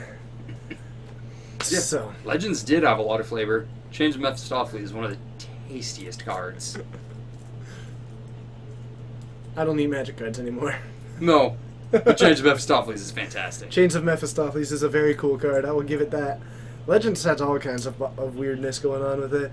Okay, well, we've got somewhat of an answer there. But, 2 GN Whiskey, let us know where you're watching from. One away. What? I could have your old helmet? Oh, I would love that. you'd have to wear it on every stream. I'm not sure if I could do every, but I'd definitely do at least one. All the But, legacy ones. But let us know where you're watching from. What style of decks do you like to play, and how did you find this stream? And thank you so much for joining. If you're actually a firefighter, maybe you found us because of the nifty title that I put on our stream. That would be pretty fantastic if it was. Maybe I need to start putting nifty titles in our streams. Wait. Yeah, we're totally, I'm so excited right now. Alright, so we are going for the old count my deck style of pile shuffling here. Yep. And Dylan on the play. I still have a hard time imagining any situation in which Dylan doesn't actually take this match. Obviously, Aaron going for those really explosive ones. A turn 1 Sire of Insanity, fighting with no Force of Will, is a For pretty sure. good way to go. Mm-hmm. But you're from New York and you just searched up Firefighter, found it. That's amazing. MWH789. Thank you so much for hitting that follow button. That's amazing. Wait, you're from New York, and did you actually just search up the word firefighter, like not even on the Magic page, and find it? That is Oh, I hope so. That would be fantastic. amazing. Oh my goodness. Oh, Let's see. Hey, Just Socks. Thank you so much for saying it's the A+ for production quality. Of course, all Hey. credit goes to David Bradbury on that one, an amazing tech guy who is just incredible. But yeah, that's. oh. Did Wait, we- was that? I don't know. I No. haven't gotten an update yet. We're still showing just shy of 3K. If it was though, that's fantastic. I don't know what's happening at this point. Oh. You searched it into the normal search bar, and Oh. you searched for firefighter. Do you even play Magic? I hope that you do. But I think it would be pretty cool if you didn't though. Just casually started following our stream for that. oh my goodness. Oh man. You were firefighter done legacy streams to keep the oh. Hold on. I haven't seen an update yet. There's 9 seconds till our newest update. But, or if you click this, click that little eye, Oh, and then slide it. Nope. Nope. oh, we are 3 shy. You don't need. So close. GN Whiskey, you are the actual best. Welcome. If you ever want to get into the game, it'd be awesome to have you. But that is so fantastic. I am so glad that I typed firefighter hat into the title. Oh man. Oh, God. I'm so. We've got a brainstorm turn one from Dylan. We have got a faithless looting from Aaron, who was just. I mean, if he's got the Lotus Petal in hand, he might be going for the Deceptive. I totally don't have it, but we are going for the Force of Will to keep Force that of from Will. happening. Yep. We do have the Lotus. He was holding Petal and Reanimate. He still. Oh, he can't unmask himself though. No. Unfortunately. Ugh. Very, very cool. That would have been pretty fantastic if that was the case. Oh man, I would have been absolutely thrilled. Mm-hmm. Okay, so it looks like we might still be just a little bit shy. Hold on. Have I Oof. followed us? Dylan Falk going Yeah. for the Flusterstorm on Aaron's second Faithless looting. Rough beats. I mean, why not? Yeah. Why not? Oh, which means Aaron still doesn't have the second black, or third, I suppose, black card he needs to unmask himself. Because he is holding the Unmask Gristlebrand and Reanimate. However, if he's able to resolve this, that is going to certainly put up a pretty good threat. Unfortunately, does open himself up to being pathed since it's not Iona. Oh man. But I'd love to hear a joke as long as it's family friendly. And to the other point there, to Jasox, again, thank you so much for the compliments. Mhm. We do have we put a lot of effort into it, and I spend about 20 hours a week in here. If you ever do have any kind of like either positive feedback, constructive criticism, things that you'd like to change, anything like that, always happy to hear it. It'd be awesome. Yeah. So, Dylan down to 18 after this Force of Will and some fetching. Alright. So, we have got a Wasteland taking down the Badlands here, Certainly not terrible. and we... Another Faithless looting. Beautiful. Wow. Absolutely beautiful. I mean, you just got to keep going for it, right? Yep. Oh, and it looks like this one is sticking. Oof. Is that a... That is the Gurmag Angler out of the side. What? What? Yeah. I love it. I think it's pretty fantastic. Just, so that eventually he's got something he's able to hardcast that is a legitimate threat. Alright, Unmask pitching the Gurmag Angler. It looks like going for Dylan. Oof, flashing in the Containment Priest in response. Oof. Celtic Griffin, thank you. So, a Containment Priest coming down and really just wrecking Aaron's good family-friendly time. Unfortunately, especially since he pitched the Gurmag Angler to his Unmask, he now doesn't have any creatures he's going to easily be able to cast. He does have the potential to draw into rituals and hardcast this Gristlebrand, but it is not going to be easy for him. This Containment Priest really locking up the game for Dylan. Mm-hmm. And Tim Smash... What is this? Tim Smash Gilmore. What a great name. Yep. Oh, man. So the Containment Priest, for those of you asking in the chat, says that if a creature were to come into play, or if a non-token creature were to come into play and was not cast, exile it instead. So that is very unfortunate for Aaron, attempting to reanimate all of his creatures since he's not able to cast them. Oof. He's really going to be doing a lot of work. And is presenting, a Samuel, reasonable clock as 101234. Mine still says 29997. Yeah, so if it is 3K, that is fantastic. Otherwise, we're still hyped for when we get there.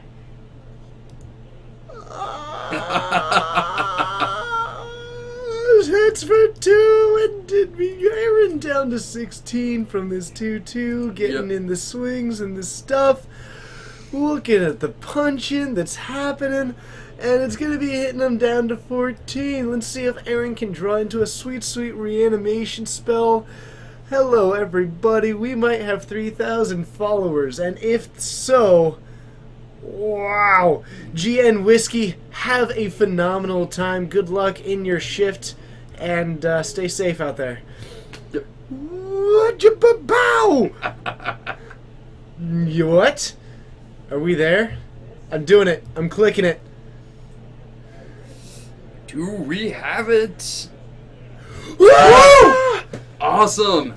3,000 followers. That is absolutely incredible. Gotta get the arm fun because it's gonna be an awesome time. And man, Tevin really called it.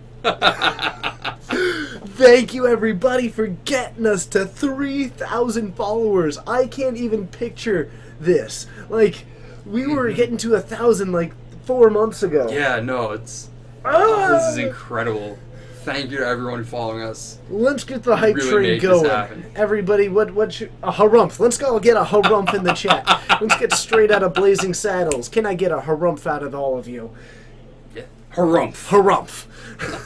Harumph, harumph, harumph. We must do something. We have to do anything. Yeah. Oh, sorry. I am thrilled right now. Mhm. Oh, Dry, that is sad. I'm sorry. Let's get these harumphs.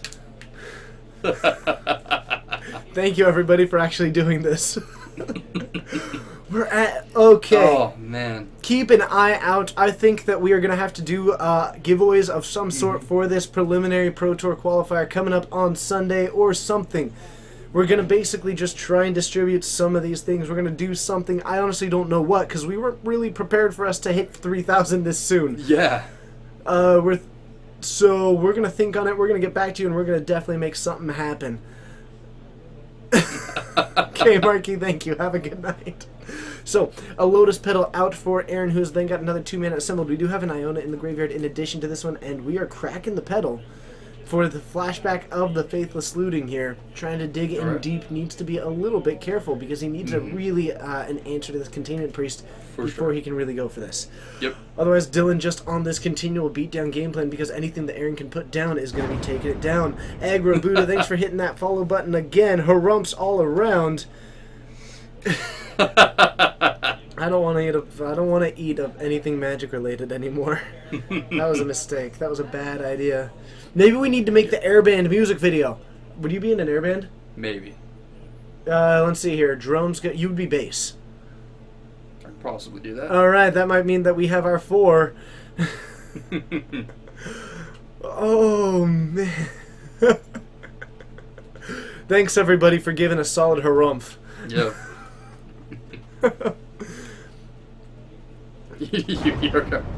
Is that a Bedlam Reveler? He's totally... It's your boy Doug!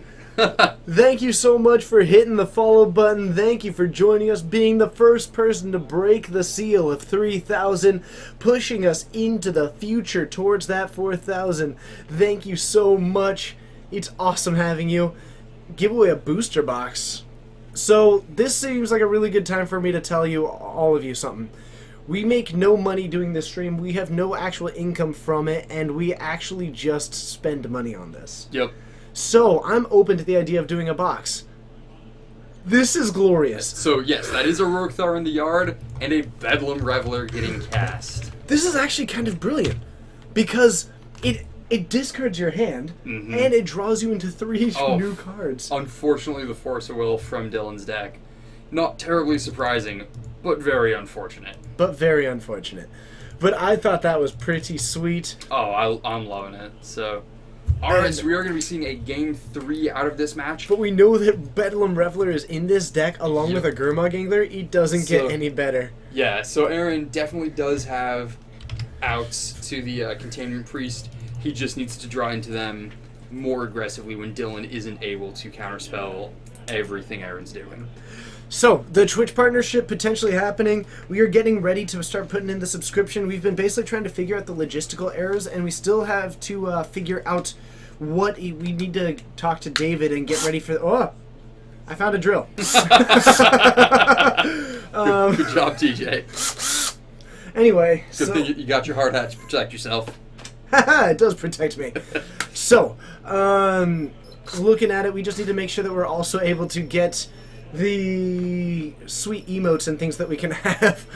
But I am looking forward to that one. But until then, for the last 10 months, I have spent 15 to 20 hours in here. All of my amazing co-hosts have spent between 0 and 15 hours in here. All of the people, like, Dylan has let us have his storage closet. All of you have showed up. All of our mods have just helped out. Everything that we have, every bit of equipment that we have is just, it is basically through a huge collaborative effort to make this happen. Yeah. And we don't make any money from this. It is all volunteer, and it has been a phenomenal experience. I'm not saying that I regret it, but it also means that it's very hard for us to justify spending the money for an Eternal Masters box to give away when we could put that same money towards improving the stream. Yeah. But, still, it's pretty cool seeing this.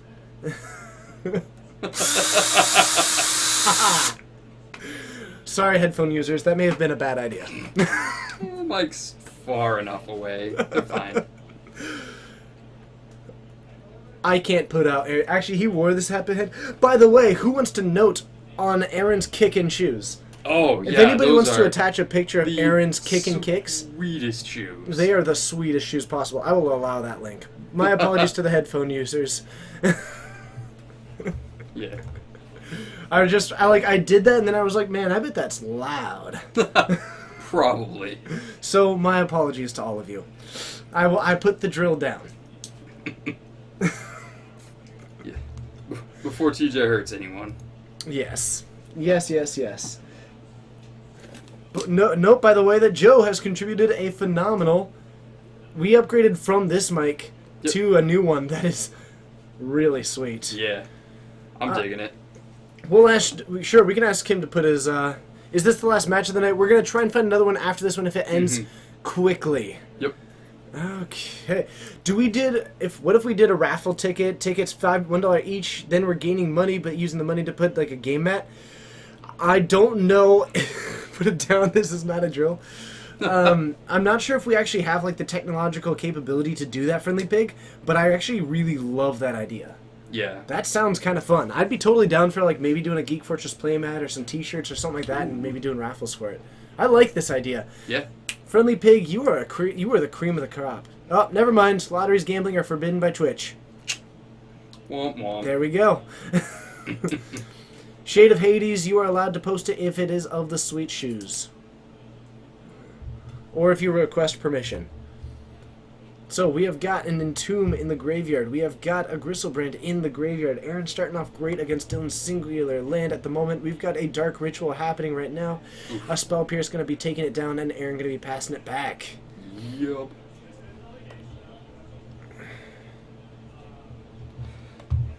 Although, when Aaron does draw into Those are the sweet kicks! his Bedlam Reveler, that is going to be a pretty... Look at those are... Aaron is wearing those sweet kicks right now. I really like this use of the show card box.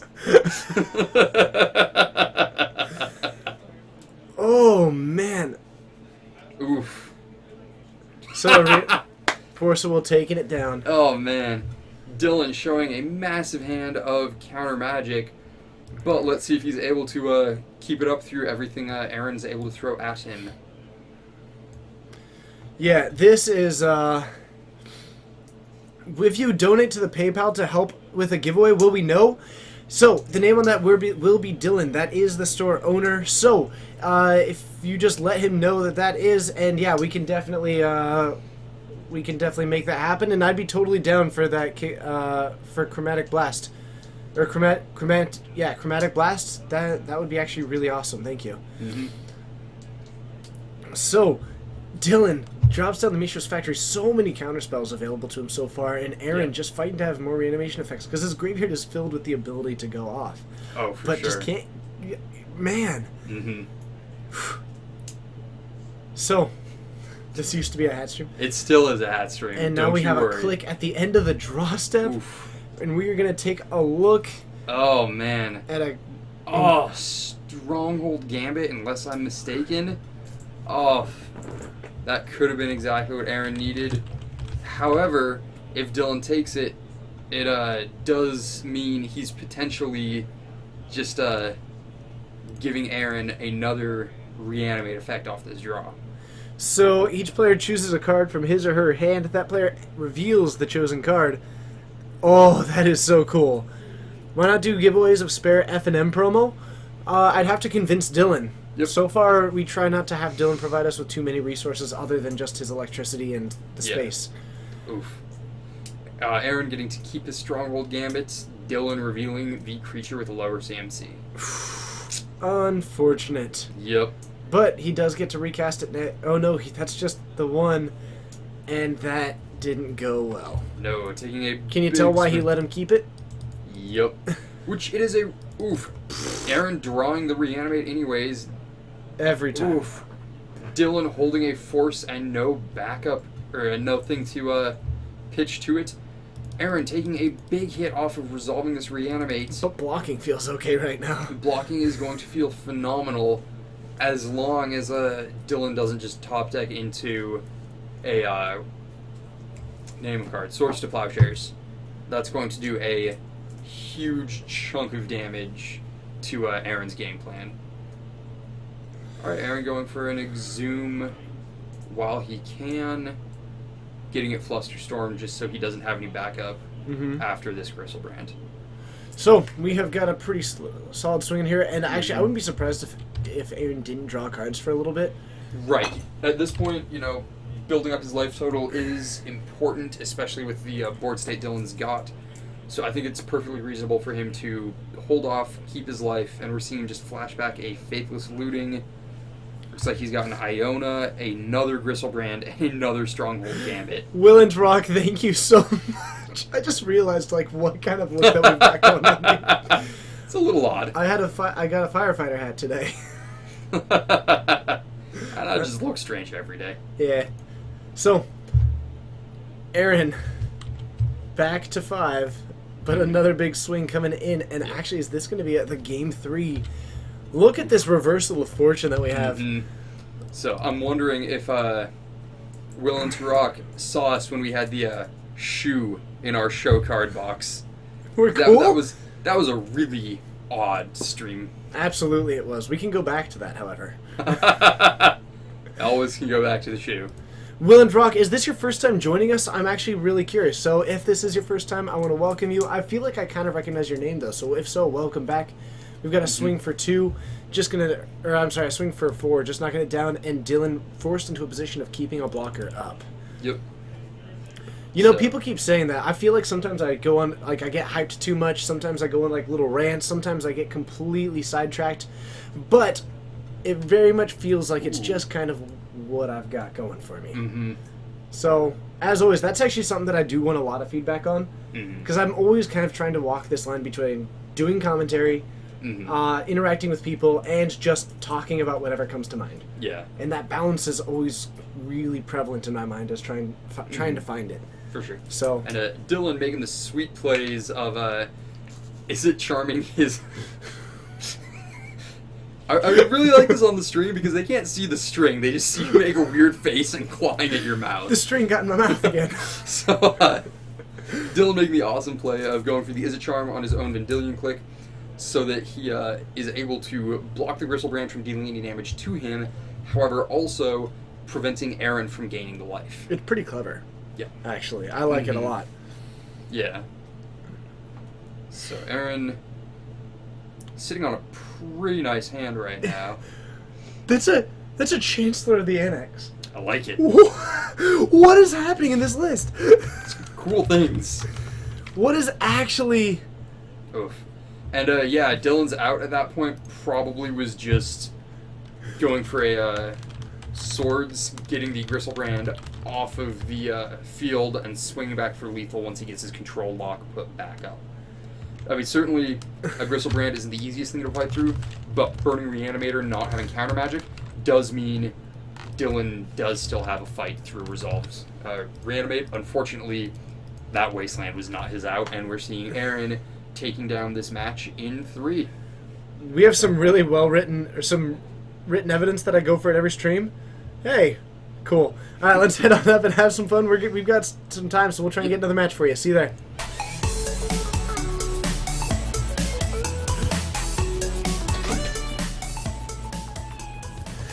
Hello all, and thank you for joining. My name's TJ. Joe's the co-host of the day. We're streaming out of a shop called Geek Fortress in Snohomish, Washington. Always having a blast doing it. So, thank you so much. If you are brand new, be sure to hit that follow button. If you're one of the regulars, thank you so much for coming back. It's great having you, and I've got this sweet hat today. I've really been digging it. As always, you can join us for our 1, 2, 3, 4 streams a week. It's always a solid time. You can always check us out, Dr. Derp. Have a great night. Mondays at 6:30 Pacific Time for some Standard. Wednesdays and Saturdays for Modern. 7 o'clock on Wednesdays, 6 o'clock on Saturdays. That does include tomorrow, 6 o'clock p.m. Pacific Time. That is going to be about, give or take, 19 hours from now? About 19 hours from now. It's definitely worth checking out. It's super fun. I love doing it. And every Friday, just like today, you can join us for Legacy at 7:30. So we have one more match currently in Game 3, so we're going to go ahead and say Grinning Demon. that's it. Okay. So I think this is the last match we are going to have on camera, was the one we just ended. Mm-hmm. And Your just hair me- came back and it's looking like particularly fierce. It Yeah. like I think it just fell in a way while you were out there. Could be. You came back extra fierce. Yeah. Always fierce. So, yeah, it's just going to be us hanging out, talking to the people in the chat for now. Yeah. So we're gonna stick around. Unfortunately, that does mean the end of our games. We do apologize for that one, but we were able to get 4 rounds in. We were able to see a sweet finals match. Burning Reanimator taking down the win. Yep. We're gonna be here hanging out, and now what we have is question. What would you all like to see as far as celebrating 3,000? We're at 3,000. 3,000 followers. Can you believe it, Joe? No, I can't. It's just amazing how much this stream has grown since we started. I mean, I can 100% believe and still in like that mentality of when we first started. Like, I remember when we first got you in the booth for Legacy, and this was early on into it. You were basically my Legacy expert. We jumped you in, and we were sitting at with like 40 people for a Legacy stream. This was when we had just gotten to like 500 followers. So long ago. I can't even comprehend how well this has gone. This has been nothing but like exceeding expectations at every single step. But 3,000. Yeah, that's absolutely incredible. Man. Also, don't forget to join us for Modern tomorrow. And time to get hyped because on Sunday, July 31st, this Sunday after the coming Sunday, the Sunday that is about a week and 2 days away from now, you should be here. You should not be square, and you should be having the time of your life as you join us for noon Pacific Time here at Geek Fortress in Snohomish, Washington for the Modern Preliminary Pro Tour Qualifier happening at noon Pacific Time here at Geek Fortress on the 31st of July, Sunday. Be there. It's going to be amazing. It's going to be a rock and rollin' time. It is going to be Modern players showing up for 5 to 6 rounds of that sweet, sweet Modern format. Followed up by a cut to top 8. Followed up by Dylan coming in right in the middle of my rant about the Super Mega Modern Showdown of the Preliminary Pro Tour Qualifier. It's going to be the time of a life. Dylan Falk, are you going to be there? Answer it quickly. Maybe. Yes, that's a yes. I'm going to believe it entirely with every fiber of my being because, of course, you are the brother of the Coleman Falk. As everybody knows, the Brothers of Fire need to show up and represent themselves in this Preliminary Pro Tour Qualifier on July 31st. You should be here. It's going to be 8 to 9 hours of streaming. It's going to be amazing. It's going to be awesome. It's going to be life-changing. It's going to be a rock and rollin' time. We might do giveaways. We might have fun. We could do anything except not stream the amazing Preliminary Pro Tour Qualifier. Hi, Dylan. Hey. What's up? Let me just say that's the first game I've ever lost to losing my second blue card, the Stronghold Gambit. And then we go to cast Force Will to the Comdeck Reanimate. That might have been the most... That was pretty hilarious. But can't be mad. Like, alright. Yeah. That was a good game. Yeah, so Dylan hopping in to let us know that the putting the He lost because he survived the Stronghold he Gambit lost to by lose. winning the Stronghold Gambit because the snap that he put in off the Gambit was the only blue card he would have had left to pitch to the Force, meaning he didn't have Force up for Aaron's Reanimate. So either way, he was losing to Gambit or Reanimate. he just stalled out for a turn. Absolutely. I gotta say, I really enjoy doing those hypes. Yeah, The promos for it. I feel like one of these days I need to start recording myself doing it like separately. you should. Just like, because I have a camera. Yeah. So I'll just like walk around outside and like hold it and just do these hypes so that we can just play them on the stream anytime. Yeah. And it's just like, hi everybody. It'll be especially good if you're holding the camera because it can be like shaky cam and weird. I would be. That's gonna make That's it really great. Oh man. Oh, it's so much fun to watch. This hat tricks me. I keep. Oh, I have way too much fun with this. Never too much fun. Seriously. And as always, if you are going to GP Portland, are you? Have I convinced you yet? Unfortunately, I'm busy that weekend. All right. Well, the Fortnites have been starting to get to work on the deck that they'll be bringing, slowly Awesome. crashing. We have been doing a lot of testing. We've got a deck to send you as far as what we've come up with. It's going to be great. We're going to be at GP Portland, and as always, be sure to hang out with us the Friday night before at a place called Pizza Schmizza just down the block, where you can come have pizza with us, which means that we get to meet you. And I'm really excited about that. All right. You? I think it's pretty cool. You're excited about it? I'm excited that you guys get to meet TJ and TJ gets to meet all of you. I like meeting people. It's what I do. Yeah. Work it. Now let me work it. I don't know. I just felt like saying that. I felt like for a brief moment there, I was. Oh, I'm totally spacing on his name right now. Oh, we've got a knock on the door. Who is it? And are you bringing us mail? I am not. I'm I mean, sorry. No. Kind Thanks, of. man. Oh, right. Sure. Sure. I want to play 6 words. Yeah, all right. Hop on in here. All right. So, it is. Let's see if we can get it going. Joe, I need you to do this. J-Tron is gonna come join us. What am I doing? Gonna come do a feature to. J-Tron, you want to play 6 words? I do. I might be really bad at it. I feel like you usually put in answers in the chat, though, don't you? I do. I normally see you putting them in there. So, any and all questions welcome as long as they're family friendly. Toss it in there. 6 words. We have got the special guest J-Tron here coming from California. It's going to be pretty awesome. And so I'm going to lead it off here. 6 words. Thoughts on the Geek Fortress store? Am I allowed to think, or do I have to just go? Go. Yeah, you got it all out. In the middle of nowhere. Love it. Wait. Damn. Damn. Great. I should have gotten great. It's true. It's true. We are a little bit out of the way sometimes, but we tend to like it. It's definitely worth the drive, we like to think. Yeah. Oh, actually, my other question. How was the burrito next door? I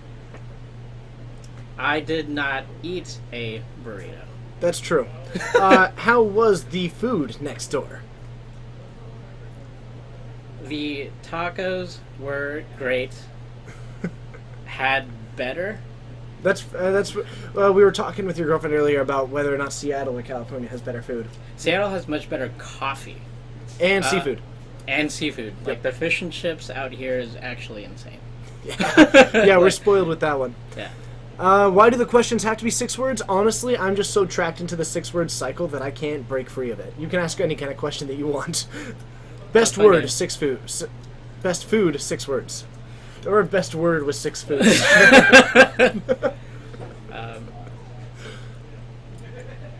My favorite is always a burrito. Nice. I'm a chicken Alfredo kind of person myself. Yeah. It's delicious. I like carbs in pretty much every form of it. Nice job on the win, Aaron. That Stronghold Gambit, too strong. It's too stronghold. My girlfriend can attest to how much I can eat burritos. Like Yeah? I could eat it every day. You know they have a 14-inch burrito, right? I saw that. I thought about it, and I was like, well, I also don't want my stomach to die in the middle of a tournament. I've done it once. It was worth it, but I don't do it too often. Yeah. Seriously. That's like, wait, I call it the forearm burrito. that's pretty big. That's pretty big. It's so much slowing down. We're down to about 80 people, but it was a fun stream. We got over 3,000 followers this stream. Wow. Yeah. You guys have come such a long way. I know. You were here from. I think you were probably within our first 20 viewers. Yeah. Something along that line. I remember when it was just like me, Captain was definitely here. And There was like this door. Yeah. That was our background, right? Yeah.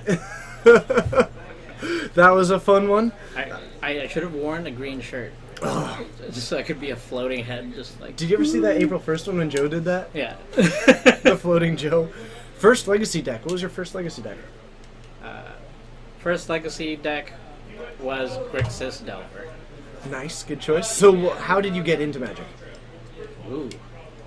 Is that 6 words too? Or just. I'm just asking that one. I played as a kid. I think I like picked up Star Wars CCG first because my mom's friend's son played it and he got me into it. I didn't like how long the games were. I don't think I ever finished a full game of Star Wars CCG. You should have played Burn. They didn't have Burn. That's why it took so long. And then I eventually picked up Magic cards as a kid. Fun fact, I met my best friend playing Magic in like freshman year of high school. That's awesome. We didn't talk very much, but it was like in science class. I saw him like thumbing through cards and said, "Hey, are those Magic cards?" And he was like, "Yeah." And I was like, "Cool. I play Magic too." And then like we didn't talk for a while. That was like our first interaction. Oh man, that's like right in line with the one that Anson had. Were you for the Anson interview? Anson had. I don't think so. He had one to where he and Mark Tadine are friends, and they met in elementary school. To where like Mark went up to him and he's like, "Hey, shoot me!" And so he goes, "Phew," and then like Mark just threw a bunch of gravel out of his sleeve. I met him. Yeah, so I met him. I'd start when I was playing Magic. He also got me into Legacy. Excuse me. Has he apologized? No, he hasn't. So I should make him apologize. Seriously. He made me come in during the Dig Through Time era, and he was playing Omnitel. Oh, nice. That's pretty cool. Yeah. Have you ever flooped the pig? If you don't know what that means, that's your answer. We'll go with. I've done many things, so I will say yes. We'll just go with yes. He has an and approximate knowledge of many things.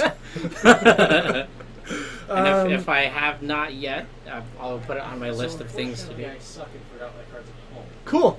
Yeah. Also, to Bucket Island, so today's the worst day. So you also. So what's your favorite deck to play? Favorite style? Let's go with that one. I've always liked Control. Control. Okay. So when I first started playing, I didn't really know what Control was, and then I quit for a bit, and then I came back after like being a casual kid. I came back and started playing during the Caw-Blade era. Mm-hmm. So I had to play Caw-Blade, and I was like, wow, saying no to people is pretty sweet. Absolutely is. And they're Get always the snark command ready. Is Richard B? Hey, are you still in here? Um, In the chat. Okay. Where's Richard B? I don't know. I don't know what his name is. Okay. Is he still watching? I don't know. Where's Richard B? What's your question? It's not a question. Oh. Okay. We'll see if he responds or not. See if he still is. Okay. Richard B, that guy, has just bought everyone lunch all weekend. What? Oh no, that was for Here. giveaways. They were asking if we could do giveaways. Snark? With it. I'm not even being snarky. I'm trying to be nice. I was getting ready. So apparently that's for giveaways. Well, I'm giving away lunch. That's good enough for that one. Well, thank you to Chromatic Blast for providing for some sweet giveaways. Awesome. Apparently Thank you are Richard B. So thank you. Richard B, for free things, and everybody loves. apparently we have got some sweet giveaways coming up. So How do I get in on these giveaways? Oh, What you I can get? join in, and by not being a mod, you are able to, when we go to the giveaways, but we add a key phrase thing, and everybody enters it, and then it's randomly chosen. Awesome. Yeah. How do Oh, I- they responded that there's the snark. Try to be nice. How do we make it so it is not so random, and instead of random, It goes pick to somebody you. named Jtron? Yes. I think that would be the best for all parties involved. You know, that's a good question. I guess we'll have to talk to David about that one. I'm sure some of the mods are eligible for it. The ones that are abroad are probably eligible. Slowly Crashing is already here. He already gets to hang out. Maybe I'll make it so the hosts aren't eligible. Oh man, it means you don't get a prize. I get the prize of interacting with all you beautiful people all day. True. Yeah. True. Now, the final question. Now, this is the most important one. You may have already answered it somewhat, but it's still pretty much the biggest question that we ever have. What is your perfect dinner? Can I just go with my 6-word answer? The No, I'm just burrito? kidding. Burrito is not the perfect dinner. It's not? Perfect dinner Uh-huh. would be with my girlfriend who's watching the stream. Oh, good answer. Good answer. And we would go to Yep. the restaurant that she works at. Excellent. Actually, no. There's this other restaurant that I heard that they're like, I forgot what it's called. French Laundry. Because it is... French Laundry? Yeah. That may not same be a way- restaurant. It is. I mean, either it's a restaurant or we get our laundry done by French people, which is somewhat great because then you don't have to do laundry. No, that's totally a plus. I would go there. Worst case, you get your laundry done. Best case, you get a really good meal. Yeah. Okay, I can dig this one. And hopefully that you are listening in the chat, Degs for Kids, because now you get the opportunity to hold into that one. There was a question. There was a Wargate question. Hold on. Let's find out here. Wargate, great card or greatest card? 6 words. 6 words. Sure. Why not? You can put me down. 4. 4. It's hard. Right? Yeah, it's hard. It's hard. It's hard when you're like not behind a computer screen going, I'm gonna come up with the best 6-word answer ever. Nice. And then you type it in, and then you realize it's 7 words. You're like, oh, let me backspace and change that. No, you just fire it off. I've Yeah. basically freestyle all of these. It's pretty fun. That's impressive. Now that I've been back here, I realize how hard it is, and I respect you even more. Yeah, so we use this to see what we're doing. This is for the chat. This is for looking up the cards. This is to look at Aaron's sweet shoes. That's very important. Those are indeed sweet shoes. Are Has they the not? stream seen that? Yeah, I put them up for the card searcher. Awesome. Then you've got all the life totals up here where you get to put in the names there, the game wins there, the life totals there. Then there's the great. miscellaneous text with the rounds and the infect counter, then the timer, then the background, then the Twitch thing, then all the bonus information. There's a lot of stuff to break over there. Can you tell why I break something almost every week? 6 words. Best flavor of Nick Fit. I like the one Siege Rhino. I had to drop a word. No Palancron, no fun. Jota. Oh, okay. I thought you were gonna miss it there. TJ just trying to impress? No, I'm trying to impress Jtron specifically. He can see it. I'm impressed. Confirm impressed. Ha! I like these things. These are Right. fun. These were a sweet thing at Those the are last the GP. GP ones. Yeah. My buddy has those. I'm jealous. It was super cool. Absolutely. Hi, Logan. Did you get a chance to meet Jtron? Yeah. Did you realize Hello. that this is Jtron? I don't know. This is Jtron from the chat. I am. I'm You're a out streamer? out of the internet, and now Into reality. I still are alive? yeah. It's kind of like that. It's like that book, Ink Spell or Inkheart. What was it? Equal Leviathan? No. That's a card, not a book. But I would read a book on Inkwell. Oh, you said book. Read a book on Inkwell Leviathan. I mean, it would probably be a sweet book. Probably. Absolutely. Why is the sticker still in my sunglasses? I have an answer to that. You know how everybody always wears the hats with the flat bills and they've got the sticker on them? I was gonna say, is that the reason why? That's the reason Perfect. why. This is my commentary on it. Are you It's lazy? no, it's just that it looks silly. It's super in, like all the kids. This is the next level of keeping the sticker on your hat. Yep, is yep. keeping the sticker on your Man, sunglasses. I bought some what new the- sunglasses today and I took the sticker the off. young, You took the sticker off. the young, But they were on the inside. the young whippersnappers. Oh, this is totally going to be doing the all next. the stickering. This is going to be the next big trend. It's going to be. It's going to be in like. Oh no! But everybody's going to be on it like a pomegranate. Are you and I This is twinsies? upping the douche game. Oh, family friendly and family friendly. Oh, Come on. Come on, we can't bolt you in oh, here. sorry. Also, I like the hat, but I think it's a little off theme, right? Because you're playing Burn, you don't want to be a fireman. That's Well, what I see, said. they said firemen, and I assumed that meant that I got to make them. Uh, Yeah, I don't have a great concept of the job duties. Maybe if you set the hat on fire, also, then Maybe Or I'll just wear, like draw flames on it. I'll Ash Ketchum it and turn it backwards Ooh. for a battle. Also, if anyone didn't know, this store is a Pokestop. Yeah. Yes, this store is a Pokestop. If you didn't have enough reason to come join us before, there it is. Yep. I mean, Now there's no reason to go anywhere else. but what team are you on? I'm on red. Yes! Which is weird because I'm primarily a blue player, right? Right, but red is just clearly the best. True. Can confirm this. When I turn sideways, it looks like it's got like a speed kind of thing going on. Yeah. Wait, is it backwards now? Yeah. Which is actually more forwards. But I don't know. Now, firefighters in permanent backwards hat mode.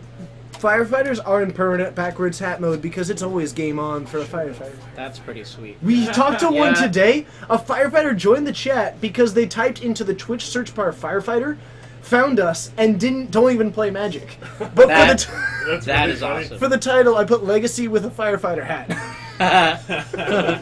So now, is he planning on playing Legacy? I don't know, but he followed.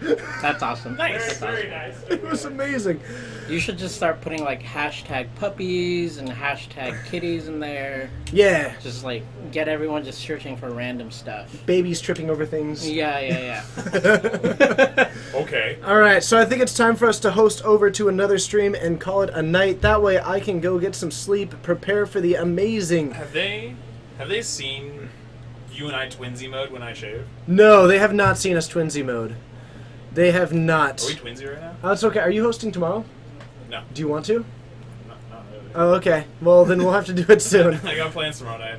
Okay. So what we're going to do is host you all over to Lord of the Pit. That is Sean Yu, which actually he remembered you, by the way. What up? But he's currently streaming right now. Excellent player. Has, I think, 5-0'd like 10 leagues now. Yeah, he like just started playing MTGO. He plays a lot of paper, but he's like, game's easy 5-0 every day. Yeah, so we're going to host over to Lord of the Pit. Definitely take the time to check him out. He's an incredible Miracles player. Yeah, he's really good. He plays other decks too. So last time I went to Card Kingdom, every time I looked over, he was playing something else. So I actually didn't know what he was playing for the night. Uh-huh. Yeah, he definitely does a solid job, and he does a great job of like walking through his mentality Yeah, while he's yeah. doing it. So it's really worth it. I know that sometimes people don't always start for hosts. This one's worth it, and he's also a local player, so it's He cool to is. support him out. Yeah, he's really good. If anyone, especially people that are trying to learn Miracles, or even want to learn how to beat Miracles, you have to know how a Miracles player thinks. Yeah. So I definitely wouldn't recommend anyone to watch it. Exactly. So do you want to do the sign off with me? Do you know it? No. Okay. Well, we're gonna call it a night. Enjoy the next show. But from Geek Fortress in Snohomish, Washington, getting to meet the amazing people that I interact with all the time. My name's TJ, I'm Jtron. and whether it is good morning, good afternoon, good evening, or good night, we hope it's a great one. And until next time, we'll see you Bye, there. everyone. And Steven's gonna crash it with his beard. We'll see you all there. Bye, everyone.